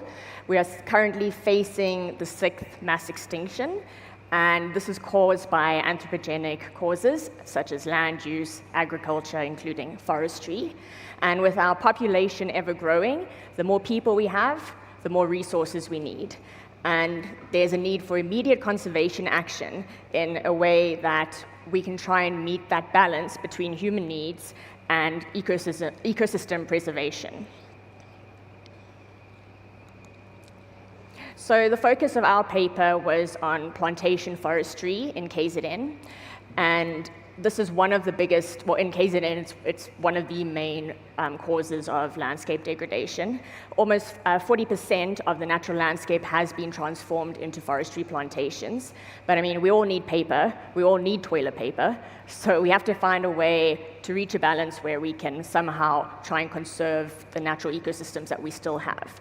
So one of the major problems with plantation forestry in this area is that it's conversion of natural grasslands into these monocultures of exotic alien trees, mostly comprising pine and eucalyptus species. So it's not just a landscape change, it's also a structural change. You go from these open grasslands where there's lots of sunshine to these really, I mean, I've done a lot of work in these plantations and there's nothing under them. I mean, eucalyptus species specifically, they release some kind of chemical that nothing grows under them, and it's a very barren area. So one way that some of the forestry plantations, so the places we worked in, we were funded by Mondi, and they've tried to implement a conservation strategy that seems to be working. It's been for a good couple of years now. And these are called conservation corridors. So what a conservation corridor is, it's basically trying to keep either remaining strips of natural grassland between these plantations, or to regenerate areas that were once planted into a natural state. So that's an example of one of the sites that we worked on. So my main interest has always been in freshwater ecosystems. And a lot of these pine plantations, these corridors, have fresh water bodies in them because of the regulations that forestry companies have that they're not allowed to plant. I think it's 30 meters at the moment, close to fresh water sources because of how these exotic trees take up a lot of the water and mess up the water sources. So it kind of makes sense that if they're going to have these natural corridors, that they include freshwater systems in them. So the main purpose of these is to reduce habitat loss, so by creating additional habitat for the natural grassland species, and also reduce fragmentation, because in these plantations you still have some natural protected areas, but they're kind of patchy, so it reduces the ability of species to move across them. So corridors help facilitate that. And this is just some of the reasons why, or the purposes behind implementing corridors. So as I mentioned, habitat connectivity helps create gene flow, especially with species that you don't want to reach these genetic bottlenecks. So whether they're using these corridors as additional habitat or just for migration between natural areas, either way it's helping with gene flow. And then obviously, if you want to look at the benefits to us, you look at how ecosystem services are preserved by conserving these natural grasslands. And specifically with my interests, fresh water, because we all need water. So this is just a basic picture of what they're trying, or what they have produced using these corridors.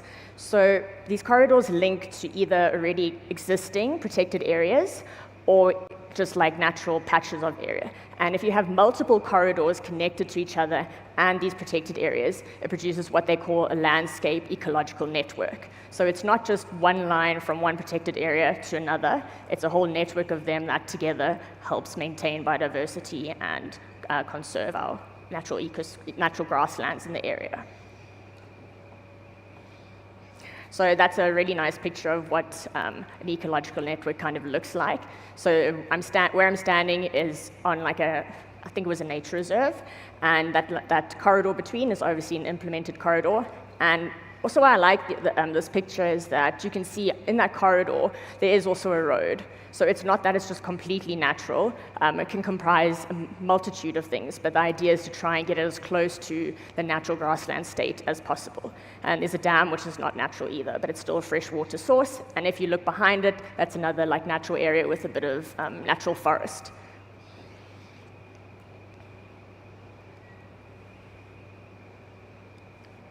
So in terms of looking at the success of these corridors, there's been a lot of research going on for multiple years. And a lot of this research has been based on looking at terrestrial examples. So there's been work done on grasshoppers, butterflies, dung beetles. There's also been some plant work, but why not look at the freshwater ecosystems too? So I've been studying dragonflies since, my undergraduate years. So what they found with these corridors and looking at the insect species as indicators is that they are working. And what we can determine from these different studies is that the wider the corridor, the better. And the more heterogeneity you have within that system, the more species needs you can accommodate, whether it's butterflies, whether it's dung beetles. So the main highlighting point of all of these different studies, I think there's about 20 of them, is that we need to conserve heterogeneity in all its forms within these corridors. And also try to reduce edge effects. So if the corridors are too narrow, they still face the issues that they do when close to those pine plantations or eucalyptus plantations. So I can speak about dragonflies and damselflies forever. They are my passion, and they are highly sensitive to environmental changes, which is why we use them as indicators. So in terms of them being used as indicators, they can be used in a variety of ways. They can be used to tell how healthy an ecosystem is, or in terms of this project, how well a conservation effort is working. But other work that we've done, we've also used them as umbrella species, which means by protecting the ecosystem or the habitat that they are naturally found in, what percentage of other species are you also protecting? And they've found to be highly beneficial in terms of protecting other freshwater invertebrates. They're also highly efficient at conserving, in terms of umbrella species, terrestrial invertebrates, and also wetland plants, because they have life cycles that depend on both the terrestrial and the aquatic environment, so they kind of can help determine whether both of them are equally functioning well. And then over and above that, we use males when we do sampling because they are highly territorial of their waterside territories. They are massive, they're easy to sample, and if you happen to miss one on a day, you can go back the next day and it's still going to be in that environment. And so they're easy to identify to species level and low cost and easy to teach other people how to use them. But over and above that, I can go on forever about why I love them. So a recent paper came out about how everyone thinks butterflies are the furthest traveling insect. They're actually not. It's one dragonfly called the globetrotter. An even better paper that recently came out is so when females are ready to mate, they come to the waterside territory to find a male. And if the male harasses them too much, the females drop dead. They play dead. They drop from the sky and lie on their backs so that they don't have to mate. But I can go on and on about them forever.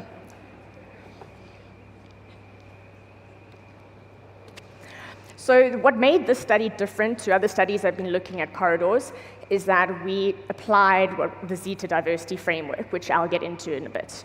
So up until now, we've mainly been focusing on like alpha and beta diversity metrics, such as species richness or like species indices. And I mean, the dragonflies even have their own specific dragonfly biotic index. But the problem with these pairwise comparisons is that they don't consider the roles of rare versus common species, whereas the Zeta diversity framework does. Don't ask me about the stats behind it. Ooh, that was fast. I'm normally way too quick. Okay. So the Zeta diversity framework enables us to compare species turnover between any number of sites. So if you're looking at species between any two given sites in an area, that is if a species is shared between only two sites between multiple areas, that is considered a rare species. But if you compare 5 sites and the same species is found between any 5 combinations of sites, that is considering the more common species. And Zeta also considers the effect of distance on sites, which is an important variable when looking at these kind of effects. So that's just a quick depiction of what I was trying to show. So if a species is shared between the 3rd order Zeta, it would be a more common species share between any 3 combination of sites compared to first order, which is alpha, and second order, which is beta diversity. So we wanted to assess diversity in plantations, and we looked at corridors compared to natural protected areas using the Zeta diversity framework, but also looking at richness and the influence of environmental variables on these metrics. So we had 104 river sites within corridors and within natural areas, 55 natural, 49 in corridors. And each sampling session comprised 2 observers looking at dragonflies on clear, windless, hot, sunny days for an hour per site. And as I mentioned, only looking at adult male dragonflies. So we collected a wide range of variables, but based on previous studies and the questions that we wanted to ask, we selected these 5 to look at because invasive species as well as the land use type it looks at the disturbance side of things, whereas dissolved oxygen and water temperature is focused on the river dynamics, and shade cover and dissolved oxygen is focused on, shade cover is more like the terrestrial side of things, which all interplay with each other. Oh, flip. Okay, let's speed this up. So we used Zeta diversity and species richness estimates and considered how those variables affected them.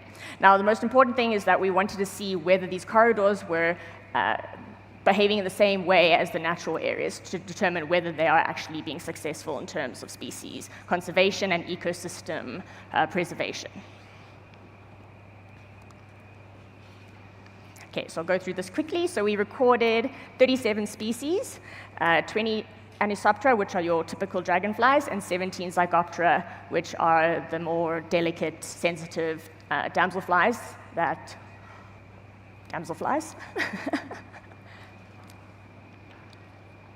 So our unique findings, I'm not going to go into details, but in the corridors there were 4 unique species, and one of these was actually a highly rare and threatened species. Whether it was using the corridors just for movement purposes or actually as a habitat, we don't know, but it was a really cool finding, especially for the plantation company that we were funded by.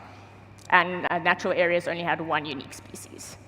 So in terms of species richness drivers, only land use and shade came out as important drivers of species richness in these areas. So corridors actually had higher species richness than natural, which you think, okay, that's a bit odd, but again, it might be because they're using these areas for transport, and also might be because there's more generalist species that are inhabiting that areas, but I'm not going to speculate, it's just thoughts. And then shade cover also influenced species richness and reduced it as shade increased, species decreased, which is to be expected because they thermoregulate and depend a lot on sunlit areas. So in terms of the Zeta diversity framework, so if you look at the natural and corridor sites, so corridors had more shared species as you go down than the natural areas did, but it wasn't significant, so it's not really something to focus too much on, but that these corridors are not performing in a way worse than the natural areas are. So then looking at Zeta 2, when we looked at those environmental variables, those are the more rare species because they only shared between two areas, and those are the variables that affected them. So increases in those variables typically reduce the similarity between sites, and you'd expect rare species to be sensitive to more variables. Okay, I'm going quick. And in terms of the common species, they had fewer variables, but what's important here is that for both of these, neither land use nor invasive species came out as predictors, which means that these corridors are possibly functioning in a way that is not different to that of natural areas and controlling the invasive plants.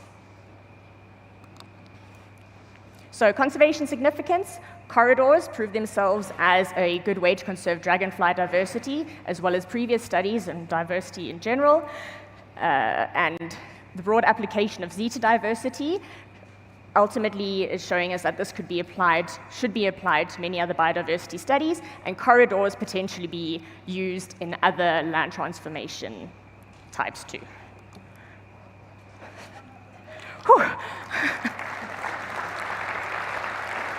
No time for questions, sorry. Thank you, Gabby. Yes, unfortunately, we don't have time for questions. So if you have questions for Gabby, please catch her over afternoon tea. Well planned. Our next speaker in this session is Lwandile Ngozi, who will be speaking to us on biological indicators and responses to changing climates and landscape use in freshwater ecosystems.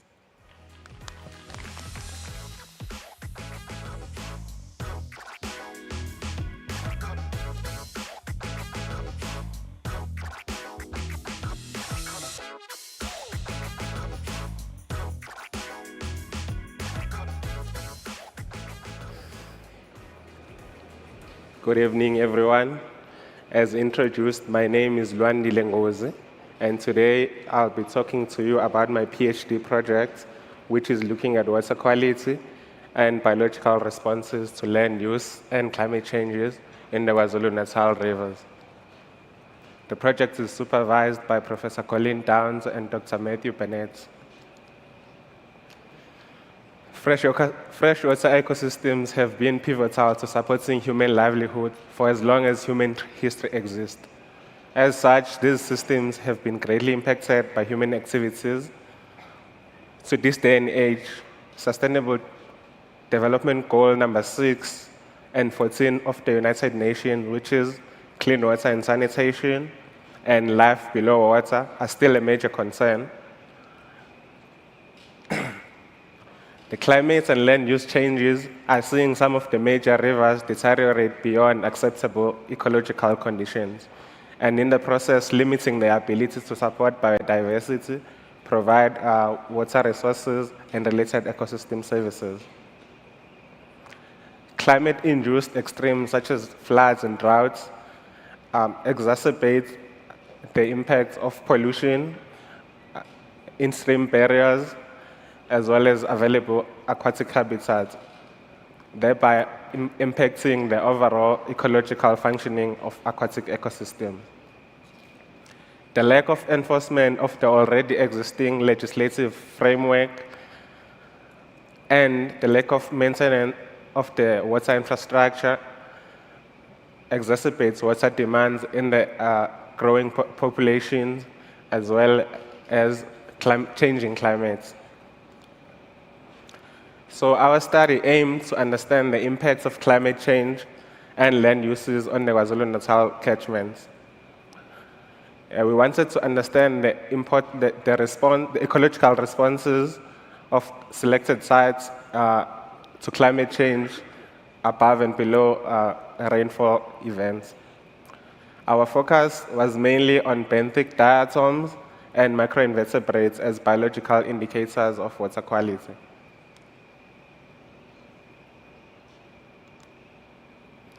So we objectively assessed microinvertebrate communities at selected sites in the KwaZulu-Natal catchments. And we also monitored water quality and chemistry across these catchments. So these are the 52 sites across the 3 catchments, which is the Umkomaz, Umngeni, Uthukela, and all the way to Upongolo and Ngwavum.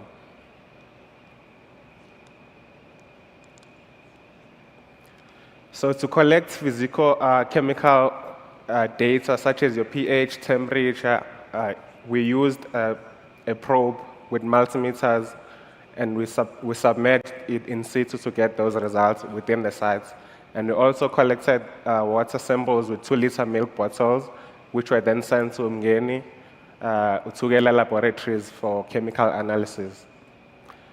So for E. coli monitoring, we used 500 ml bacterial bottles that were also provided by the Umngeni Uthukela lab. To collect benthic diatoms, we would then scrub rocks with a toothbrush and then preserve the residue in ethanol, which we have sent to laboratories for analysis. And then we employed the standard size protocol, where we use a 30 by 30 centimeter mesh net of 1,000 microns, and then we sampled boulders and stone for 2 minutes, and then stones out of currents for 1 minute, vegetation in stream for 1 square meter, and then 2 linear meters for marginal vegetations. And then for gravel, sand, and mud, we spend 1 minute sampling those. So the water quality results were within acceptable levels by the South African water quality guidelines, except a few sites that exceeded those thresholds. And for E. coli, we compared our E. coli results from high flow of 2024 and the low flow of 2024.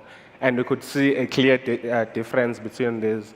During the high flow, a lot of sites had higher than normal E. coli levels, and they exceeded thresholds of potential concern.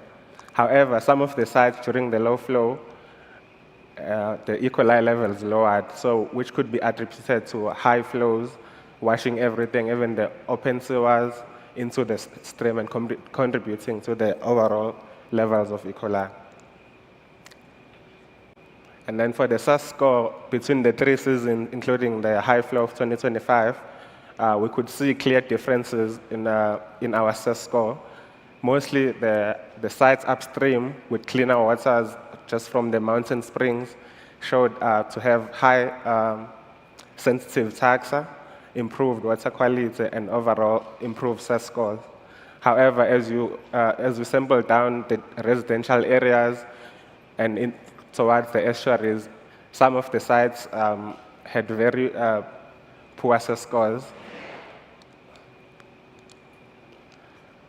The average score per taxon is basically the contribution of each taxa into the overall score of that site. So most of the sites, including the upstream, were within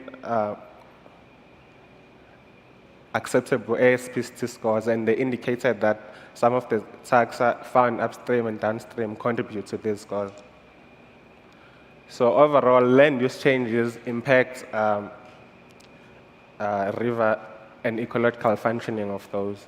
And with these results, the analysis is still ongoing, but what we want to advocate is stakeholder engagement into developing resilient policies around water management, as well as protection of our lovely ecological freshwater ecosystem. Thank you.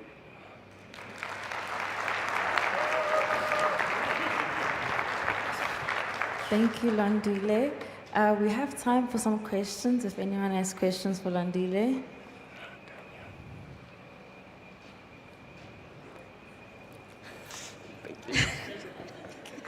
Thanks, Landile. The last talk for this session is by Lindoguhle Dlamini, who will be sharing how fire exclusion and grassland degradation impact soil carbon dynamics in South Africa's Afro-montane grasslands.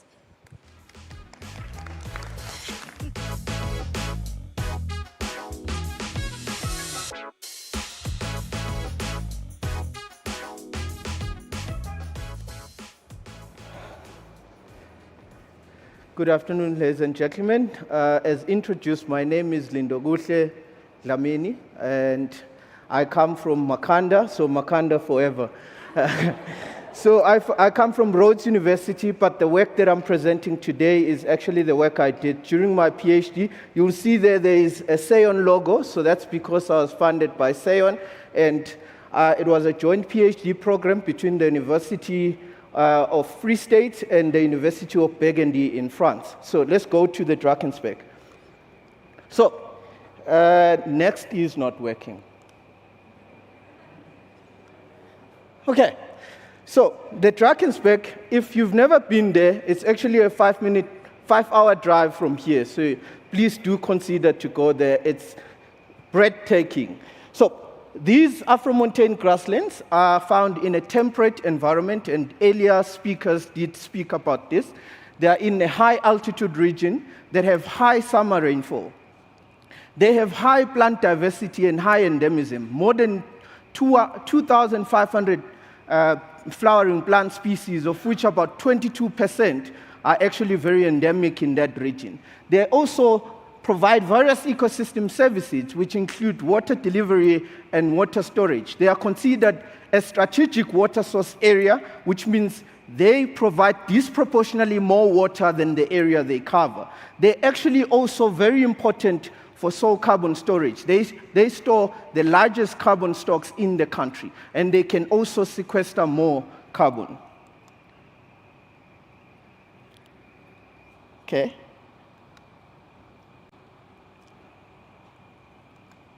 Sorry? I want to go back. Okay, great.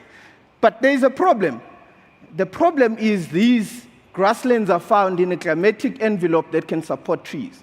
While they are ancient grasslands, without fire, they change into a forest-type system.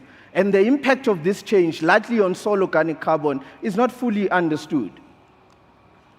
So, soil organic carbon have gained interest over the years. And there are several reasons for this, but I'm going to give you 3 reasons. The first one is we know that soils are the largest reservoir of terrestrial carbon. They store 4 times the amount of carbon compared to above ground vegetation, and 3 times the amount of carbon compared to the carbon that is in the atmosphere. But the second one is we are worried about climate change. That if soil stores so much carbon and they also release carbon into the atmosphere through the process called soil respiration, and this is very sensitive to things like global temperatures and land use change. This might start to create this positive feedback loop where soils will start to release more carbon into the atmosphere. But the last one is the hope.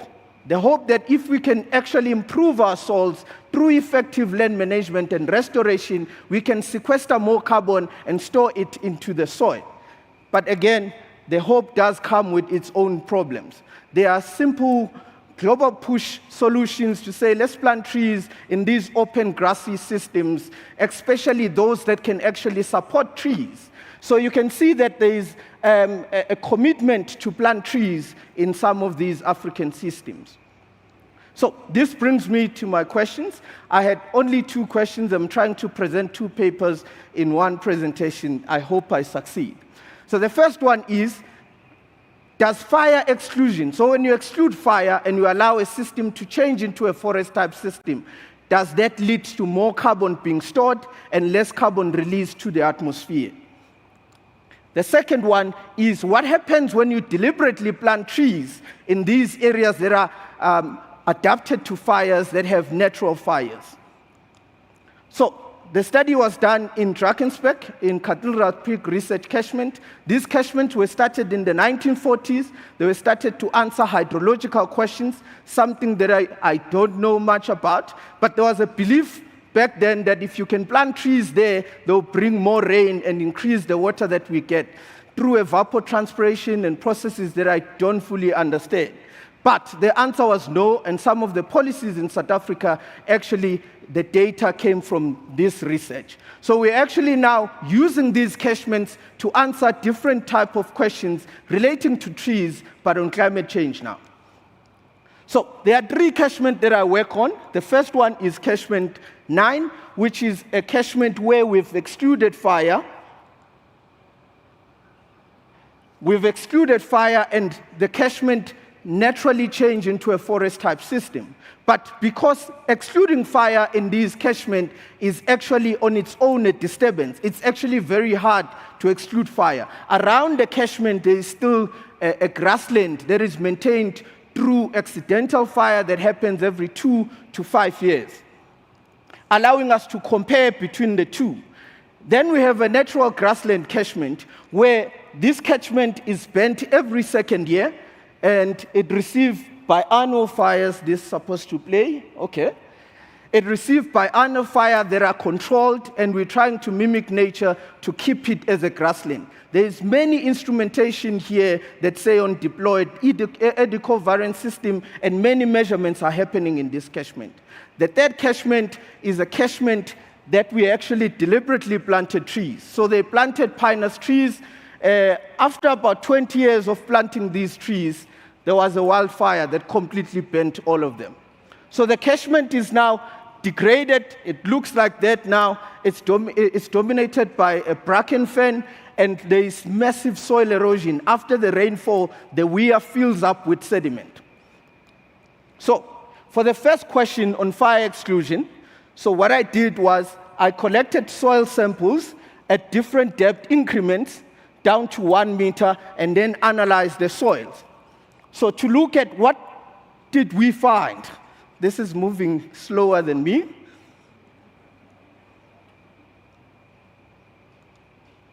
Okay. So to look at what did we find, we actually found that contrary to what you might believe, the grassland actually stored more carbon in the topsoil compared to the adjacent forest. So even though when you look at the whole profile, there is no differences between the two. So when we look at the isotopic carbon isotope signatures, generally the grasses are C4 in that system, and the trees are C3. So you can look at the signature and look at where does the carbon come from. So if you do a simple equation called isotopic mixing equation, you can see that more than 40% of the carbon in the subsoil actually comes from the grasses. It's the old grassy system from that legacy effect when the system was changed. It's the carbon from the grasses, not from the trees. So we also looked at how much carbon is released to the atmosphere, and for this I had to go to the field every month for 1 week for 3 years. So my PhD was very fun. So I was collecting gas samples every month for that 3 years and measuring some other auxiliary measurements. So what did we find? So as you can see in that graph in the top, you see that in the first year after the fire, which is 2019, there was no differences between a grassland and a forest. This is because there was that accidental fire. So the grassland was burnt, so there was high soil temperature, and also it was actually bare. So fire have been known to trigger microbial activity, and it releases more CO2 to the atmosphere. But as the grassland rests, the grassland releases less compared to the forest. Overall, the forest was actually releasing more CO2 to the atmosphere. When we do a simple calculation, which is the Q10, looking at the sensitivity of the two systems to changes in soil temperature, we saw that the forest, afforested area, actually was more sensitive, double the sensitivity compared to the grassland. So let's go to the second question. It looks like I'm going to finish. So the second question is looking at in a catchment that is burnt every 2 years, we use it as a control, and then we have another catchment that was planted with pinus trees and there was a wildfire. So because these are two catchments that we are comparing, we look at the top, upper slope, middle, and bottom to look at soil movement also. So what did we find? We found that in the grassland, which is a natural grassland, there was more carbon in the upper slope. But when you look at the bottom slope of the degraded catchment, you see that there is double the amount of carbon in the depositional zone. This is normal in soil sciences. Carbon moves with the soil. As the soil moves from the top to the bottom, it will carry carbon with it. But the interesting results are actually what is coming next. When you look at the reactivity of this carbon, looking at active carbon, so the easily degradable carbon, the less stable carbon, you see that in this bottom slope in the depositional zone, most of this carbon is not the stable kind of carbon. So it will easily be degraded and decomposed by the microbes and released into the atmosphere. We also looked at microbial activity. There was someone speaking about microbes, so I did look at microbes. So the microbes also, we see the similar result. In the depositional zone, there is high microbial activity. What does this mean? It means that this is susceptible to be released to the atmosphere, and most of the carbon is actually being released to the atmosphere. It's not being stored in that system. Okay, let's sum everything together. The first question was, does fire exclusion, allowing a system to change into a forest-type system, does it lead to more carbon being stored and less carbon released to the atmosphere? The answer is no. We actually saw that it reduces soil organic carbon storage, changing the system from a fine root system with higher turnover to a litter system that takes longer to be incorporated into the system. And because of fires, some of this litter can actually be burnt before it's incorporated into the soil. It also releases more CO2 to the atmosphere and have higher temperature sensitivity. So this means that actually in Afro-mountain grasslands, afforestation is not really a good idea. It's not a good climate change strategy in these grasslands. And when we look at the consequences of planting trees, the likelihood they will burn, and that would lead to accelerated soil erosion, which then this study is cautioning against this large-scale tree planting because of the impact on the carbon and impact on soil health. Just like Professor William Bond, who presented here before, have said, plant the right trees in the right location for the right reason. Thank you.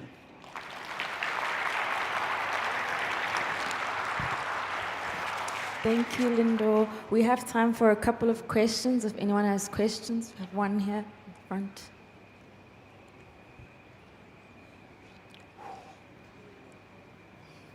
Thank you so much, Dlamini. Your gospel is home. I feel like this has been a very good day for me because this has been an area. In Kenya, we have even a national holiday for planting trees where none existed. So sometimes planting it in grasslands where it's just an old grassland. But I think the gospel is home. But my question to you is, how do you think this message can be taken to the right people, like the government and policy makers, in such a way that they don't just have to be putting much effort into planting trees, thinking that trees are actually doing better than grasslands? Because it's a gospel that we spread, but which is the best way you think we can send the gospel to them too? The answer is I don't know. But what I've done, I'll tell you what I've done. I was at Seon, so after your studies, you write policy brief and you send it to government. So they either listen or they don't listen. And I'm hoping that through presenting in some of these conferences and sharing this knowledge, I also created simple, easy diagrams showing what we found and what it means. We've also written a paper written by all the researchers that are working in mountainous region, looking at the story, the lies, and what we can do to actually protect the carbon in the mountain. We are trying, but I'm not sure if they would listen. Thank you so much for a great talk and really good data.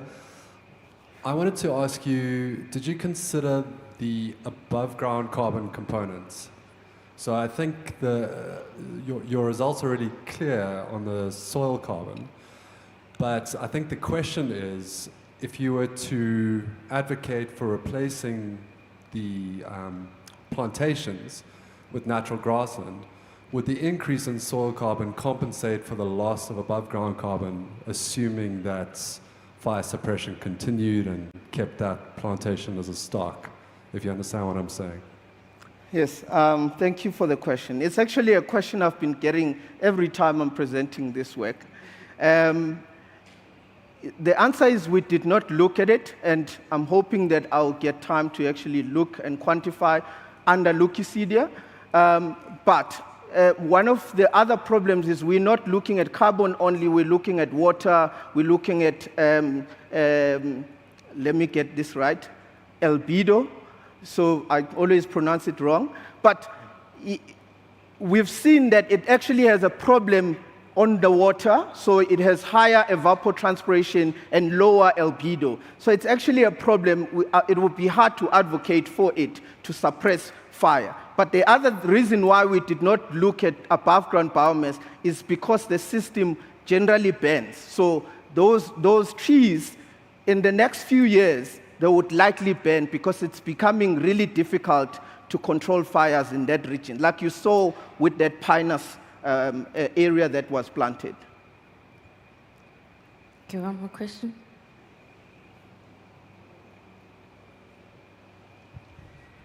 Hi, that's really interesting. I'm Dave Gaynor from the MRI. That's really interesting results. I just wonder, I mean, you planted pine, okay? So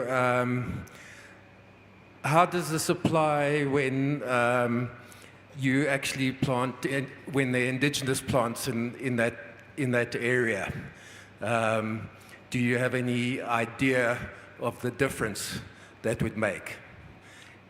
Thank you for the, yes. Suppression of fires would lead into slight increase of natural forest as well, rather than this burning every 2 years, for context. Yeah. Yes, so that the first question was looking at allowing indigenous trees to come in. So it's, even though we did not plant indigenous trees, but the indigenous trees came in, changing a system into a forest type. While it's dominated by Leucaedia, but it's transitioning into an Afro-montane forest. And that's where we saw that actually the grassland is storing more. And under the forest, actually most of the carbon still comes from the grassland. Not sure if I'm answering the question. Yeah, now you cleared it up. I had your experimental design wrong. Yeah. Thank you.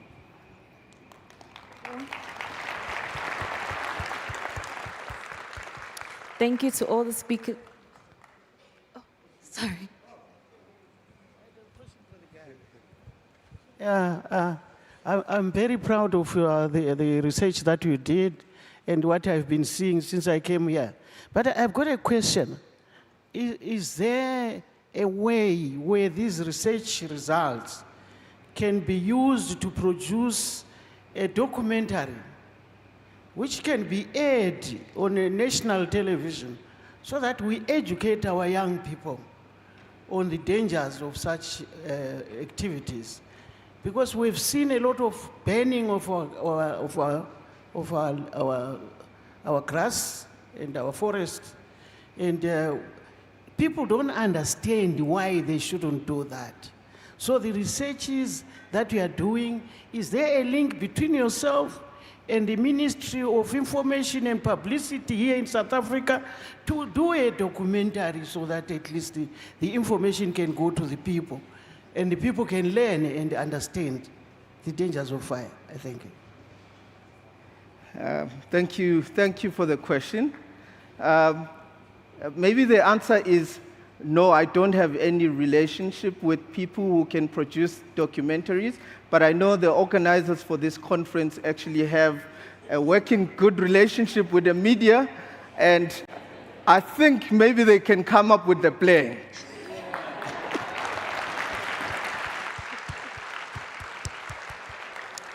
Thank you, Lindo, and thank you to all the speakers in this session. Just before we close, I'd like to highlight one of the amazing books that we have, the many amazing books we have on display outside. This is a gardener's Bible, as Duncan calls it, of South African indigenous garden plants. And one of the authors, Elsa Puli, is actually in attendance, so if you grab one, maybe she'll kindly sign it for you. Thank you to all the speakers in this session, and we're going to break for our afternoon tea. Please, can everyone be back at 4 p.m.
only one guy.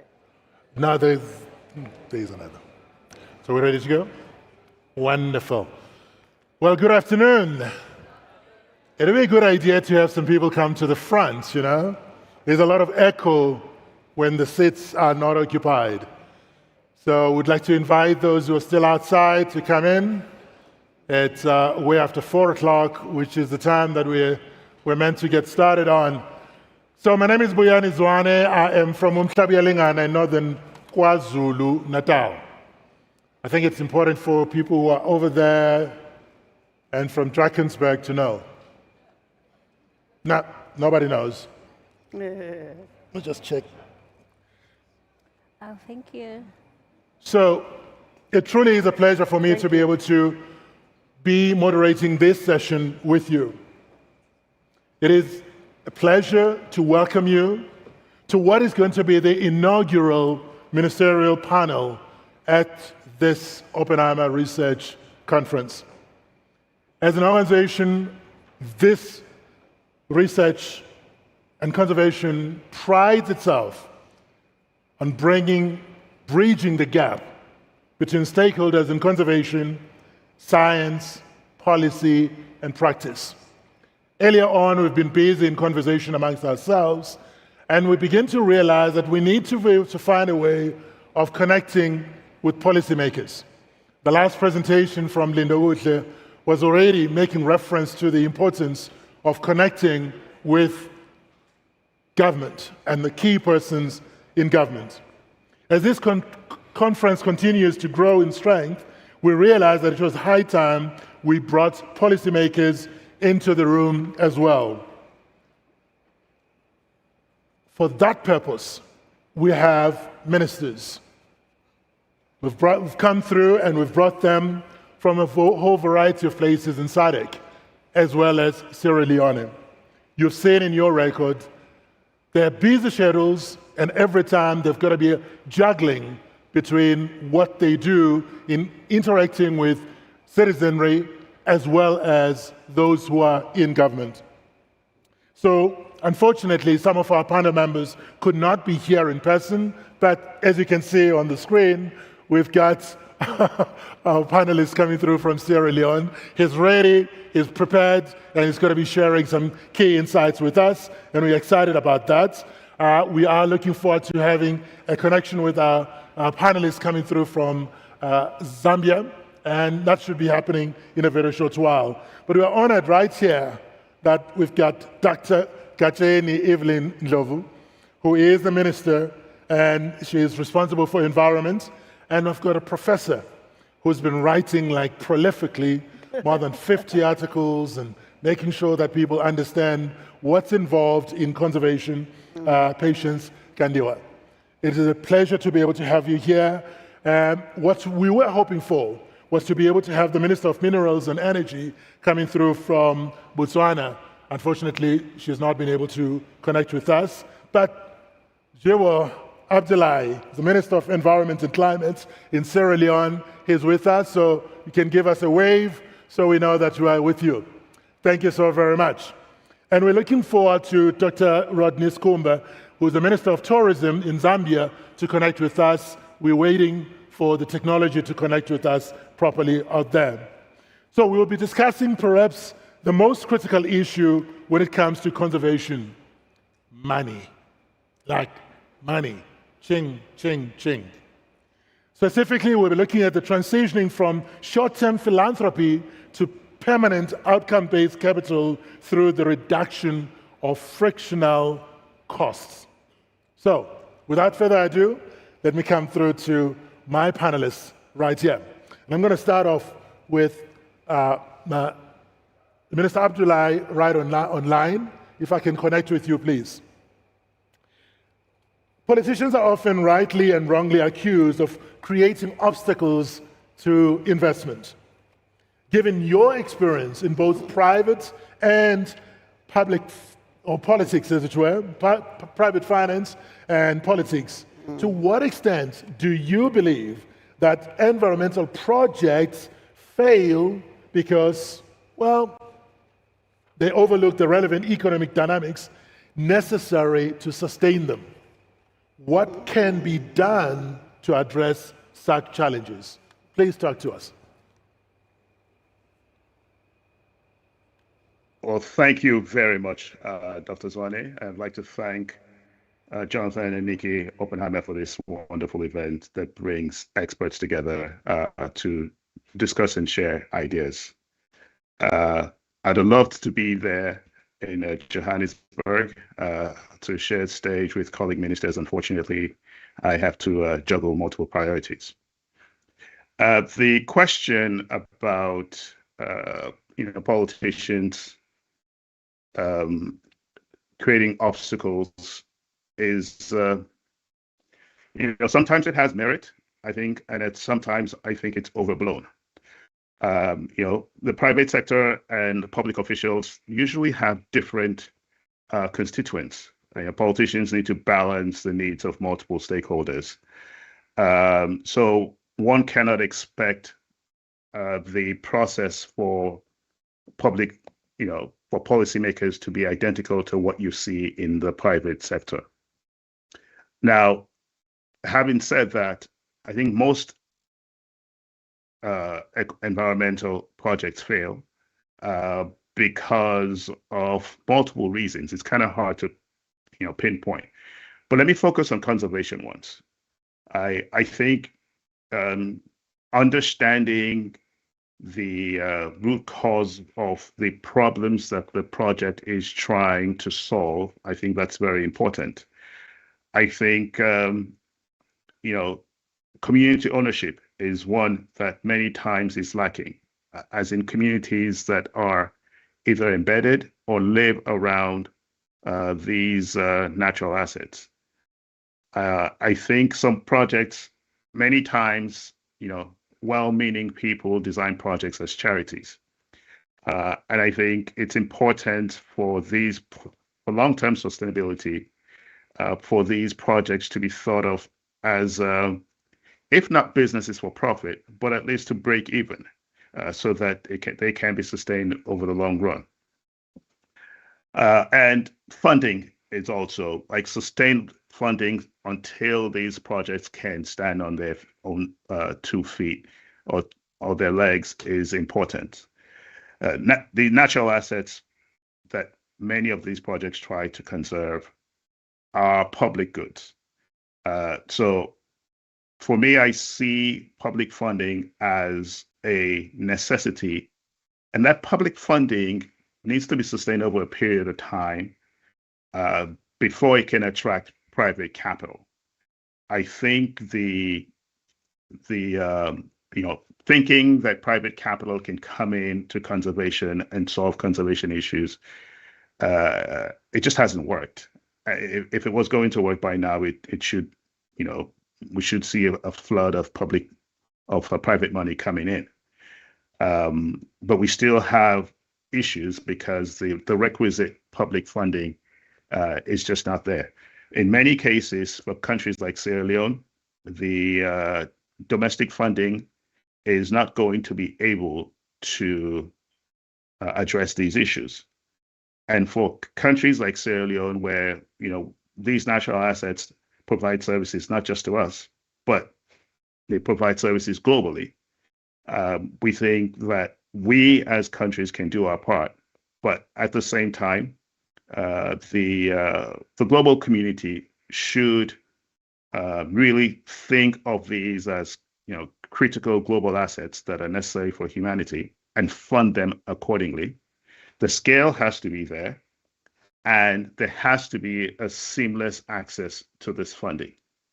I think if we can address those things, then we are likely to see an increase in success of these conservation efforts. Now, in Sierra Leone, we are designing our projects now to deal with 3 of these issues, right? Making sure that we work with communities to design projects, that they co-own these projects, so that we understand the roots of some of the issues that are undermining conservation efforts. And collectively, there's buy-in to address it. We're working with communities to ensure that these interventions are on a path to sustainability. And I mean economic sustainability. And making sure that they are in the driver's seat. And on the funding side, yes, we're pushing the Treasury, but realistically, we understand the Treasury has lots of priorities, and the Treasury cannot really fund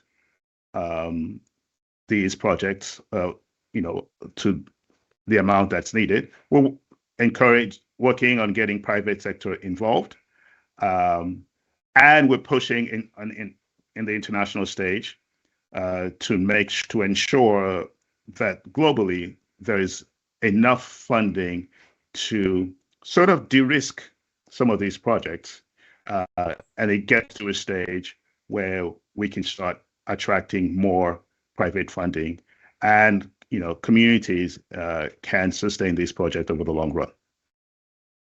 So those are some of the things, on the global stage. We keep stressing the scale has to be enough to deal with the problem, and it has to be seamless.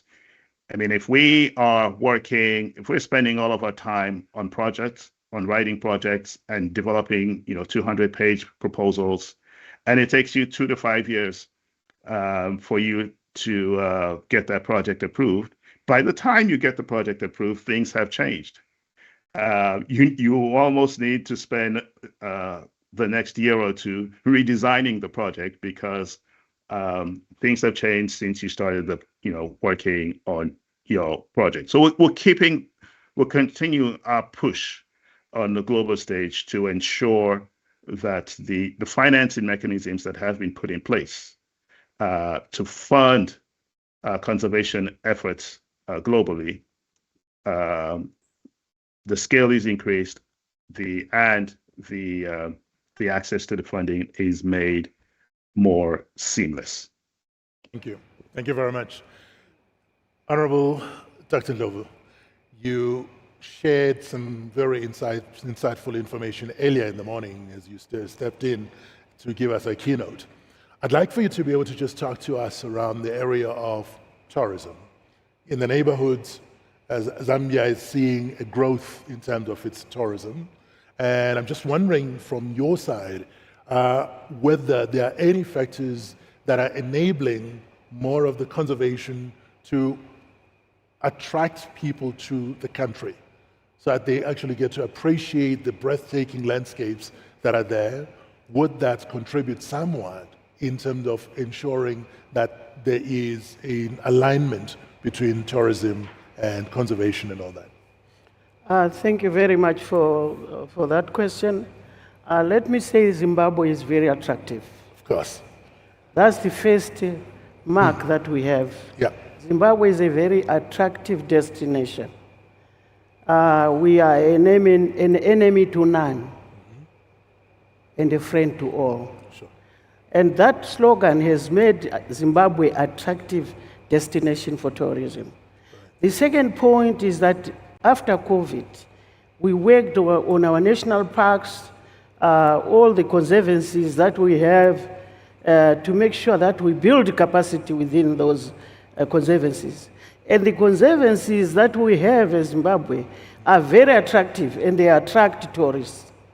They come to see our animals. Yes. They come to see our landscape. Right. I think in the world is one of the beautiful layouts. Because you go to Midlands, you are seeing tracks and tracks of flat land. Sure. And then you go into another province, you find quite a different scenario. You are in the Matopo Hills, you are seeing these big rocks that are very attractive to tourists. Sure.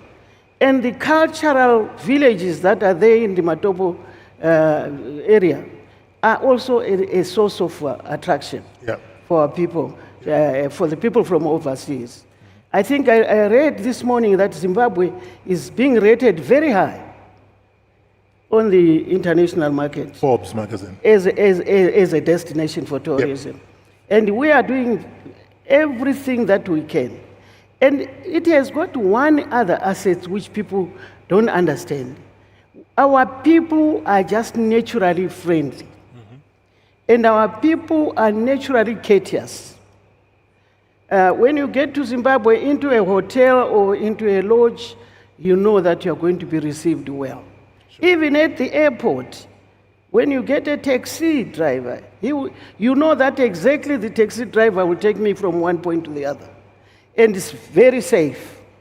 It's a calm society, a society that is receptive to other people. So that's the strength of Zimbabwe. And then we've got some of the assets like the Zambezi, which we share with Zambia.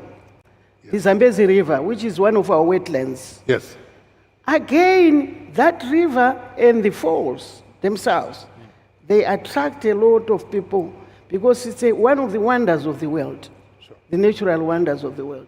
So we have the capacity to entertain. We have the capacity to receive people, to welcome people.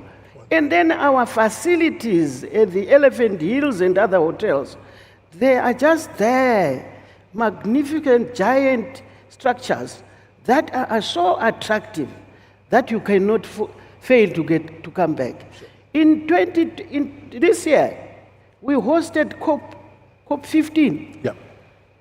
The numbers of people that came there was amazing. We had 174 countries. Of those, 172 were members of the Ramsar Convention. Okay. One was just a tourist who had come to see and we go back. The other country was coming to observe. Mm-hmm. And by the end of COP15, he had joined the COP. Well done. He had joined because really the atmosphere was so receptive. Our First Lady had brought in a kitchen where we are selling our own traditional foods. Yeah. And our traditional food, our cuisines, were so attractive to so many people that they were never looking at the chips, fish and chips, chicken and quarter chicken and chips. They were now going towards the gastronomy, right. To go and enjoy the natural food that Zimbabwe provides. Yeah. Zimbabwe is a destination that you will never forget. If you go to the Eastern Highlands, it's another setup with a lot of mountains. Right. With flat land where we grow our tea. Right. We grow our coffee. It's a unique country, that one. Great. The land between the two rivers. It's just a unique country that has got people that are so friendly and receptive to other guests. They know humanity. They know that people are the major asset. Prof is probing for something with you. Yes, she will answer that. You can come in. You want to come right in, please. You can come in. Okay, just to add to what Honorable Ndlovu has said, yes, we have seen the same trajectory in terms of tourism recovery in Zimbabwe, just like Zambia, and this has really been steadily improving and growing. Yes. And from as low as zero, tourism at some stage it came to a standstill when all airlines couldn't fly, when people had to lock down and no travel. And having a financing model that is anchored on revenue generation through largely tourism, we realize the vulnerability of such a model. And this is why we have been innovating in terms of how to finance conservation sustainably, because wildlife conservation itself, it has never been a cheap undertaking. It's very expensive to do wildlife, and there's no panacea or a one-size-fits-all approach in terms of financing conservation. And this is why we need to think beyond tourism, because tourism alone, it's not a panacea. We need to innovate in that space and explore and learn from each other to find how else COVID taught us something. And you talk about resilience. I think Zimbabwe, we have learned about resilience firsthand.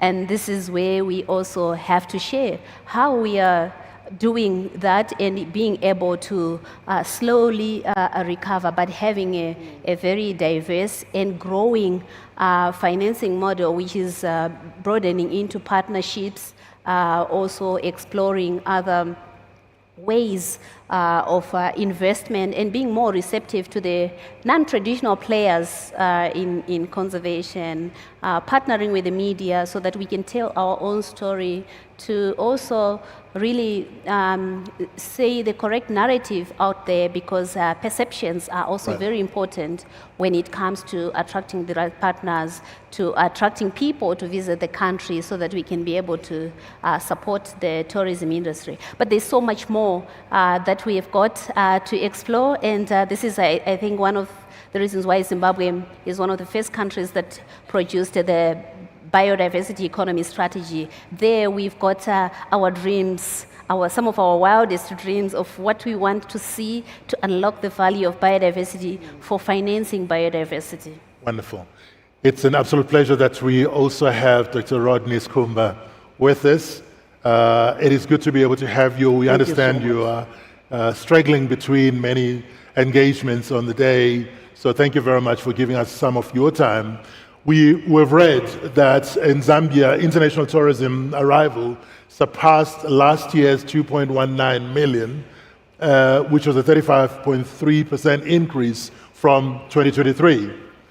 On one level, that is a clear example of how to generate long-term permanent capital to meet your climate goals. However, increased footfall also brings challenges in protecting biodiversity alongside the increased risk of human-wildlife conflict. How does one balance these differing priorities?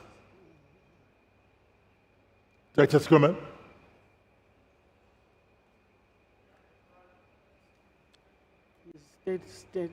He's frozen. He's frozen. He is frozen. Okay, so something needs to be done on the other side. He is frozen. Okay, let's come back. He can answer that.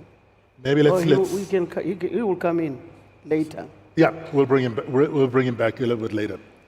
So, Patience, there are some things that are coming through in terms of frictions and nuances that you face, but also you're working together with the minister to find better solutions. Can we talk to what it is that you are all doing to bring the alignment? We'll go back to livelihoods. Because he missed the question. Thank you very much. I think appreciating the value of the natural capital that we have is the most important fundamental baseline that brings us together as various players that are trying to fix the solution puzzle for the different challenges at various scales that we are facing. And it's not an easy issue or an easy matter to balance both tourism, development, and also the conservation objectives. We need to set the limits of acceptable use, the limits of development, how much we can tolerate development. And this has to be not just a wish, but we need to see it in our blueprints for the protected area estate. For example, in Zimbabwe, almost it's our endeavor that we have protected area management plans that are approved by the minister, by government. Right. So I think most of our national parks, safari areas have got approved protected area, but going beyond the protected areas and also defining and finding each other, planning together consultatively and make sure that these are multi-stakeholder processes that take into consideration different needs and looking at these issues through different lenses. It helps us to manage expectations and to manage the friction so that we are guided all by the bigger picture, which is a shared vision that we have in terms of our aspirations as a country, which is defined in our National Biodiversity Strategy and Action Plan, but also in terms of the targets that we have to achieve under the 17 Sustainable Development Goals, and of course, the Global Biodiversity Framework that we adopted in 2022 at the CBD COP. Thank you. Fabulous. Minister Skumba, thank you very much. So glad that we were able to connect with you. We know one thing, that conservation plays a big part in terms of helping us to be able to generate, tourism helps us to be able to generate funding that could help us to build on conservation. We understand that this past year, you had well over 2.19 million visitors coming over, which was a 35.3% increase on what you had in 2023. On one level, there's a clear example of how to generate long-term permanent capital to meet your climate goals. However, the increased footfall also brings challenges in protecting biodiversity alongside the increased risk of human-wildlife conflict. How does the balance and the balancing of this happen in your watch, and how do you handle these different priorities? Well, thank you very much, Dr. Zwane, for having me, and I apologize most sincerely for having delayed in joining the meeting. Just to really thank you for the invitation, Kathy, from the Oppenheimer Foundation. Thank you so much. And it's always good to see my good friends. Minister, good to see you, albeit electronically, and obviously Patience, good to see you as well. I would have loved to be in this meeting in person, but obviously circumstances beyond my control seem to have really taken the toll. Now, just to go quickly into your question, yes, and thank you very much. We've seen a surge in the tourist arrivals in Zambia, and it's all concerted efforts from us in Zambia and indeed within the region. I think within the region as SADC and obviously as CASA, we have actually played a role to ensuring that we have as many tourists coming into our region. And I say so about CASA because my minister there sitting, Dr. Ndovu, is the current chairperson for CASA. And this purely lies squarely on us as ministers to see what we could possibly do with the increase of tourists coming to our country, and indeed how we can actually create a balancing act to protect our biodiversity and preserve our natural ecosystems.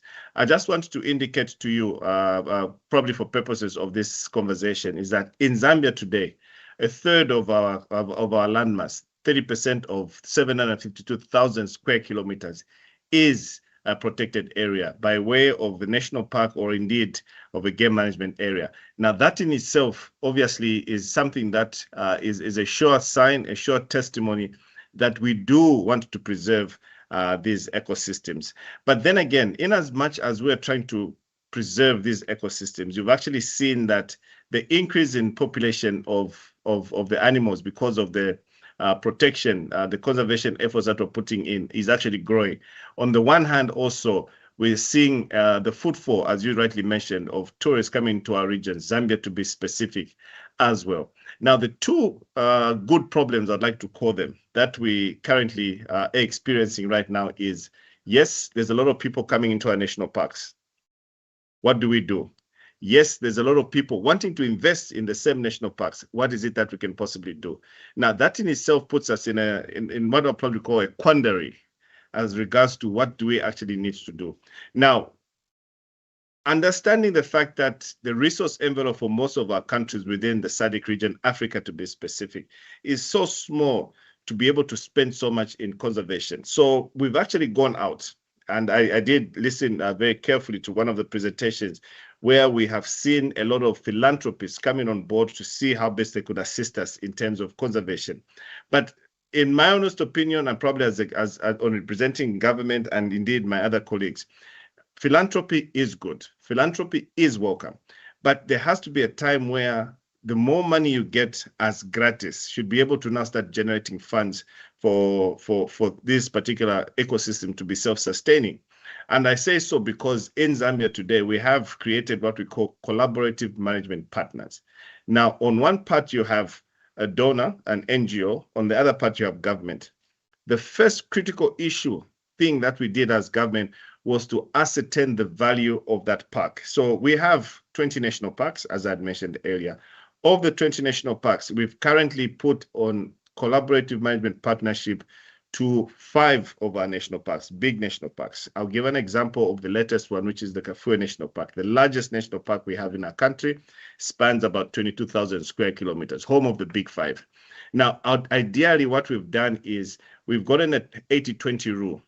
So all the footfall that gets into the park, all the revenue generated, 80% of that revenue gets back into the park itself. The 20% is what goes back to Treasury. Now, the simple reason around it is that we need to start creating more value. So it simply means that the collaborative management partner will start reducing on their pledges as time goes on. The extent of the collaboration spans from about 20 years to 30 years, whichever gives. But ultimately, within the 20 years, and ideally, best case scenario is that by year 10, the park should be self-sustaining, so that now this donor will be able to go to different places, not just in Zambia, but maybe another African country, whichever it is. Remember, Africa today, Zambia to be specific, our tourism is purely nature-based. I heard Dr. Ngovu talking about our natural resource. We share a common resource, the mighty Musotunya, the Victoria Falls. We need to make sure that that thing is kept in its pristine condition. And these are some of the things that we're looking at. The next issue, of course, making sure that the ecosystems are preserved based on the increased footfall, is to also engage our communities. Community beneficiation is what is very critical for us. The people living in these areas are those individuals who we may have inadvertently moved away from those particular areas to live in different areas. But you realize that they can only maintain that area if they've got a share in it. And that for us is something which is very, very critical. So we are engaging the local authorities in Zambia, the traditional leadership, which obviously inculcates the spirit of togetherness with the local authorities. That for us is what is very, very key. And more so, I must hasten to mention that over a period of time, the resource allocation of these natural God-given natural resources, I'd like to call them, are those ones which can only be pushed if the communities themselves are seeing the real benefit of what is there. Now, the biggest challenge, and I stand to probably speak on behalf of my colleagues within CASA and indeed SADC, the human-wildlife conflict itself. Yes, many years ago, we thought climate change was a hoax, but today we're seeing the realities of climate change. I have since arrived here in Livingstone, and within the landscape, I was born, bred in Livingstone, we have not seen as much herds of elephants as we possibly can. Now, those gentle giants, as I like to call them, can be very damaging. They're damaging to crop, they're damaging to property. And most times, you'd hear our community saying, can you start killing these animals? But then I tell them, I say, look, these animals are the draw card for tourism. People come to our countries to see the forest, to see the wildlife, to see the rivers. So there is no way we can actually start to kill these animals. And in any case, we are party to certain conventions which would not allow us to make a unilateral decision as to how we can deal with this particular matter. We need to engage each and every of our colleagues in that space. So this has been a topical issue. I believe my colleagues, whenever we're in Parliament, those of us who are also MPs, are always put on the stand to say, how best can we deal with these particular animals? But I think what is very important now is to see ways and means on how we could educate our communities, our population, to coexist with these particular animals. And more so that these animals have now found new ways of how to fend for themselves. They're looking for new places where they can forage from. And these places, population is growing. We have a young population in Africa, Zambia to be specific. The population is young. And we're already seeing that as the population grows, there's pressure for land. People are now starting to encroach in certain areas. There's scramble for land for agriculture. These are the same corridors that this wildlife goes through. So we have to find ways and means on finding alternative land use for these individuals that may be prone to be sitting in what I'd like to call wildlife corridors. And more so, I think the biggest challenge, again, is the very fact that the water resources, I must make mention as I get to pause on this particular aspect. One thing that we don't take serious account for is that the water resources are slowly declining due to climate change.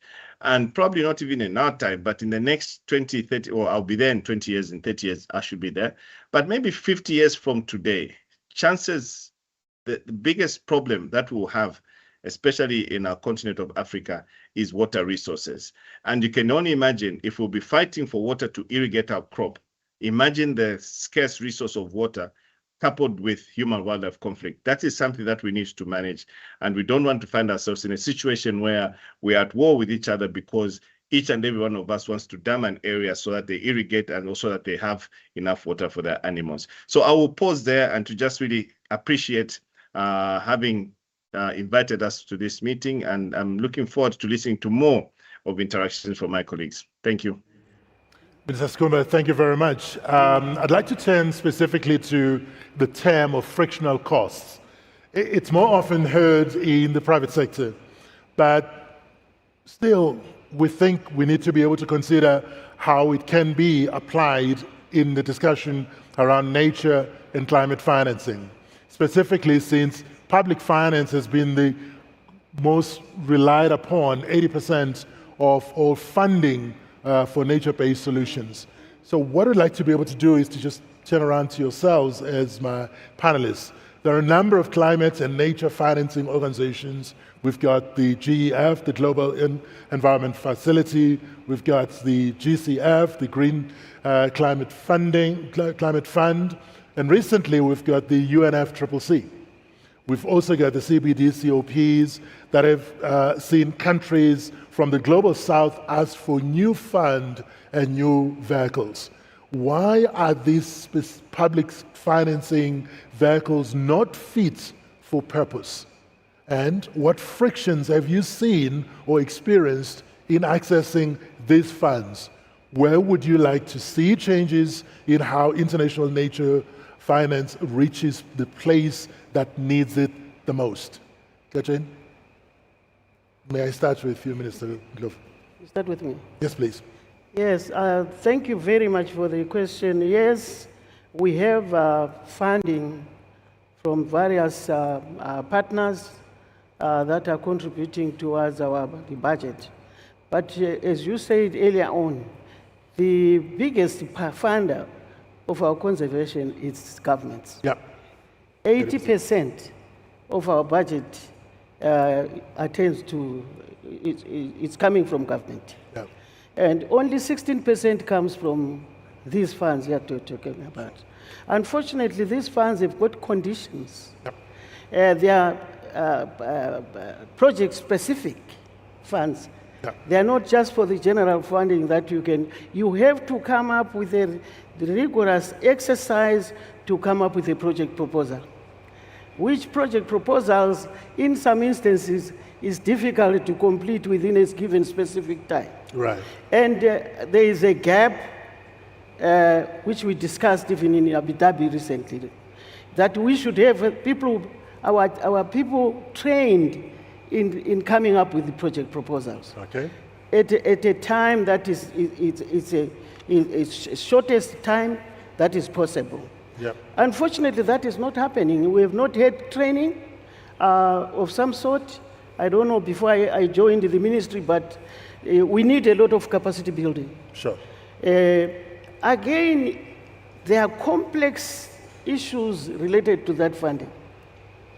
It's not just easy funding that you can put on the table and then you get the money. Mm. There are a lot of things that are involved. Other people, my colleagues will talk about that because I'm very new in that field. But definitely, we need a lot of training of our people to access funding. But as a country, Zimbabwe has come up with the alternative funding. Mm. We have said we cannot sit on our laurels and watch. Yeah. We have to continue to find new ways of funding. Sure. And I think Africa has to come up with alternative funding to increase. And we have looked at the carbon credit. Okay. And I think we are the first country to register for carbon a carbon credit, to come up with a carbon credit registry. Mm-hmm.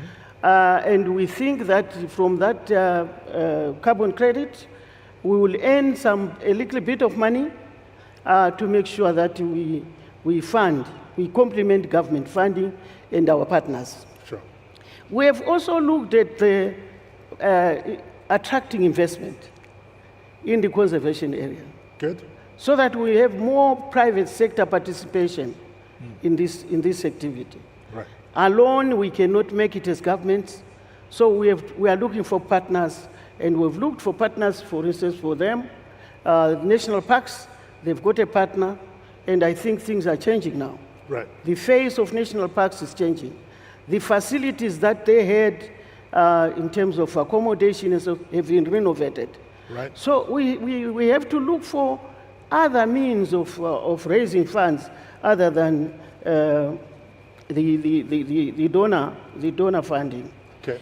I think that's where I can stand, and then she can compliment me. Yes, it's true that we need to do what we have to do to survive, to protect that which we value as a people. But we have been asking for new funds, despite having a cocktail of funds already under various multilateral environmental agreements. And the question is why? I was one of the lead negotiators under the CBD, lead negotiators for Africa, pushing for the need for a new fund. And we got an outcome which we sort of wanted at the last COP at CBD COP 16 in Cali and also in Rome.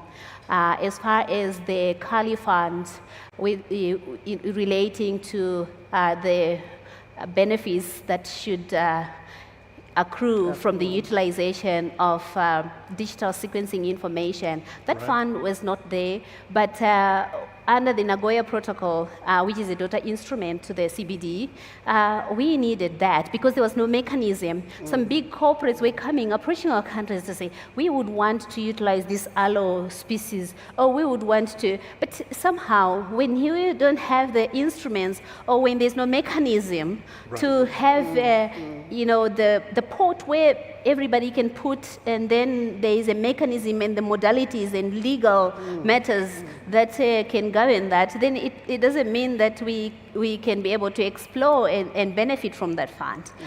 When you look at the Global Environment Facility, I think it's a public secret that it has got its own limitations.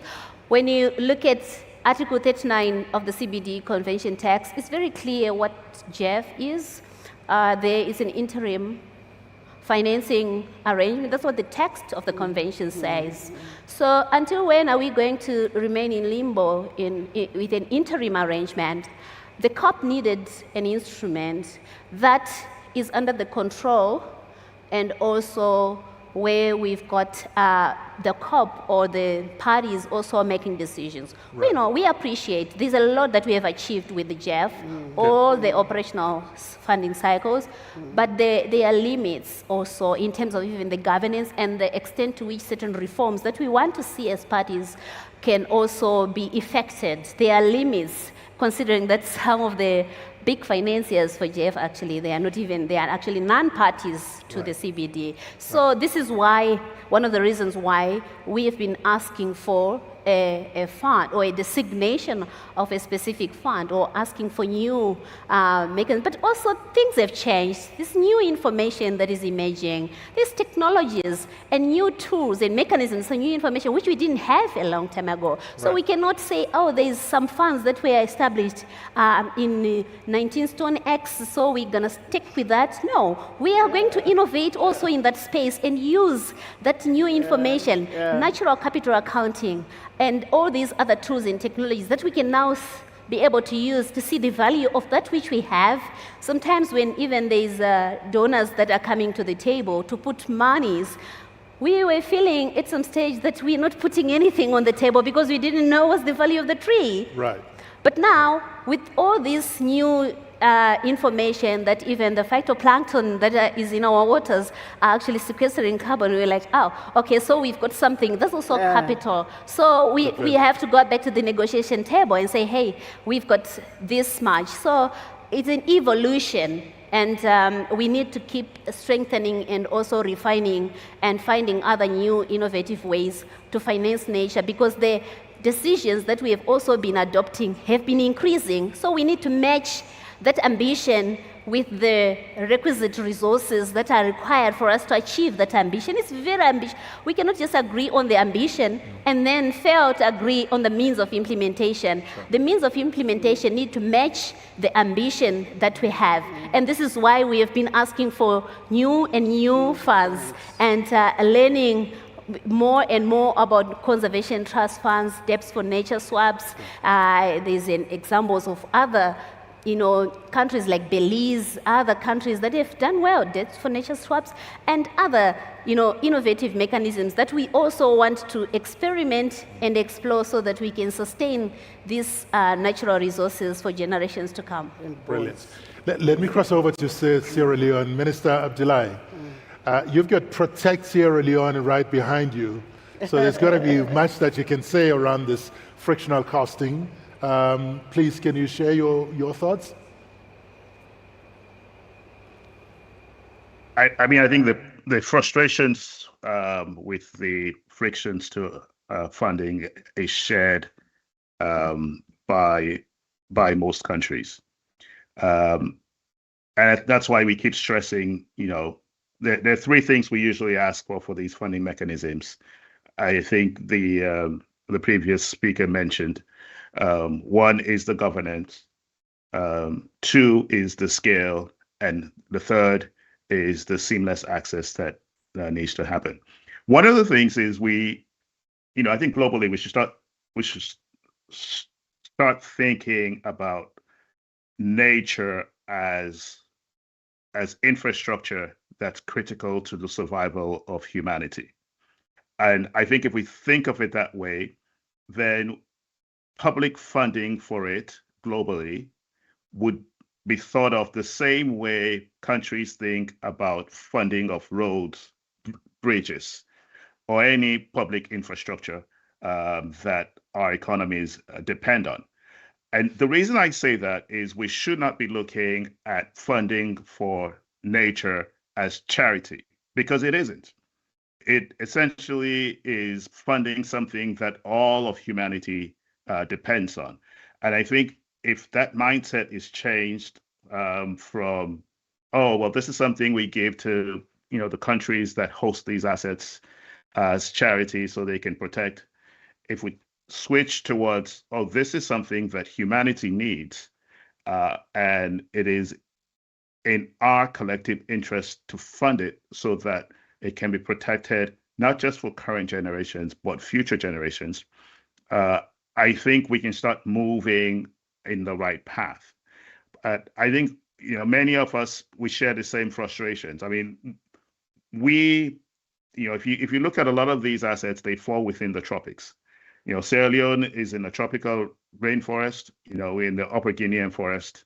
So the assets fall within our borders, but the benefits to these assets are shared globally. So reform of these financing mechanisms is critical, not just for us, but for the world. And that's why we keep pushing for this at all the international fora where Sierra Leone is a party.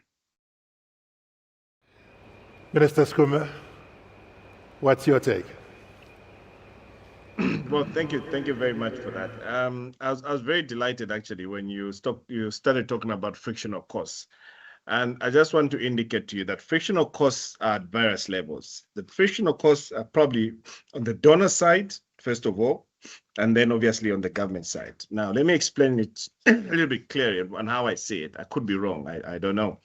But on the donor side, you'll actually see that even when, yes, it's donor money, it's someone's money, sometimes it actually comes from taxpayers' money from a different country and the like. But at the point where, as an example, I'll give an arbitrary figure. If $5 million is supposed to be invested in a particular landscape, the $5 million would be, yes, that's a ticket line. But if you look at the conveyance of that money, at the point it actually reached the landscape, it will probably be $1 million, if not less. Now, those are some of the issues that obviously we want as Zambia, probably as Africans, to say there has to be some form of transparency. And I want to indicate to you, and I hope I'm not going to be extremely blunt about this thing. You know, we see a lot of these reports coming out. It's on a gloss book. Everybody says, oh no, we put in $5 million in the landscape. But when you actually look at $5 million, a lot of money. If it hit my central bank today, my exchange rate would stabilize almost immediately. But we are saying here is this amount of money needs to actually, it's $5 million, it used to be $5 million. Now, where is the money going? Where is the $4 million? This is where now you find consultant after consultant. These consultants obviously are probably speaking towards the donor. Now, look, we know these things. I think we've got a semblance, well, we're reasonably educated, if I can put it that way. So we know exactly how money looks like. So ultimately, it's very important that we actually see that this actual money, the $5 million, hits the landscape. You will actually see progress. On the government side, I totally agree. I'm only 4 years and some change in government. Sometimes my president and I always get to what I say, what kind of bureaucracy is this? Is government civil service shaped in a way that it needs to be bureaucratic so that things go slow, or maybe you're trying to create checks and balances? But that is where now you find that there's, again, workshops after workshops. The delays coming. Instead of implementing, you already know. At the point of the concept document being approved, it simply means you already know what you need to do.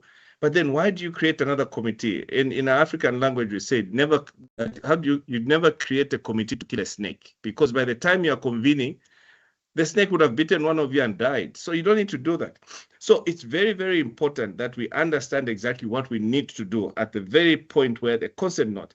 If it's a Jeff, by the time money is being approved to say, we're going to put in $5 million in this particular landscape, it's get up and go. That is, for me, that is where I see this thing. So these frictional costs, yes, on one side, they're from the donor, on the other side, they're from government. But there has to be a semblance of transparency that will now speak to saying, yes, this is what we need to do in this particular landscape. As I had mentioned earlier, for Zambia case, we are now talking collaborative. Before our time, there used to be memorandums of understanding where a donor just comes in and then takes over your landscape, your protected area. You don't even know what they're doing. Remember, and I'll probably mention it to my colleague ministers here, what we want to see is the benefit accruing to the communities. If you're going to sign up a collaborative management partnership for 20 years, 20 years down the line, that asset obviously reverts to the respective governments.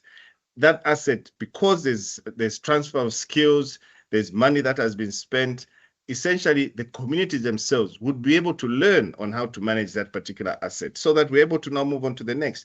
I strongly believe that's what development is all about, where you transfer skills, people become more independent, people become more receptive, and people understand exactly what the drill is. So these frictional costs are things which, sitting around the table, they can actually be reduced so that the impact of the funds could be taxpayers' money from a different country, could be from a philanthropist. At that particular point, that individual would actually say, yes, I actually spent money in Zambia, and this is what you're seeing.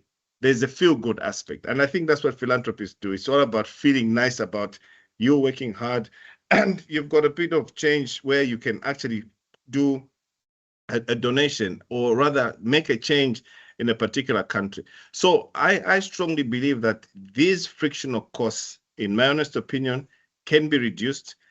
Avoided, maybe not, but the reduction of the frictional costs is something that can be easily be seen to say, on that particular item, please don't have this. Consultancy, again, I'm not sure. Look, there's where we are today, and in the advent of technology, I don't believe there's consultants that has not been done. I'll probably pick on my colleague, Patience there. She's brilliant. I've worked with her for many years.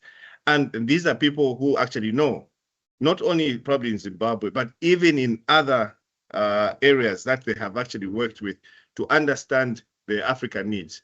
But then if a donor or a philanthropist comes through, they'll still want to get a concept note. We've already done it. There's nothing under the sun that we have not done in Africa, I'm meant to believe. But what is very key is for us to act. Action is sometimes what really draws us back, and making decisions where we actually know that this particular item that we're discussing, we've seen it before, we've heard it before, but I think at some point, The successive governments did not make a decision. Now is the time to make a decision. And probably for the technocrats, us ministers, politicians come and go. But ideally, what we're trying to create now is a system that will be able to see things through. Whatever we're discussing today, someone somewhere out there should be able to say, this matter was discussed at this particular meeting. Having discussed this matter at that particular meeting, who then will have it delivered? And that, for me, is where I'm going to pause. Thank you very much. Thank you so very much. My ministers and Prof, I'm going to ask you in a good 40 seconds to put your wrap onto what we have. Everybody wants to be able to have a takeaway. Yeah.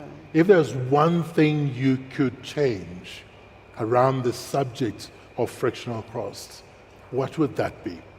So everybody goes away with something that they can do. What's your recommendation? My take is that I know the assets that we are talking about. Yes. They are national assets. Yep. They belong to the people. Correct. So we, at all costs, we must find the resources to manage those assets. Yep. At all costs, as governments. I know it's very difficult to us to continue to want to privatize those assets, but it's very difficult again because of the human-wildlife conflict which exists. So we have to be very careful as to how we handle those assets. As a government ourselves, we've decided that we have to come up with funding. Okay. Alternative funding. Okay. And the alternative funding that we've done, we have negotiated with financial institutions to create a trust fund that probably can assist us to run with the projects in the campfire style. All right. The old campfire style, so that at least we can manage those centers effectively using our own budget and the money that we get from this trust fund. But I know it comes with a cost. Of course. I know it comes with a cost. Of course, we'll continue to talk to our friends so that they continue to support us. Because you've got no enemies. We have no enemies. Yeah. So we'll continue to talk to our friends so that they continue to help us. And we negotiate for better terms. And again, I repeat, capacity building of our people. Thank you. So that our people can prepare documents timeously for funding so that the projects don't lapse before funding comes. Let's cross over to Sierra Leone. Minister Abdullahi. I'm right. Yeah. Keep mine short. I think we need to streamline access to the financing mechanisms. I think the projects themselves to be streamlined. And I think all of my colleagues here share the same views. And I think we should try to ensure that as much of the funding goes to these communities so we have value for money and we can roll out projects which can be sustained over the long run. Wonderful. Thank you very much. Minister Skume? Well, thank you very much. I think I did say enough. I won't be long. I think what is important is, again, we have systems which I strongly believe, especially within our region, Africa, well, probably say CASA, SADC, COMESA, Africa, where we can learn from each other, best practices. Frictional cost, again, is not wanting to copy shamelessly. Sierra Leone will probably be doing their own things, Zambia is doing their own things, Zimbabwe is doing their own things.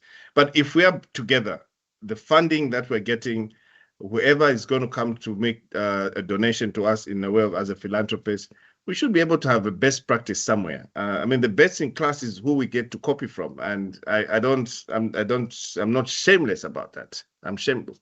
So it's very, very important that we see how we can speak to each other within the African continent. After all, we've got the largest natural resources in the world today. So based on that, I think there has to be more collaboration, no more competition. In Africa, us young ones actually just discovered that there was competition, but I think now we are moving into collaboration.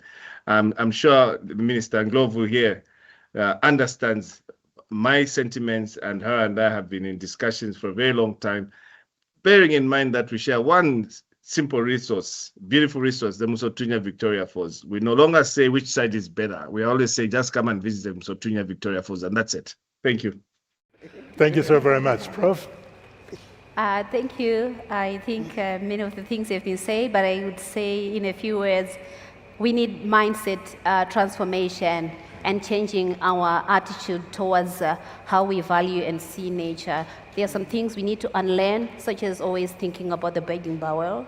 There's some things that we need to learn, such as researchers and scientists here, how we can innovate around creating biodiversity credits. And there's some things that we need to relearn also, so that when we reflect in the future, future generations and our kids should not curse us for the decisions we're making today.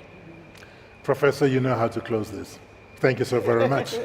And truly, ministers, I truly appreciate your participation in this. I know you have very competing challenges onto your diaries, and you made it that this session could run. Audience, thank you very much for staying with us. It's been an honor working with you, sharing our ideas with you. Please have the greatest and best of this evening. Thank you very much.